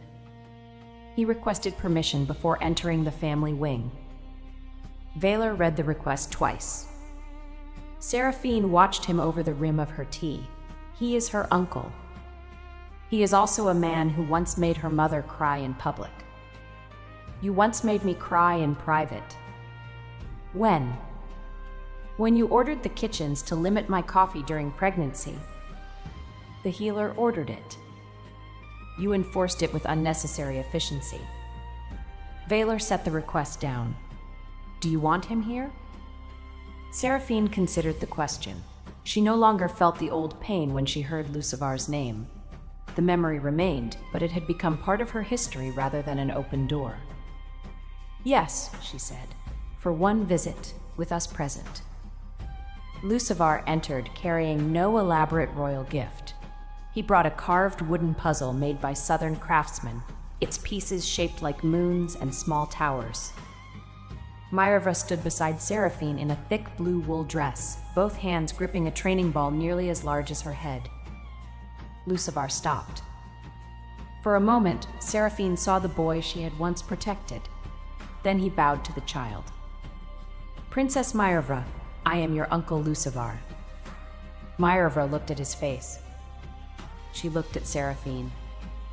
"Pretty," she announced. Seraphine choked on her tea. Vaylor's expression became colder than the window glass. Lucivar closed his eyes briefly. "This feels deserved." Myrovra walked toward him, studied his gold-brown hair, and handed him the training ball. He accepted it. The ball dropped his arms to the floor. Myrovra laughed. Seraphine covered her face. Vaylor's mouth moved almost imperceptibly. Lucivar struggled upright with the ball. "She is very strong." "Yes," Vaylor said. "Unlike some princes at her age, she does not require rescue from training equipment." Seraphine nudged her husband with one elbow. Lucivar managed to place the ball on the floor. He looked at Myrovra rather than Seraphine when he spoke. "Your mother protected me when we were children," he said. "I did not honor that courage when I grew older. You should know that she deserved better than I gave her." Myrovra understood only parts of the sentence. She picked up one puzzle moon and put it in her mouth. Seraphine removed it. No eating diplomacy. Lucivar smiled despite himself. The visit lasted half an hour. He did not ask to hold Myrovra. When she climbed onto his knee to reach the puzzle, he became very still and allowed her to choose the contact. After he left, Vaylor stood at the window in silence. Seraphine came behind him and wrapped both arms around his waist. You behaved well. I spoke only one unnecessary sentence. 2. The second was necessary to me. She rested her cheek between his shoulder blades. She liked his face. A serious hereditary weakness. She likes yours more. He turned within her arms. How can you know? When she sees Lucivar, she says pretty. When she sees you, she runs. As though summoned, Maierva shouted from the next room, Father! Valar's entire expression changed. He crossed the chamber before the second call. Seraphine followed more slowly, smiling. Maierva's second year was marked by 3 major achievements. She learned to speak in complete sentences. She learned to climb the library shelves. She learned that the phrase royal order did not work on her grandmother. Mevrienne visited the nursery twice each week and refused all ceremonial titles from the child. Grandmother, she corrected whenever a servant said Great Witch. Maierva shortened it to Grand Maeve, which no one else was permitted to use. Mavrienne taught her to greet magic rather than command it. They sat on the playroom floor with smooth stones arranged in circles. Maierva touched each one and described whether it felt warm, cold, sleepy, loud, or stubborn. Seraphine watched from the doorway. She remembered sitting with her own mother in a much smaller cottage, listening while Mevrienne explained that magic did not become false merely because others failed to recognize it. Now Marevra had a court that celebrated every gold spark. Seraphine worried that belief without discipline might become another kind of burden. Everyone expects her to be extraordinary, she told Mevrienne one afternoon. What if she wants to be ordinary? Mevrienne continued arranging stones. Then we defend her right to be ordinary. And if she has no interest in becoming a witch? Then Dovrin will survive the disappointment. From across the room, Dovrin said, I heard that. Good. Prepare emotionally. Seraphine sat beside her daughter. What do you want to be when you grow up? Maierva thought deeply. Tall. A practical ambition. And carry father. Valar, entering behind them, stopped. Seraphine smiled. Your training begins tomorrow. No, Valar said. Maierva pointed at him. Royal order. Mevrienne shook her head. It still does not work here. When Maierva was 3, Seraphine discovered she was carrying another child. This time, the first sign was not nausea or abandoned honey bread. It was silence. Maierva had climbed into Seraphine's lap during breakfast and pressed one ear against her abdomen. There is a moon inside, she said. Seraphine nearly dropped her cup. Valar set down his report. Mevrienne, who had joined them that morning, looked from Maierva to her daughter. How long have you suspected? She asked. I have not suspected anything. Maierva patted Seraphine's stomach. A tiny gold sphere appeared beneath her palm. Valar stood. Seraphine pointed at him. Do not summon every healer in the capital. Only the royal healer. And do not rebuild the nursery wing. The west room requires reinforcement. It survived Maierva. Barely. Maierva climbed down and looked at her father. Baby moon? Valar knelt before her. Perhaps. We must ask the healer. Can I carry it? Seraphine placed both hands over her abdomen. Not yet. Maierva frowned at the delay. The healer confirmed the pregnancy by noon. The second child developed under different circumstances. Seraphine was less frightened by the unknown, but more aware of everything that could change. Maierva was old enough to notice when her mother became tired, old enough to ask whether the baby would take her room, her toys, or her place at breakfast. Seraphine refused to dismiss those fears as childish. She and Valar answered every question. The baby would have a separate room, but might sleep near them at first. Myravra would not be required to share her most important toys. She would remain their daughter even when another child needed attention.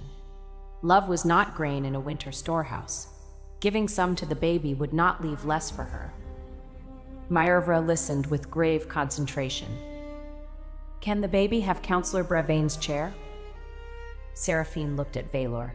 She understands redistribution. The pregnancy also forced Seraphine to confront a new fear. During Myravra's birth, she had been surrounded by certainty and care. Now she knew exactly how difficult the process could be. Knowledge did not always reduce fear. Sometimes it gave fear a map.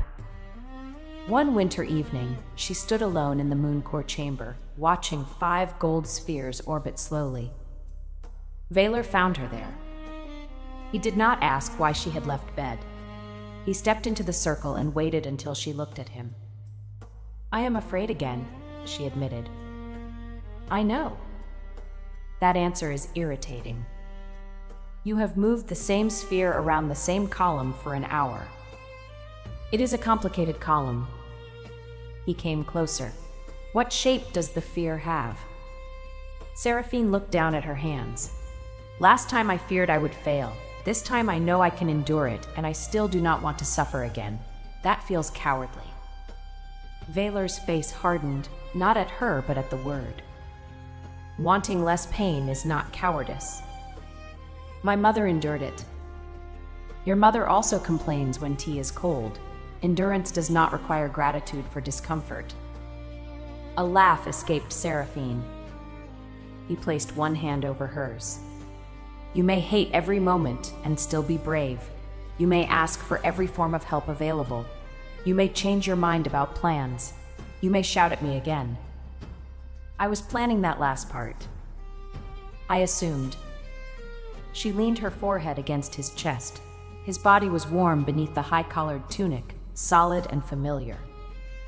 What if this child does not have magic? She asked. Then the child does not have magic. What if the child is not strong? Then the child is not strong. What if the court compares them to Myravra? Then the court learns silence. Seraphine looked up. By law? Preferably. And if law fails? I married a woman with several alternatives. The second baby arrived in early summer after a shorter labor and a much louder argument about whether Valor was allowed to order the sun to rise more slowly. He had not actually attempted to command the sun.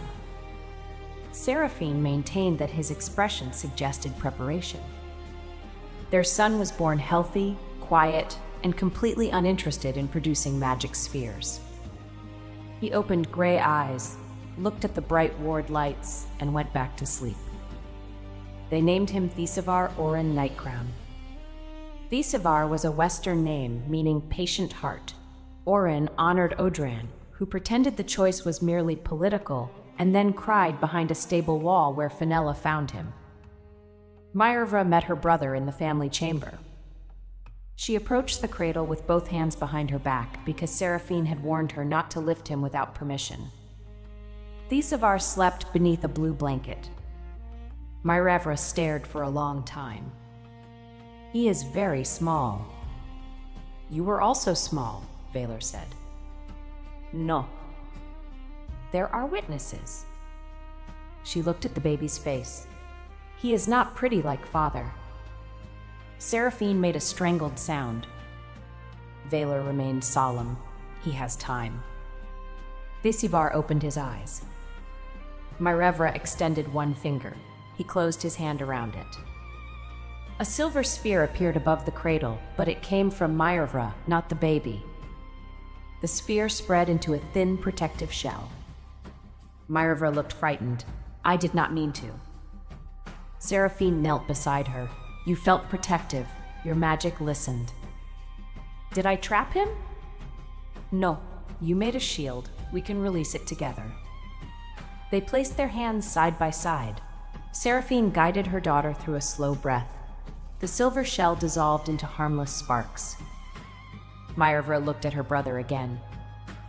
He can have Bravain's chair, she decided. The court expected the two royal children to become identical wonders. They did not. Maervra inherited Seraphine's strength early.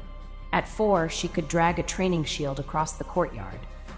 At 5, she lifted one end of a banquet bench while 3 servants were still seated on it. At 6, she created stable gold and silver spheres, but struggled to make them stop following her emotions. Thisavar developed no visible magic during his first years.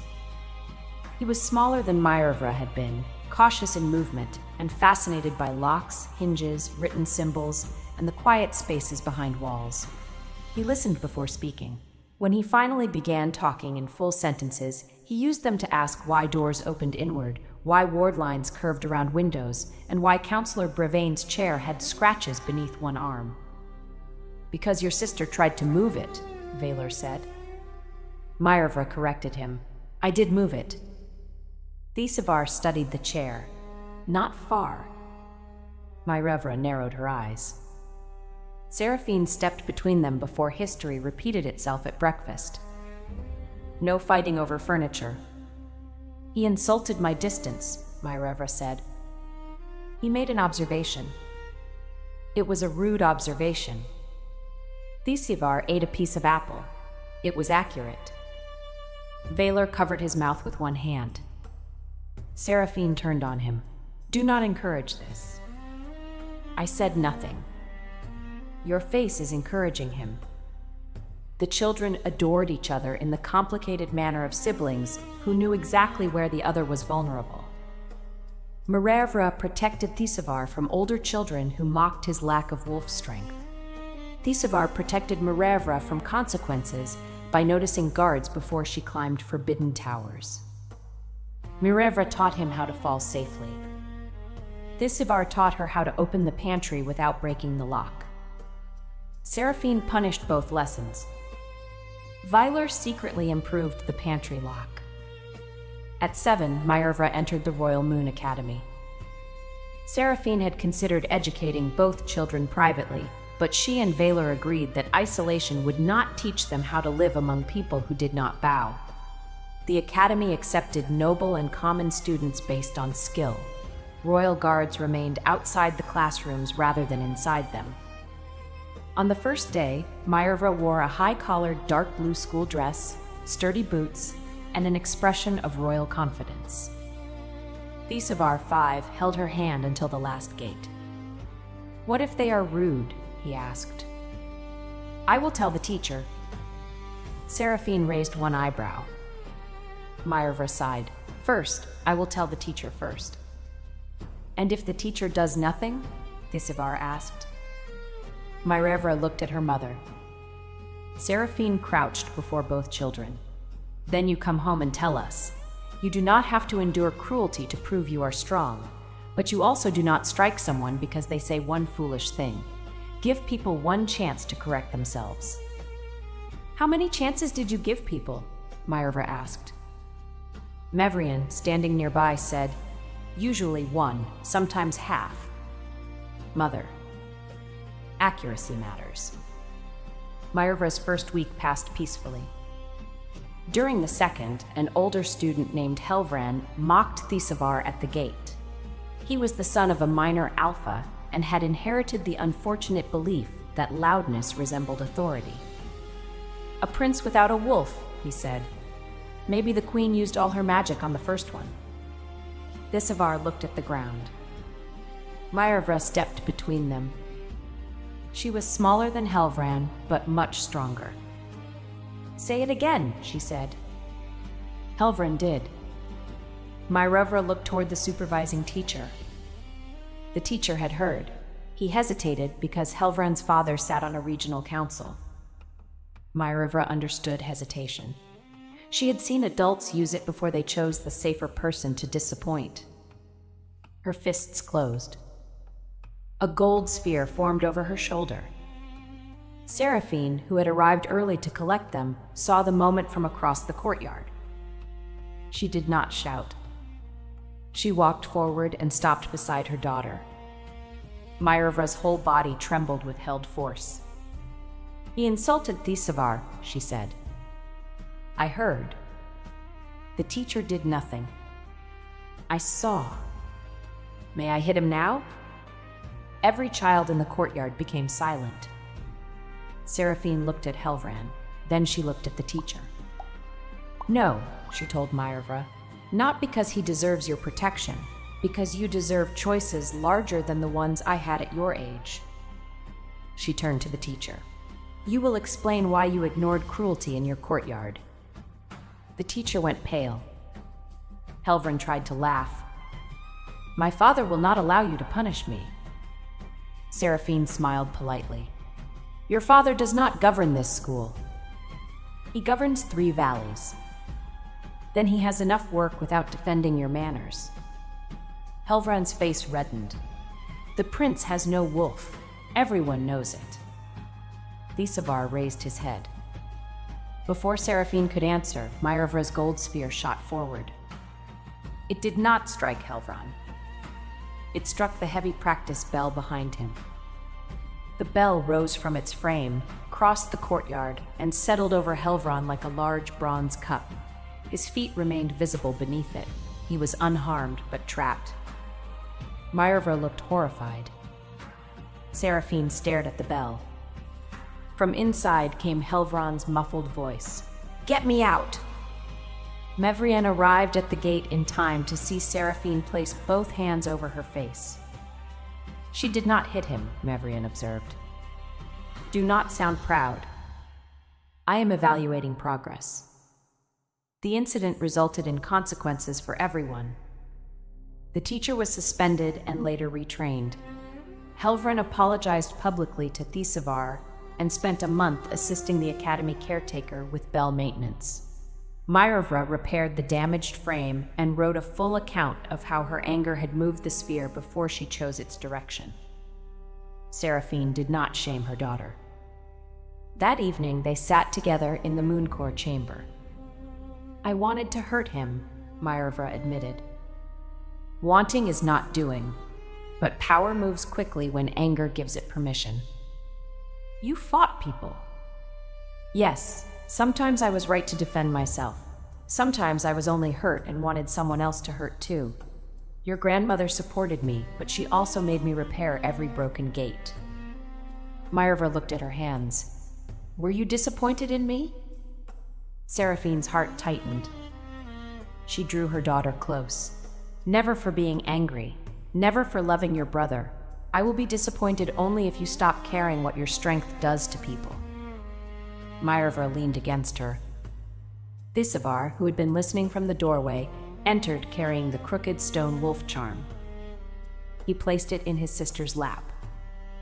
You can have it tonight, he said. Why? It is for courage when things are imperfect. Myrovra hugged him hard enough to lift his feet. Too strong, he said into her shoulder. She loosened her arms immediately. Seraphine watched them and understood that motherhood was not giving children a world without pain. It was giving them language, protection, and another chance after mistakes. Thisavar's magic appeared when he was 7. It did not arrive as a sphere, a wolf transformation, or a flash of royal power. It appeared as a line. Dovrin had brought an old ward box to the family library for repair. The box contained a cracked locking pattern that no adult had yet solved. Thisavar sat beside it for an hour, tracing the carved symbols without touching them. Then a thin silver line emerged from his fingertip. It moved through the pattern, paused at each damaged point, and connected the broken sections. The lock opened. Dovrin stopped breathing for several seconds. Thisavar looked up. Was it supposed to do that? Dovrin knelt beside him. No one has produced living thread magic in 4 generations. Myrovra rushed into the room. Can it lift things? That is not the first question, Seraphine said. It is my first question. Thisavar extended the silver thread toward a wooden block. It wrapped around the block and lifted it 1 inch. Myrovra applauded. Valor entered from the council chamber and studied the line. pride warmed his severe face, but he did not proclaim destiny or summon officials. He crouched beside his son. "How does it feel?" Thisivar thought. "Like finding the door inside a wall." "Do you want to continue?" "After lunch." "A sound decision." Dovrin looked personally wounded. "Your Highness, this is an extinct branch of wardcraft." Thisivar took Seraphine's hand. "I am hungry." Seraphine led him away. Behind them, Mavrian told Dovrin, "Prepare emotionally." The children's differences became the strength of their bond. Myrevra could generate power faster than she could understand structure. Thisivar understood structure before he possessed enough force to affect it. Together, they learned to create woven sphere wards. Myrevra formed the glowing core, and Thisivar wrapped it in silver lines that controlled its direction. Their first attempt lifted every cushion in the library and arranged them against the ceiling. Their second locked Vaylor's left boot to the floor during a diplomatic reception. Their third worked perfectly until Odrin praised them, at which point Myrevra became excited and the sphere carried his hat into a chandelier. Odran looked up. "I see the royal family remains committed to height." Vaylor said, "You are fortunate it was only the hat." By the time Myrevra was 9 and Thisivar 7, the kingdom had enjoyed several peaceful years. Roads remained open, moon wards held, and the council had learned to ask the queen before purchasing furniture. Peace created new difficulties. People began turning the royal children into symbols. Northern Pax praised Myrevra as the next warrior queen.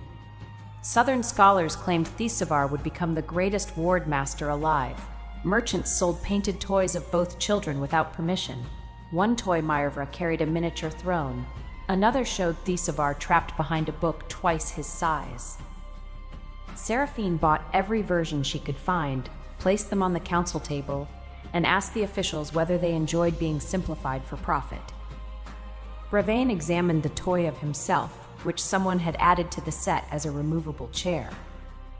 "The likeness is unkind," he said. "The chair is accurate," Vaylor replied. Seraphine and Vaylor decided the children needed time outside the capital. They traveled to Frostbarrow for a summer, staying in the rebuilt northern fortress where Seraphine had first controlled a great corruption sphere. Odrin commanded the district. Caldrissa served as chief flame warden and had become broad-shouldered, practical, and incapable of tolerating ceremonial shoes.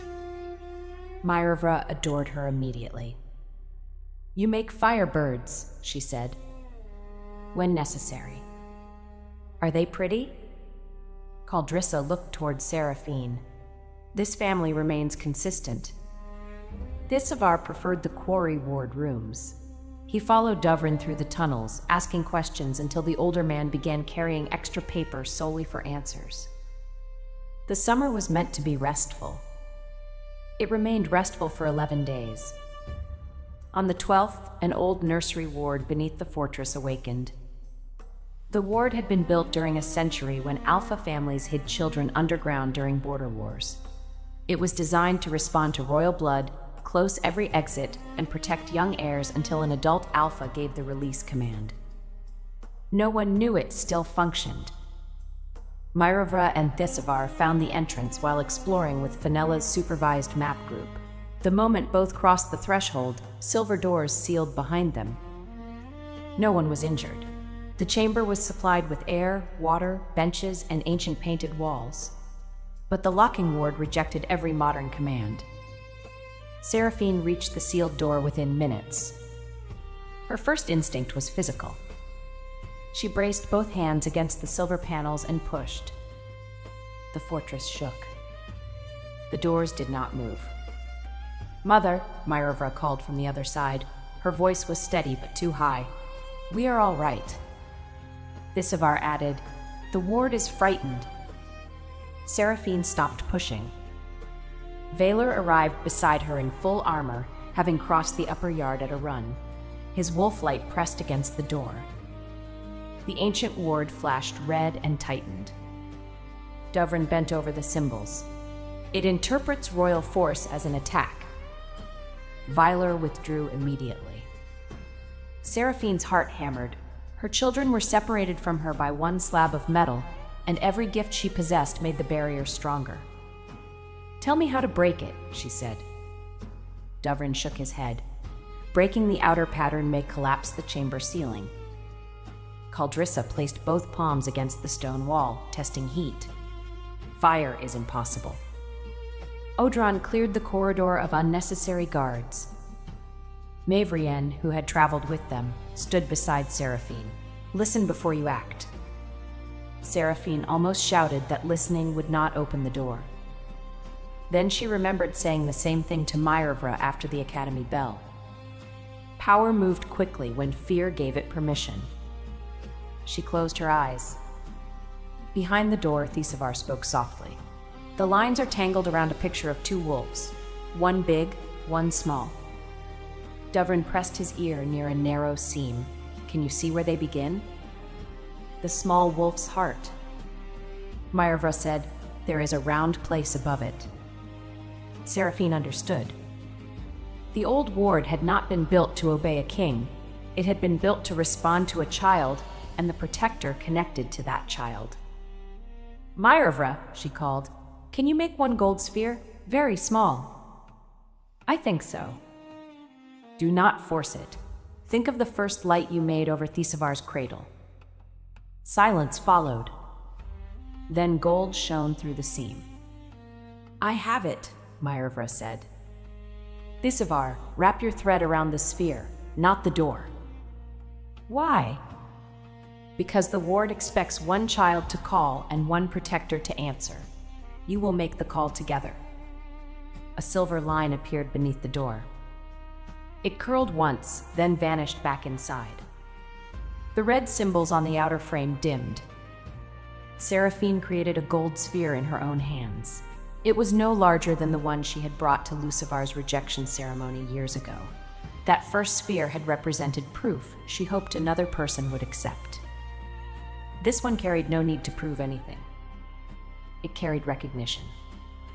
She placed it against the large wolf's heart carved outside the door.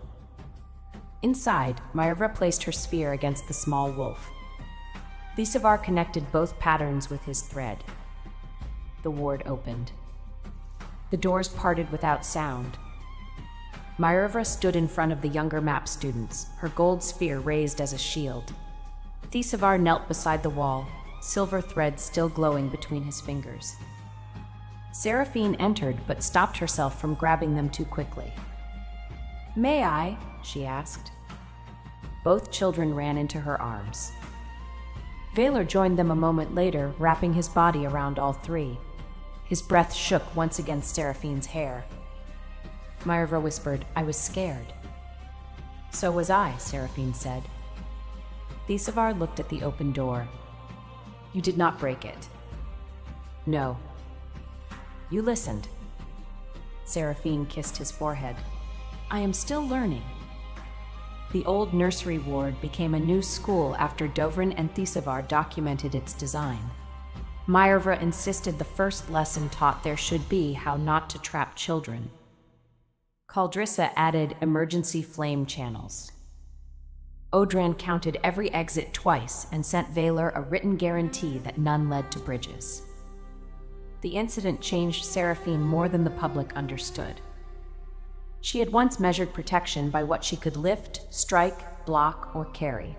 Motherhood taught her that sometimes protection meant leaving space for children to use what she had taught them. That lesson was painful. It was also necessary. As Myervra approached adolescence, her strength increased faster than her patience. She trained with Seraphine, Odrin, and the Palace Guard, but she hated being watched by people waiting to decide whether she was impressive enough. One afternoon, she failed to stabilize a 7-sphere formation before a group of visiting alphas. 2 spheres collided, scattering harmless gold sparks across the yard. A young noble laughed. Myervra went silent. Seraphine recognized that silence. After the visitors left, she found her daughter alone beside the old fountain where she had once thrown Lucivar's bullies. Marevra sat on the stone rim, shoulders rigid. "I know what you will say," she muttered. "That saves time. What will I say?" "That failure is part of training. That magic grows in its own shape. That I should not care what foolish people think." Seraphine sat beside her. "Those are all true. None of them make humiliation pleasant." Marevra looked at her. "I wanted to put him in the fountain." "I noticed." "You would have." "At your age, yes." "Then why should I be better than you?" Seraphine considered the question carefully. "You do not owe the world perfection because I made mistakes, but I hope you will have more choices than I did. I fought because sometimes no adult stood between me and cruelty except my mother. You have me, your father, your grandmother, teachers, laws, and your own voice. Use all of them. Keep your fists as one tool, not the only one." Marevra looked down at the water. "What if people think I am weak for not fighting?" "People thought I was weak while I carried a prince and his throne. Their thoughts were not reliable." A reluctant smile appeared. Seraphine nudged her shoulder. "Also, if you put every fool in this fountain, the gardeners will demand higher wages." "Would father pay them?" "He would make the fools pay." "That is fair." Marevra leaned against her. Across the courtyard, Valor watched without approaching. He had learned that some rescues required him to remain near enough to help and far enough not to interrupt. Thesivar grew into a quiet boy with a dangerous understanding of buildings. At 10, he discovered 3 hidden passages in the palace and reported 2 of them. Seraphine learned about the 3rd when she found both children entering the kitchen through a wall cupboard after midnight. Marevra held a pie. Thesivar held a detailed map. "Explain," Seraphine said. Thesivar looked at the map. "The western passage requires ventilation." "Explain the pie." Marevra held it closer. "Evidence." Valor arrived behind Seraphine, took in the scene, and asked, "What kind?" "Apple." "Then the investigation will be thorough." Seraphine turned slowly. "You are not helping." He took the pie from Marevra. "I am securing evidence." They ate it in the family sitting room while the children described the passage. The next morning, Thesivar helped Dovrin seal 2 unsafe sections and convert the rest into an emergency route. Seraphine made both children apologize to the cook. The cook forgave them after receiving a new pantry lock designed by Thesivar and a promise from Marevra not to test it with physical force. The promise lasted 4 months. The family returned to the Hall of 12 Moons on the 15th anniversary of the day Lucivar rejected Seraphine. The court called it Mooncore Day now, though Seraphine still thought carrying the wrong chair day would have been more accurate. The ceremony honored new village wardens, teachers, miners, healers, and craftspeople. Seraphine had insisted that the celebration belonged to the kingdom rather than to her marriage. Marevra stood at her left, tall for her age, dressed in a complete, high-collared dark blue gown with silver training cuffs. 7 small spheres moved around her in a calm ring. Thesivar stood at Valor's right in a formal black tunic. Fine silver threads connected the hall's oldest cracked moon carvings, repairing them without hiding their age. Mavrian watched from the front row. Lucivar attended as Southern Alpha. Time had silvered one strand of his gold-brown hair, but his face remained beautiful enough that Marevra leaned toward Seraphine and whispered, "Still pretty." Valor heard. "Hereditary weakness," he murmured. Seraphine squeezed his hand. "You remain the preferred evidence." Caldrissa stood with Fenella and Odron near the wardens. Dovrin complained quietly that the ceremony lighting interfered with his measurements. Brevane sat in a reinforced chair he had purchased with his own money and registered through the correct office. The final honoree was a young witch from a western village. She had failed every traditional flame test. Instead, her magic formed flat squares that could seal broken roofs during storms. The academy had mocked her until Marevra found one of the squares holding a collapsed training wall. The girl approached Seraphine with shaking hands. "Your Majesty," she said, "they told me my magic was wrong." Seraphine remembered a plum-sized sphere in a velvet box. She remembered laughter, a pearl clasp, and the weight of a throne beneath her hands. She also remembered her mother saying the truth before anyone else believed it. "Magic is not wrong because a teacher has not learned its language," Seraphine said. "But power must still be trained. Will you do the work?" The girl nodded fiercely.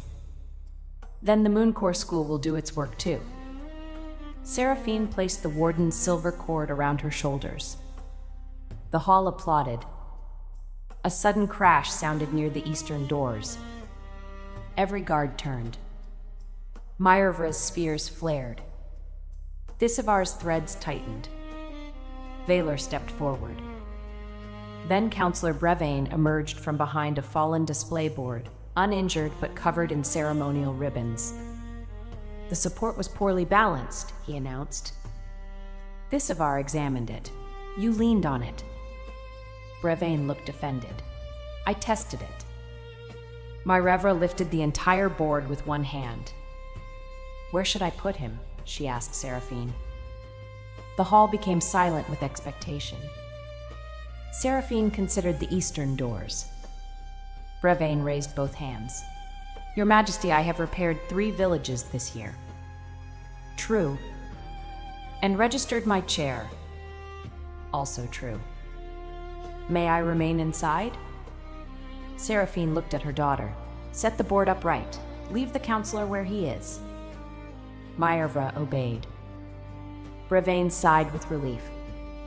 Mavrienne called from the front row, "You have become very restrained." Seraphine smiled. "I am a mother now. I must model civilization." Valor leaned toward her. "You threw a table into the river last spring." The children were not present. "They heard the song about it." "That was not my fault." The ceremony ended at sunset. Later, the royal family returned to the western garden where Seraphine and Valor had spent so many quiet afternoons.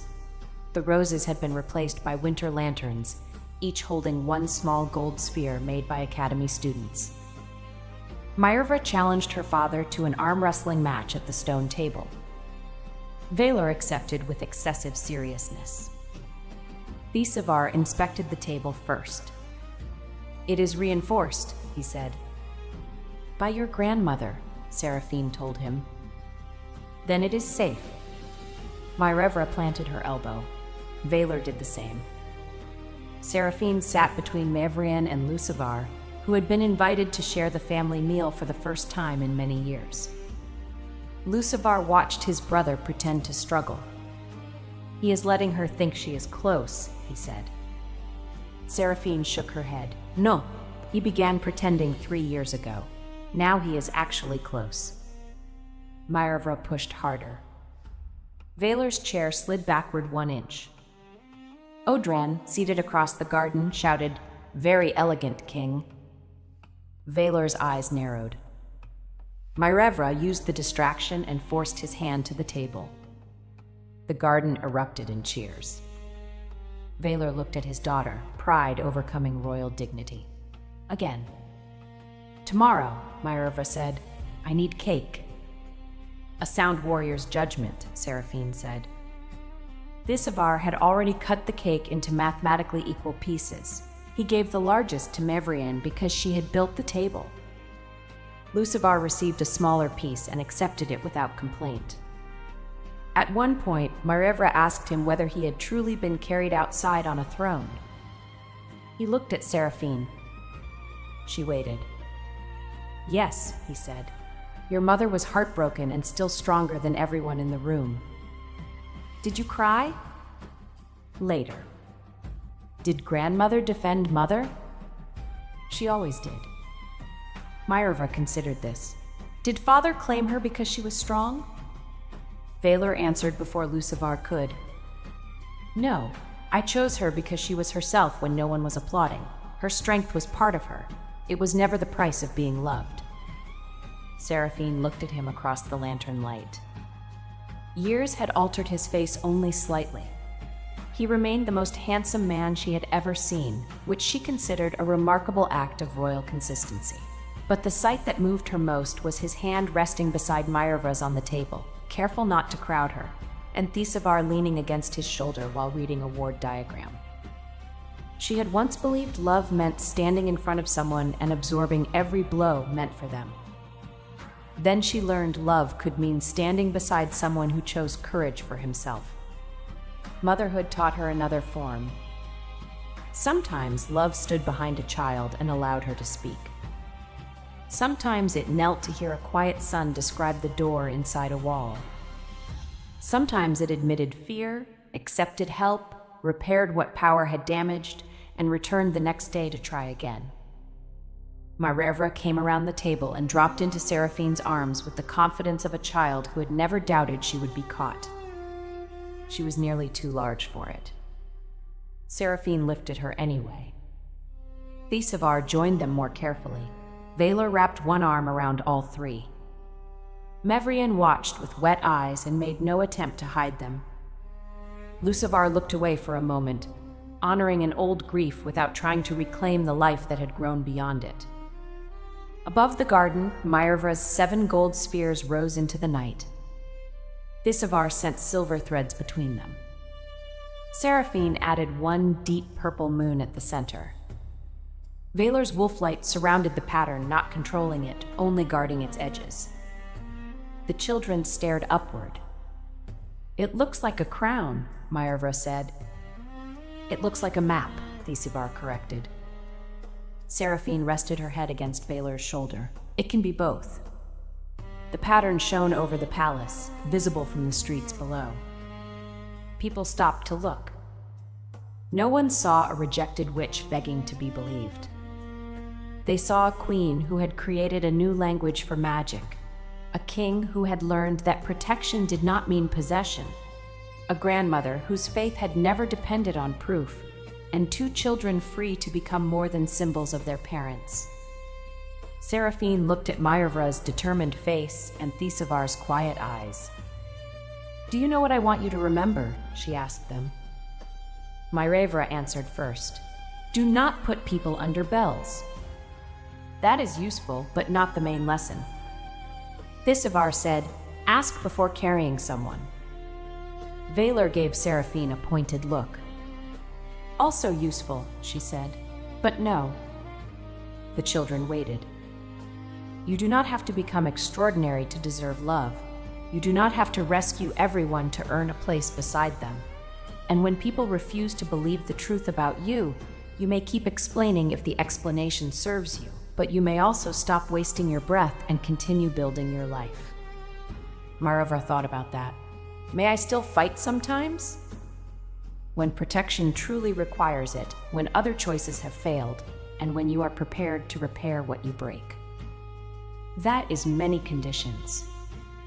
Your grandmother created most of them. Mevrian lifted her cup. Civilization is complicated. Thesivar traced 1 silver thread through the air. What if a door is locked? Seraphine smiled. First, learn why. Then decide whether to open it, mend it, or build a better door. Valar's hand tightened gently at her waist. And what if someone buys another unnecessary table? Myerva asked. Seraphine looked toward the river beyond the walls. Valar sighed. Then, Seraphine said, we consider the depth of the water. The children laughed. The magic crown above them brightened, steady and warm. Years earlier, Seraphine had carried the wrong prince outside because heartbreak had left her with no patience for dignity. Now she stood surrounded by the life that had followed, a husband whose beauty had first distracted her and whose character had given her peace, a mother who had never asked the world for permission to believe in her, a daughter strong enough to lift royal furniture, and a son who could find hidden doors without breaking walls. She had been mocked for magic that arrived in the wrong shape. She had been rejected by a man who loved what she gave him more than he loved the whole of her. Neither wound had become the center of her life. The center was here. It was a child's hand in hers. It was Valar's quiet laughter when Myrevra challenged him again. It was Thisivar repairing the edge of a cracked lantern instead of hiding the crack. It was Mevrian demanding another slice of cake. It was the freedom to be strong without carrying everything alone. And when Seraphine looked across the lantern-lit garden at her husband, she still noticed his face first. Valar caught her staring. "Again?" he asked. "The evidence remains excellent." "And the man?" She moved closer, placed one hand over his heart, and looked at the family gathered around them. "The man gave me room to become more than the woman he claimed in a doorway." His gaze softened. "You were never mine because I claimed you." "I know. You became my queen because you chose me." "I know that too." "Then why do you still tell the story incorrectly?" Seraphine smiled. "Because carrying your brother outside is the part everyone remembers." Myrevra raised her hand. "I remember father losing the arm match." Odran called from across the garden, "So does the north." Valar looked toward him. "Captain, there are several bridges that require counting." "At night?" "Especially at night." Seraphine laughed against Valar's shoulder, while the children protested on Odran's behalf. The Alpha King maintained that he was not jealous. The gold spheres above him disagreed. True strength is not proving that pain never mattered. It is honoring what was real, choosing what is better, and refusing to become smaller for people who only value finished miracles. Thank you for listening. Please follow Moonlit Romance Library for more Rejected Mate, Ex-Regret, and Chosen Love romances. Welcome to Moonlit Romance Library. Please follow for more stories.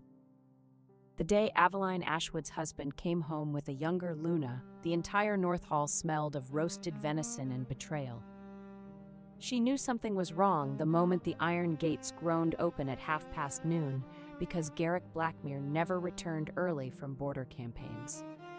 Garrick liked his wars the way he liked his ale, long, loud, and preferably involving someone else's suffering.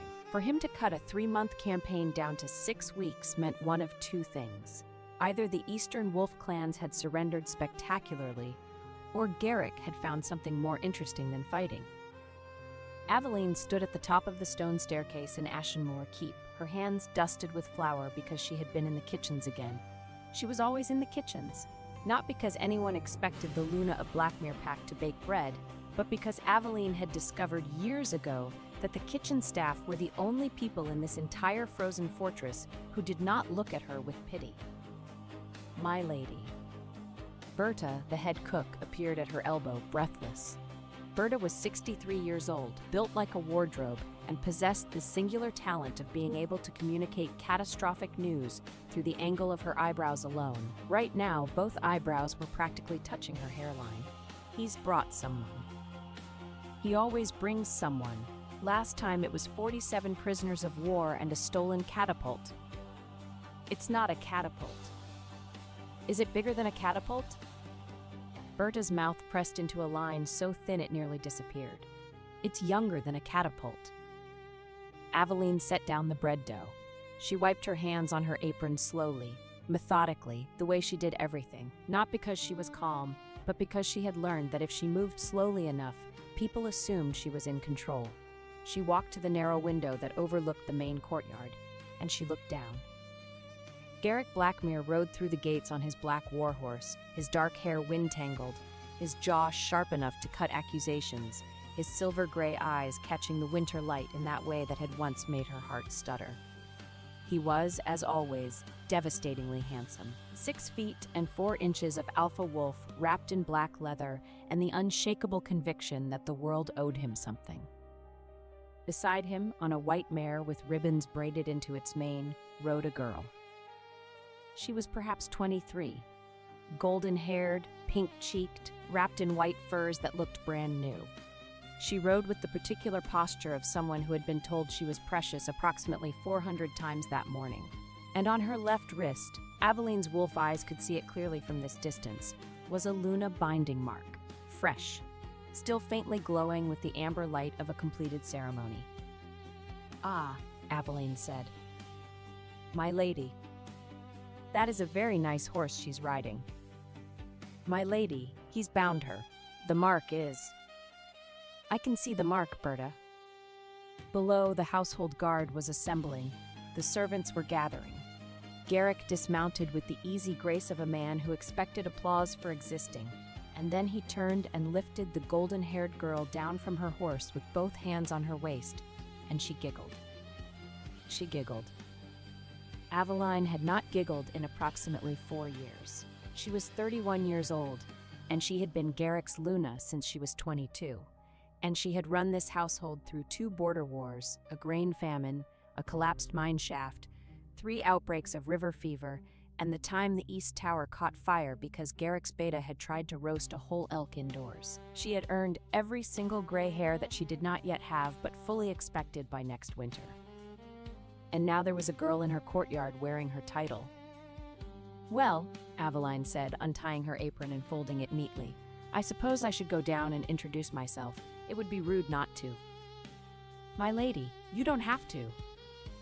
Berta, if I don't go down there right now, I will have to go down there later, and later I will have had time to think about it, and if I think about it, I will be forced to acknowledge that my husband of 9 years has ridden home with a replacement wife like she's a new pair of boots, and I will feel something about that, and I don't feel like feeling something right now, so I'm going down.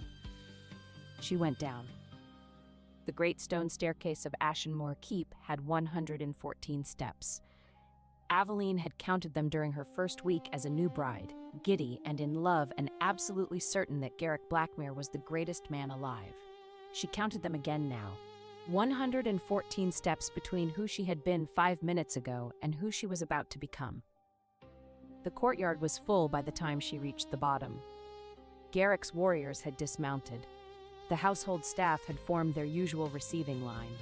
And there, standing at the center of it all like a painting of a saint who had wandered into the wrong chapel, was the golden-haired girl, clinging to Garrick's arm. Garrick saw Aveline. She watched it happen, the flicker of something in his silver eyes. Not guilt, exactly. Garrick Blackmere did not do guilt. It was more like the brief inconvenience of remembering that you had left a candle burning in a room you no longer intended to use. Aveline. Garrick. This is Lenora. She is the daughter of Lord Voss of Goldenmere. How nice. What is she doing here? Lenora smiled. It was a sweet smile, practiced and perfect, the kind of smile that had probably been rehearsed in a mirror decorated with dried wildflowers. I'm so honored to finally meet you, Lady Ashwood. Garrick has told me so much about. What is she doing here, Garrick? The courtyard went quiet. Even the horses stopped shifting. Garrick straightened. He was taller than Aveline by nearly a foot, and he used that height now the way he always did. Not as a weapon exactly, but as a fact. A reminder that the world was built for men of his size, and everyone else was just borrowing space. Lenora is my mate, he said, my true mate. The bond awakened during the Eastern Campaign. I have already completed the Luna binding.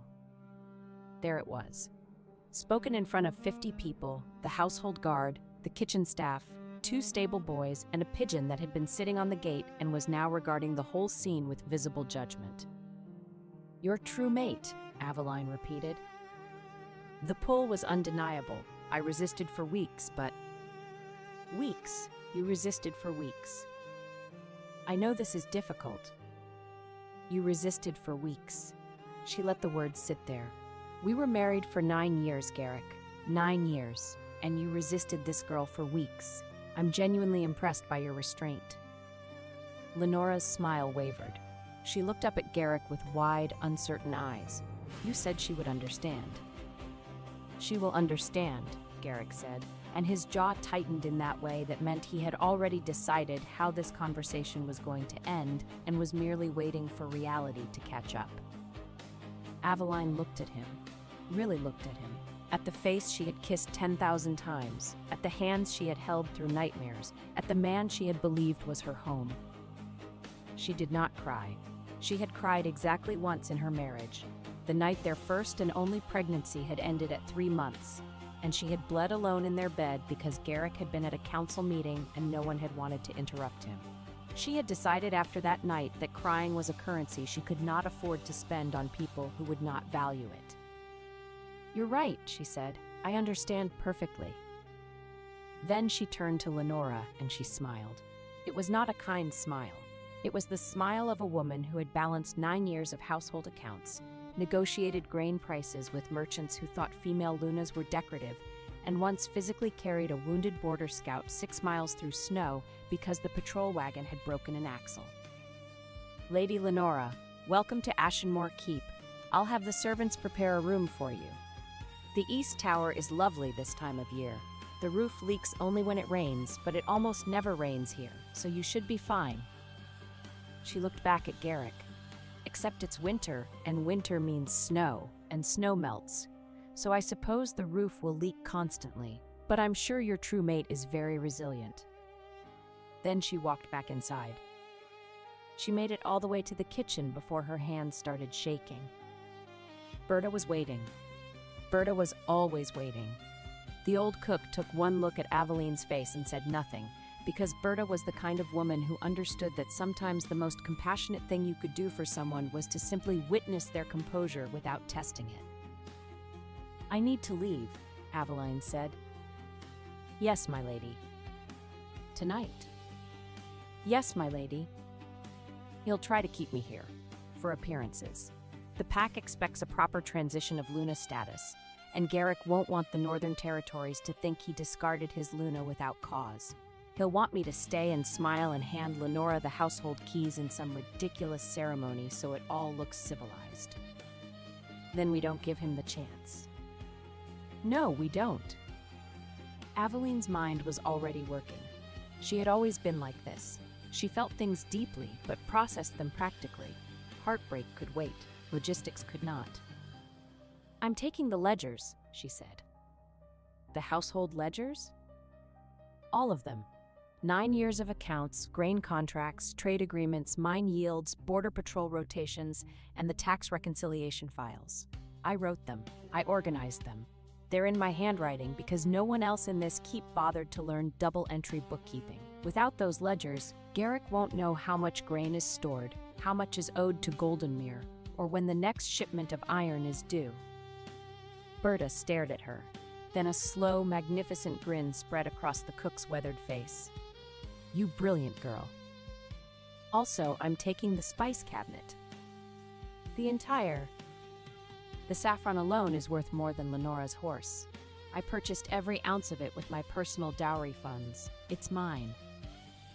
Berta laughed. It was a low, dangerous laugh, the laugh of a woman who had survived 3 husbands and trusted none of them. "What else?" Aveline considered. "My mother's silver, my books. The winter medicine stores, I compounded them myself, so they're mine, and the cheese." "The cheese?" "The aged Firewolf cheese in the cold cellar. 42 wheels. I spent 3 years perfecting that recipe. Garrick doesn't even like cheese. He won't miss it until his new Luna tries to host a feast and realizes there's nothing in the larder but salted pork and regret." By evening, Aveline had packed 14 crates. She had done it quietly, efficiently, with the help of Berta and 2 kitchen maids who had volunteered without being asked, because it turned out that the household staff had opinions about Garrick's romantic decisions, and none of those opinions were favorable. The problem was leaving. Ashenmore Keep sat on a rocky plateau surrounded by pine forest on 3 sides and a sheer cliff drop on the 4th. The main gate was guarded. The postern gate was locked at sundown, and Garrick, for all his emotional failures, was not stupid. He would expect her to try to leave, and he would have instructed the guards to prevent it, not out of love, but because a discarded Luna wandering the northern roads was politically inconvenient. Aveline was standing at the kitchen window, considering her options, when she heard the noise. It came from the old granary behind the keep, a low, rumbling sound, half growl and half whimper. She knew that sound. She had heard it before, on border patrols, in the deep forests. It was the sound of a wolf. Not a shifter wolf, not a pack wolf, but a real wolf, a wild one. She should not have gone to investigate. She had 14 crates to move, a a keep to escape, and a rapidly narrowing window of time before Garrick decided to summon her for whatever humiliating conversation he was surely planning. But the sound was wrong. It was pain-wrong, and Aveline had never been able to walk away from pain-wrong sounds, which was how she had ended up married to Garrick in the first place, because 9 years ago she had heard a wounded soldier howling in the rain and had gone to help him, and the wounded soldier had turned out to be the most handsome alpha she had ever seen, and he had looked at her like she was the only warm thing in a cold world, and she had loved him. She had loved him so much. She went to the granary. The wolf was silver, not gray, not pale. Silver, like moonlight, had been hammered into fur. It was enormous, easily twice the size of a natural wolf, with eyes that shone the pale blue of glacier ice. It was also very clearly injured. Its left hind leg was caught in an old iron trap, one of the cruel, spring-loaded things that Garrick's father had set decades ago, and no one had bothered to remove. The wolf snarled when it saw her. "I know," Aveline said. "I wouldn't trust me either. Everything in this keep has terrible judgment." She approached slowly. She had done this before, not with wolves this large, but with injured animals in the forest. The key was to make yourself boring, unthreatening, the kind of creature that clearly did not have the ambition to be a predator. "I'm going to look at that trap," she said, keeping her voice level. "And then I'm going to open it, and then you're going to not bite my hand off because I need my hands. I have 14 crates of cheese and spices to load onto a cart tonight, and it's really hard to drive a cart with stumps." The wolf watched her. Its ice blue eyes tracked her every movement with an intelligence that was not entirely animal. Aveline knelt beside the trap. It was rusted, but still brutally functional. The iron jaws had bitten deep enough to draw blood, but not deep enough to break bone. She studied the mechanism. She knew these traps. She had spent her first year as Luna systematically disarming them across Blackmere territory because she thought they were barbaric, and Garrick had let her because it had not seemed important enough to argue about. "This is going to hurt," she told the wolf. "I'm sorry." She pressed the release lever with both hands. The jaws opened. The wolf yelped, a sound that was far too dignified to be called a yelp, but there was no other word for it, and yanked its leg free. Then it just sat there, looking at her. "You're welcome," Aveline said. "Now please go away. I have a dramatic escape to execute, and I don't have time for a wildlife encounter." The wolf did not go away. It licked its injured paw, then stood, testing its weight. It limped, but it walked. It looked at Aveline with those impossible glacier eyes, and then it looked at the keep, and then it looked back at Aveline. Then it lay down across the granary doorway. "You're not helping." It yawned. Its teeth were very large. "Fine, guard the door. That's useful. I'm going to go be publicly humiliated now, and then I'm going to steal my own cheese and leave. If anyone asks, you didn't see me." She left the wolf in the granary. She had larger problems. The summons came at dusk. A servant, not one of the loyal kitchen staff, but one of Garrick's personal attendants, a thin man named Harwick, who had the personality of a damp sock, knocked on Aveline's chamber door and informed her that the Alpha required her presence in the Great Hall. "Required," Aveline repeated. "His word, my lady." Of course it was. She dressed carefully. Not in the plain wool she usually wore for kitchen work, but in the one fine gown she owned, deep midnight blue with silver thread at the cuffs, the gown she had sewn herself for last winter's solstice feast. She braided her dark auburn hair and pinned it with her mother's silver combs. She did not do this for Garrick. She did it for herself, because she understood that in the next hour her dignity was going to be tested. And dignity was easier to maintain when you felt like you looked like someone who deserved it. The Great Hall of Ashenmoor Keep was a massive stone room with a vaulted ceiling supported by pillars carved to look like wolves standing on their hind legs. Garrick sat in the Alpha's chair on the raised dais at the far end, and Lenora sat beside him in a smaller chair that had been hastily draped with white silk. That chair had been Aveline's. She had sat in it for 9 years. She walked the length of the hall. Every step echoed. The pack was assembled, warriors, elders, household staff.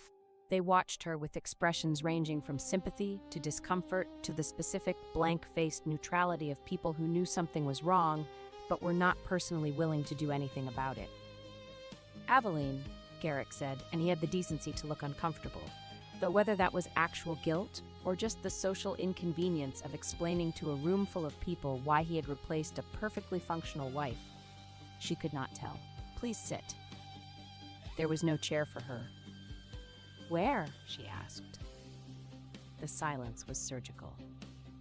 Garrick's beta, a barrel-shaped man named Griff, who had the emotional intelligence of a fence post but at least the honesty of one, shifted his weight and muttered something that might have been a curse. "A chair," Garrick snapped at a servant. "Bring a chair." They brought a chair, a small wooden one, the kind used by scribes, and they set it below the dais, not on the platform. Below it. Below Garrick. Below Lenora. Aveline looked at the chair. She looked at Garrick. She did not sit. "You have something to say to me," she said. "Say it standing." A low male voice came from the Western delegation near the rear doors. "Then standing is the only honest position left in this hall." Aveline turned. 12 riders in silver-edged cloaks stood beneath the carved wolf pillars, road dust still whitening their boots. At their center was a black-haired man in a closed black coat, taller than Garrick and unnervingly still. He wore no crown and no pack crest, only a narrow silver clasp shaped like a wolf fang. He had arrived at noon as a Western road envoy, and until that moment he had said nothing. Garrick's expression hardened. "This is a private pack matter." "You summoned the full household, 2 visiting lords and foreign witnesses," the stranger replied. His pale eyes moved once to the scribe's stool below the dais, then returned to Aveline. "It stopped being private when you removed your Luna's chair." He did not step in front of her. He did not offer to speak for her. He merely stayed where she could see him, a silent witness whose attention held no pity. For the first time that evening, Aveline felt observed without feeling diminished. Garrick's jaw worked. She knew that look. It was the look he got when reality was not performing according to his expectations. "The bond between Lenora and me is a true mate bond," he said. "It cannot be denied. Pack law recognizes." "I know what pack law recognizes, Garrick. I rewrote half of it." "That a true mate bond supersedes a ceremonial marriage. When confirmed by the Pack Elder Council, witnessed by 3 neutral alphas, and recorded in the Sovereignty Ledger, which I also maintain, none of which has happened." Garrick's eyes narrowed. "It will happen." "Then let it happen properly. But you didn't call me here to discuss procedure, did you?" Lenora leaned forward. She had changed into a white gown embroidered with gold, probably from the keep's own textile stores, which Aveline had stocked herself. And she had the expression of someone who was trying very hard to appear gracious, and was mostly just appearing nervous. "Lady Ashwood," Lenora said, "I want you to know that I never intended to." "To what? Take my husband? Take my title? Take my chair?" "I know this must be painful. What's painful is that you're wearing a gown made from fabric I imported from the Southern weavers at a rate of 12 silver marks per bolt, and you've cut the hem crooked." Lenora looked down at her hem. It was, in fact, crooked. Aveline turned back to Garrick. "What are your terms?" "You'll be given quarters in the East Tower. The tower with the leaking roof. And you'll retain the courtesy title of Lady Ashwood." "How generous! A leaking tower and a fake name." "And you'll participate in the formal transition ceremony, where you'll transfer the Luna Seal to Lenora in front of the pack." The Luna Seal. It was a medallion of dark iron, stamped with the Blackmere wolf, worn by every Luna of the pack for generations. Aveline had worn it for 9 years. She reached up and touched it now, feeling the cool metal against her collarbone. "You want me to hand my seal to this girl, in public, and smile. I want you to do it with grace, Aveline. You've always had grace." "Grace," she repeated. "You want me to have grace?" She looked at him, at this man she had loved since she was 22, this man whose nightmares she had soothed, whose wounds she had stitched, whose household she had held together with nothing but stubbornness and double-entry bookkeeping. She looked at the silver in his eyes and remembered when those eyes had looked at her like she was the only thing worth seeing. "All right," she said. "When is the ceremony?" 3 days. 3 days. Fine. She paused. "But Garrick?" "Yes. You should know that I've taken the household ledgers." The room shifted. Garrick's expression changed. "All of them," she continued. "Grain stores, trade contracts, mine yields, tax reconciliations, patrol rotations, every record of how this keep functions. I wrote them. They're mine." "Aveline." "Also the spice cabinet and the aged Firewolf cheese. 42 wheels. I'd say I'm sorry, but I spent 3 years perfecting that recipe while you were off deciding which wars to start, so I'm not even a little bit sorry." Griff, the beta, made a choking sound that might have been a laugh. He turned it into a cough. "You can't take the ledgers," Garrick said, standing. "Those are pack property. They're written in my personal cipher. Nobody else can read them, which means they're either my property or they're very expensive kindling. Your choice." Lenora looked between them with the expression of someone who had just realized that the fairy tale she had walked into had footnotes she had not read. "I'll give you the ledger cipher key," Aveline said. "When I am released from this marriage with my full dowry restored, my mother's silver returned, and a formal letter of good standing signed by you and witnessed by 3 neutral alphas. Until then, I hope Lenora is good at arithmetic, because winter tax season starts in 6 weeks, and the northern mines will want their yield reports." She turned and walked out of the great hall. Behind her, she heard Garrick say, "Aveline," and she did not stop. She did not stop until she reached the granary, where the silver wolf was still lying across the doorway, and then she sat down on an overturned bucket, and she pressed her hands over her face, and she breathed. The wolf lifted its head and watched her. "Don't look at me like that," she said, her voice cracking exactly once. "I'm fine." The wolf stood. It limped over to her on its injured paw and pressed its enormous silver head against her knee. Its fur was surprisingly warm. It smelled like pine sap and cold stone, and something else, something sharp and electric, like the air before a lightning strike. She put her hand on the wolf's head. She did not cry. But she sat there for a long time, with her hand on a wild animal's silver fur, and she breathed, and she planned. 3 days, Garrick had said. She would be gone in 1. The escape happened at the 3rd bell past midnight. Berta had arranged a cart. Not one of the fine ones from the keep's carriage house, but a sturdy farm cart from the village below, driven by Berta's nephew Tam, a lanky 19-year-old with perpetually startled hair and the useful quality of asking no questions about anything ever. "Where are we going?" Tam asked. "South," Aveline said. "How far south?" "Far enough that Garrick Blackmere's name is a boring fact and not a present danger." "That's very far south." "Then I hope this horse is well rested." They loaded the crates in silence. 14 crates of ledgers, spices, medicine, cheese, silver, and books. Everything Aveline owned, everything she had earned. Her entire life in Ashenmore. Keep reduced to what could fit on a farm cart. The silver wolf appeared as they were finishing. It materialized from the tree line like a patch of moonlight that had decided to go for a walk, and it sat at the edge of the clearing and watched them with those glacier blue eyes. "No," Aveline said. The wolf tilted its head. "I am not adopting a wild wolf. I have enough problems."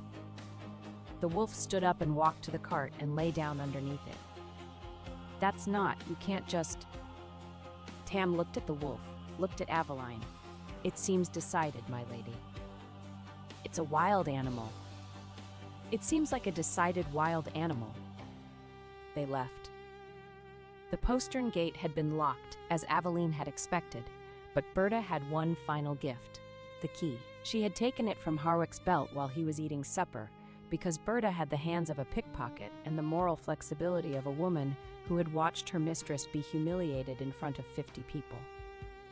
"Go," Berta said, pressing the key into Aveline's hand.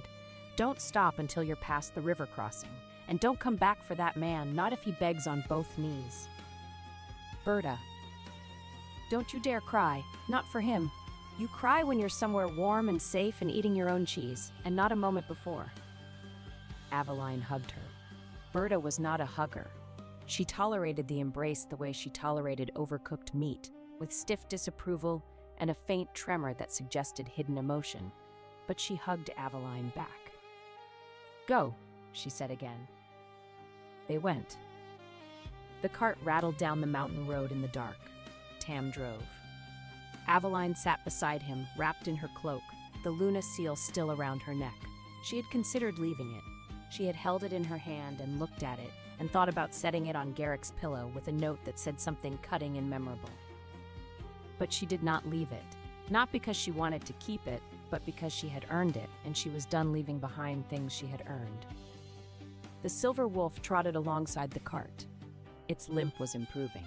In the moonlight, its fur shone like liquid metal, and its glacier eyes caught every shadow, every movement, every rustle in the dark pines. It moved with the particular alertness of an animal that was not following, it was escorting. They traveled south for 3 days. On the first day, they crossed the Blackmere border into unclaimed territory, the vast, lawless stretch of pine forests and rocky valleys between the northern wolf packs and the Silver Reaches. Tam drove the cart with the grim determination of a young man who had been raised by Berta and therefore feared nothing in the known world except his aunt's displeasure. Aveline navigated from memory because she had spent years studying the maps in Ashenmore Keep's library, while Garrick had been too busy being alpha to notice that his wife had memorized every road, river, and border crossing in the Northern Territories. On the second day, they ran into bandits. There were 5 of them.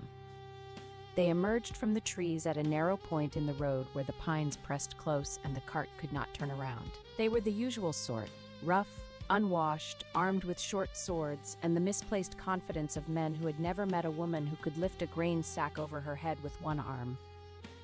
Aveline could lift a grain sack over her head with one arm. "Off the cart," the lead bandit said. He was missing 2 teeth and most of his charm. "Leave the cargo." Aveline looked at him. She looked at the cart full of her possessions. She looked at the wheel of Firewolf cheese that was sitting on top of the nearest crate, aged to perfection, worth approximately 40 silver marks at market. "No," she said. The bandit blinked. "That wasn't a request."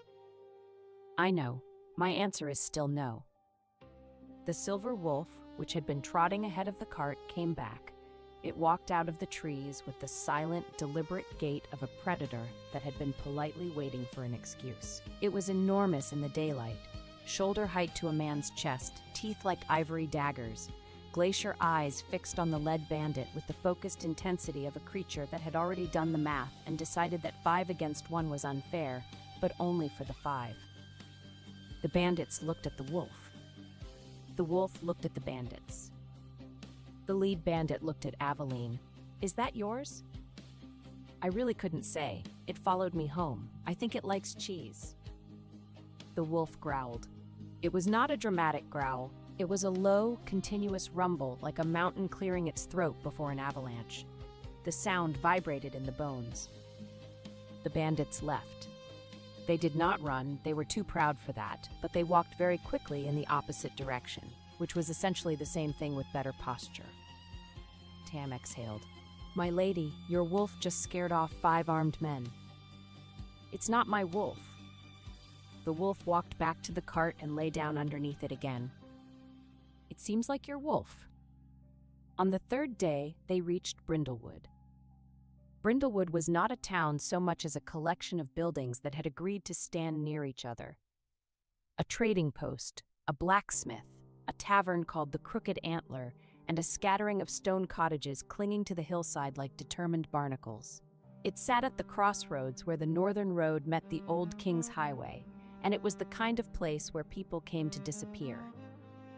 Aveline did not intend to disappear. She intended to regroup, resupply, and formulate a plan that extended beyond Go South. But first, she needed information, and information lived in taverns. The Crooked Antler was warm, dim, and smelled of wood smoke and spilled ale. The proprietress was a tall, sharp-faced woman named Marin, who had the look of someone who had seen everything and was disappointed by most of it. "Looking for a room?" Marin asked, wiping down the bar with a cloth that had probably been white sometime during the previous century. "Looking for news," Aveline said. "What's happening in the territories? Any major pack movements?" Marin studied her. Aveline was still wearing her midnight blue gown, travel-stained now, and her mother's silver combs, and the Luna seal around her neck. She did not look like a refugee. She looked like a Luna who had decided to go for a very long walk. "You're from Blackmere," Marin said. "I was." "Heard something about that? Alpha Blackmere took a new Luna?" "News travels fast. Merchants talk, especially when they're drunk." Marin leaned on the bar. "Lot of unrest in the territories right now. The Silver Reaches have been quiet for years, but the new Silver Wolf King took his throne about 2 years back. He's been consolidating the western packs. Rumor is he's building something. Army, alliance, nobody knows. But the northern alphas are nervous, Blackmere included." "The Silver Wolf King," Aveline repeated. She had heard the title. Everyone had. The Silver Reaches were a vast territory to the west, historically fractured, historically weak. But 2 years ago, a new king had emerged, a wolf of unknown lineage who had united the western packs through a combination of military brilliance, political cunning, and what the rumors described as an unsettling amount of personal charisma. Nobody knew much about him. He did not attend councils. He did not send emissaries to social functions. He was, by all accounts, a ghost who happened to command the largest wolf army west of the mountains. "The Silver Wolf King doesn't concern me," Aveline said. "I need to find work, something that uses organizational skills and an extremely detailed knowledge of northern trade routes." Marin raised an eyebrow. "You're a bookkeeper?" "I'm a Luna who ran a keep for 9 years. I can do accounts, negotiate trade contracts, manage provision routes, mediate territorial disputes, compound medicines, bake bread, and disarm iron traps. I can also lift a grain sack over my head with one arm, but I prefer to lead with the bookkeeping." Marin smiled. It was a thin, surprised smile, the smile of a woman who had not expected to be impressed and was annoyed at herself for it. "There's a position," she said. "Not here, north of here, actually. The border garrison at Thornwall, it's a neutral outpost, sits right on the line between unclaimed territory and the Silver Reaches. They need a quartermaster. The last one embezzled the supply funds and ran off with a traveling bard." A quartermaster position at a border garrison. It's not glamorous, but it's legitimate work, and the garrison commander doesn't care about pack politics. They just need someone who can count barrels and not steal from them. Aveline considered. A border garrison was not where she had imagined ending up, but it was work. It was far from Ashenmoor, and it was the kind of position where her skills would actually be valued rather than taken for granted. "I'll take it," she said. "You haven't even asked about the pay. Does it come with quarters that don't have a leaking roof?" "Stone cottage, dry, comes with a fireplace." "Then I'll take it." She left Brindlewood the next morning with Tam, the cart, and the Silver Wolf. Hayes had spent the night beneath the tavern eaves, waking at every wagon wheel an unfamiliar scent. At sunrise it rose, shook frost from its coat, and followed the cart without invitation. The road to Thornwall wound through increasingly wild terrain. The pines grew taller, the valleys grew deeper. The air tasted of snow and granite, and the particular silence that came from being very far away from anyone who might help you. It was on this road that Aveline met the black-haired Western witness from Ashenmoor again. He stepped from the pines alone this time, without the 12 silver-cloaked riders who had stood behind him in the Great Hall. Aveline recognized the disciplined stillness before she recognized his face. Men did not walk alone in the borderlands unless they were foolish or dangerous, and nothing about him suggested foolishness. His pale eyes took in the farm cart, the travel-stained gown, the 14 crates, and the silver wolf pacing beside her horse. "You left before dawn," he said. "You watched my husband remove my chair and said almost nothing. You did not need a stranger to win the argument for you." His gaze stayed level with hers. "You needed someone powerful enough to remember exactly what they did after everyone else decided it was more convenient to forget." The answer should have irritated her. Instead, it settled somewhere uncomfortably close to relief. Then he glanced at the horse and his expression sharpened. Aveline blinked. He was beautiful, not handsome in the way Garrick was handsome, sharp and aggressive and designed to impress. This man was beautiful the way a storm was beautiful, the way a blade was beautiful, the way something dangerous was beautiful, precisely because it did not care whether you found it beautiful or not. His eyes were pale gray, almost silver, set in a face with cheekbones that could have been carved by a sculptor who was showing off. He wore dark leather and fur, practical, well-made, but not ornamental. No insignia, no pack markings, nothing to identify him. He stopped in the middle of the road and looked at the cart. Then he looked at Aveline. Then he looked at the silver wolf, which had been trotting beside the cart and was now standing very still, its glacier eyes fixed on the stranger with an expression that Aveline could not read. The wolf did not growl. It did not snarl. It did not flatten its ears or bare its teeth. It simply stood there and looked at the man, and the man looked back at it, and something passed between them that Aveline did not understand. Then the man looked at her again. "Your horse is about to throw a shoe," he said. His voice was low and quiet, the kind of voice that did not need volume because it had weight, the kind of voice that entered a room and made other voices seem optional. Aveline looked at the horse. The right front shoe was indeed loose, the nails were bending, and the shoe was shifting with each step. She had not noticed. She should have noticed.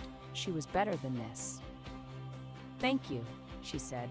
"I'll fix it at the next stop." "The next stop is Thornwall. That's 4 miles uphill. Your horse won't make it 4 miles on a loose shoe on this terrain." "Then I'll fix it here." She climbed down from the cart. She had tools, a basic farrier kit that Berta had packed because Berta thought of everything.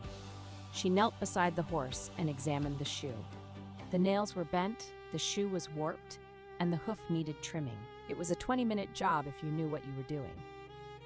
Aveline knew what she was doing. She had learned farriery during the grain famine when the keep's blacksmith had died of river fever and no one else had been willing to learn. The stranger watched her. He did not offer to help. Most men would have. Most men would have shouldered in and taken the tools from her hands and done the job themselves because most men assumed that a woman kneeling beside a horse was a woman who needed rescuing. This man simply leaned against a tree and watched her with those pale silver eyes, and the thing she felt from him was not condescension, it was interest. "You're good at that," he said, after she had removed the warped shoe and begun trimming the hoof. "I'm good at most things." "That's not arrogance. That's inventory." She looked up at him. He was not smiling, but there was something at the corner of his mouth. Not quite amusement, not quite warmth, but something that lived in the neighborhood of both. "Who are you?" she asked. "A traveler. Travelers don't walk alone in the borderlands." "Some do." "Stupid ones." "You're traveling with a farm cart, a boy, and a wolf. I wouldn't call that a full military escort." "The wolf is very intimidating." He looked at the wolf. The wolf was currently lying on its side in a patch of sunlight, its injured paw in the air, its tongue hanging out. It looked approximately as intimidating as a large silver throw pillow. "Terrifying," the man said. Aveline felt her mouth twitch. She pressed it down. She was not in the mood to find strange men in the forest amusing. She had recently been replaced by a 23-year-old with a crooked hem, and her sense of humor was on temporary leave. She finished the hoof, fitted a spare shoe from the farrier kit, and nailed it into place. It was not her best work. She did not have a proper anvil, but it would hold to Thornwall. "Thank you for the warning about the shoe," she said, standing and brushing off her skirts. "You're going to Thornwall?" "I am." "The garrison?" "The garrison." He was quiet for a moment. Those pale eyes studied her. Not the way Garrick had studied her, which was the way a man studied something he owned, but the way a cartographer studied a coastline, with attention and a certain careful distance. "The road forks in half a mile," he said. "Take the left fork. The right one looks shorter, but crosses a washout that'll break your axle." "How do you know this road so well?" "I walk it." "Alone?" "Alone." She looked at him, and he looked at her, and there was a moment, a brief, electric moment, like the air before a lightning strike when something shifted. She did not know what it was. She only knew that this man was looking at her like she was not a discarded Luna, not a woman who had been replaced, not a problem to be managed or a chair to be removed from a dais. He was looking at her like she was a person who had just reshot a horse in the middle of nowhere, and that was interesting. "Thank you," she said again, "for the road advice." He inclined his head, just slightly, a nod of respect, not of dismissal. Then he turned and walked back into the forest, and the trees closed behind him like a curtain, and he was gone. Tam stared after him. "My lady, who was that?" "I don't know." "He was very tall." "Yes." "And very intense." "Yes." "Do you think he was dangerous?" Aveline considered this. The silver wolf had stood up from its sunlit nap and was staring into the trees where the man had disappeared. Its tail was not tucked. Its ears were not flattened. If anything, it looked almost expectant. "Yes," Aveline said. "I think he was very dangerous, and I think he was very polite about it." Thornwall Garrison was built into the side of a cliff. It was not a beautiful building. It was a practical building. Thick stone walls, narrow windows, a heavy iron gate, and the general aesthetic of a structure that had been designed by someone who expected to be attacked and wanted the building to look disappointed about it in advance. The garrison commander was a woman named Captain Lyra Dane, who was, Aveline did a quick calculation, probably no older than 35, but looked like she had personally wrestled every one of those years and won. She was short, muscular, with close-cropped dark hair and a scar across her left cheekbone that she wore with the casual indifference of someone who had more interesting things to think about than her own face. "You're the new quartermaster?" Lyra said, looking Aveline up and down. "I am." "You look like a Luna." "I was." "Blackmere?" "Does everyone know?" "Merchant gossip. It's the only entertainment out here." Lyra gestured at the garrison. "This is Thornwall. We have 40 soldiers, a storage problem, a provision route that hasn't worked properly since the last quartermaster stole everything, and a strategic position on the border of the Silver Reaches that makes us either very important or very expendable, depending on who you ask." "Who do you ask?" "I try not to ask anyone anything. It's easier that way." Lyra looked at the cart. "Is that cheese?" 42 wheels of aged Firewolf cheese. "Firewolf cheese!" "I made it myself." Lyra's expression shifted from professional assessment to something that looked dangerously close to hope. "Can you cook?" "I can do many things, but I'm here to be your quartermaster, not your chef." "Can you be both?" "Captain Voss, I can be whatever this garrison needs me to be, as long as I am paid fairly, housed in quarters with a roof that does not leak, and never, under any circumstances, asked to hand my professional accomplishments to a younger woman while smiling." Lyra blinked. Then she laughed. It was a short, sharp laugh, the laugh of someone who did not laugh often and was surprised to find herself doing it. "Welcome to Thornwall, Lady Ashwood." "Aveline. Just Aveline."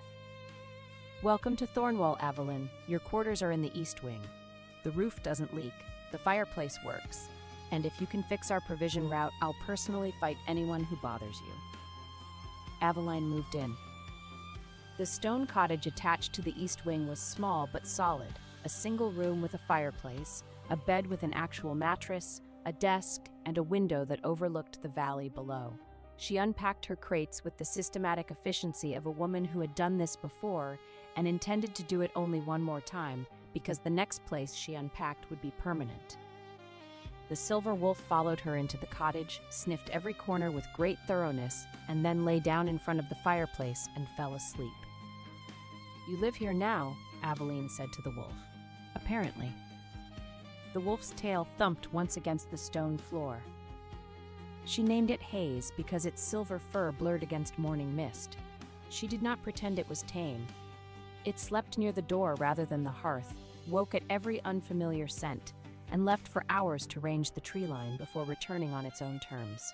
Tam stopped calling it a pet after Haze ignored him for an entire day and then stole only the strip of meat he had been saving for himself. "Very wild," Tam said, "extremely untamed." "Shut up, Tam." Aveline threw herself into the quartermaster work with the single-minded intensity of a woman who needed to not think about her ex-husband. The garrison's supply situation was, as Lyra had warned, catastrophic. The previous quartermaster had embezzled roughly 60% of the supply budget, falsified the inventory records, and left behind a filing system that appeared to have been organized by a drunk badger. "This is chaos," Aveline said, staring at a ledger that listed 40 barrels of salt in storage. The actual storage room contained 6 barrels of salt, 2 barrels of what might once have been salt but was now a mysterious gray substance, and a family of mice. "Welcome to my life," Lyra said. "How have you been feeding 40 soldiers?" "Badly, and with a lot of hunting. My soldiers eat more venison than any garrison in the territories. They're starting to dream about deer." "That ends now." Aveline rolled up her sleeves. "I need access to the garrison's trade accounts, your existing supplier contracts. If any survived the embezzlement, the regional merchant registry, and a complete physical inventory of every storage room, cellar, and closet in this building." Lyra stared at her. "You want to inventory every closet?" "I once found 14 pounds of missing saffron in a broom cupboard in Ashenmore Keep. You would be amazed at what people hide in closets." Within a week, Aveline had rebuilt the inventory system from scratch. Within 2 weeks, she had renegotiated 3 supplier contracts, secured a new grain source from a farming community 2 valleys south, and discovered that the garrison's armory budget had been paying for a subscription to a traveling theater troupe that the previous quartermaster had apparently been very fond of.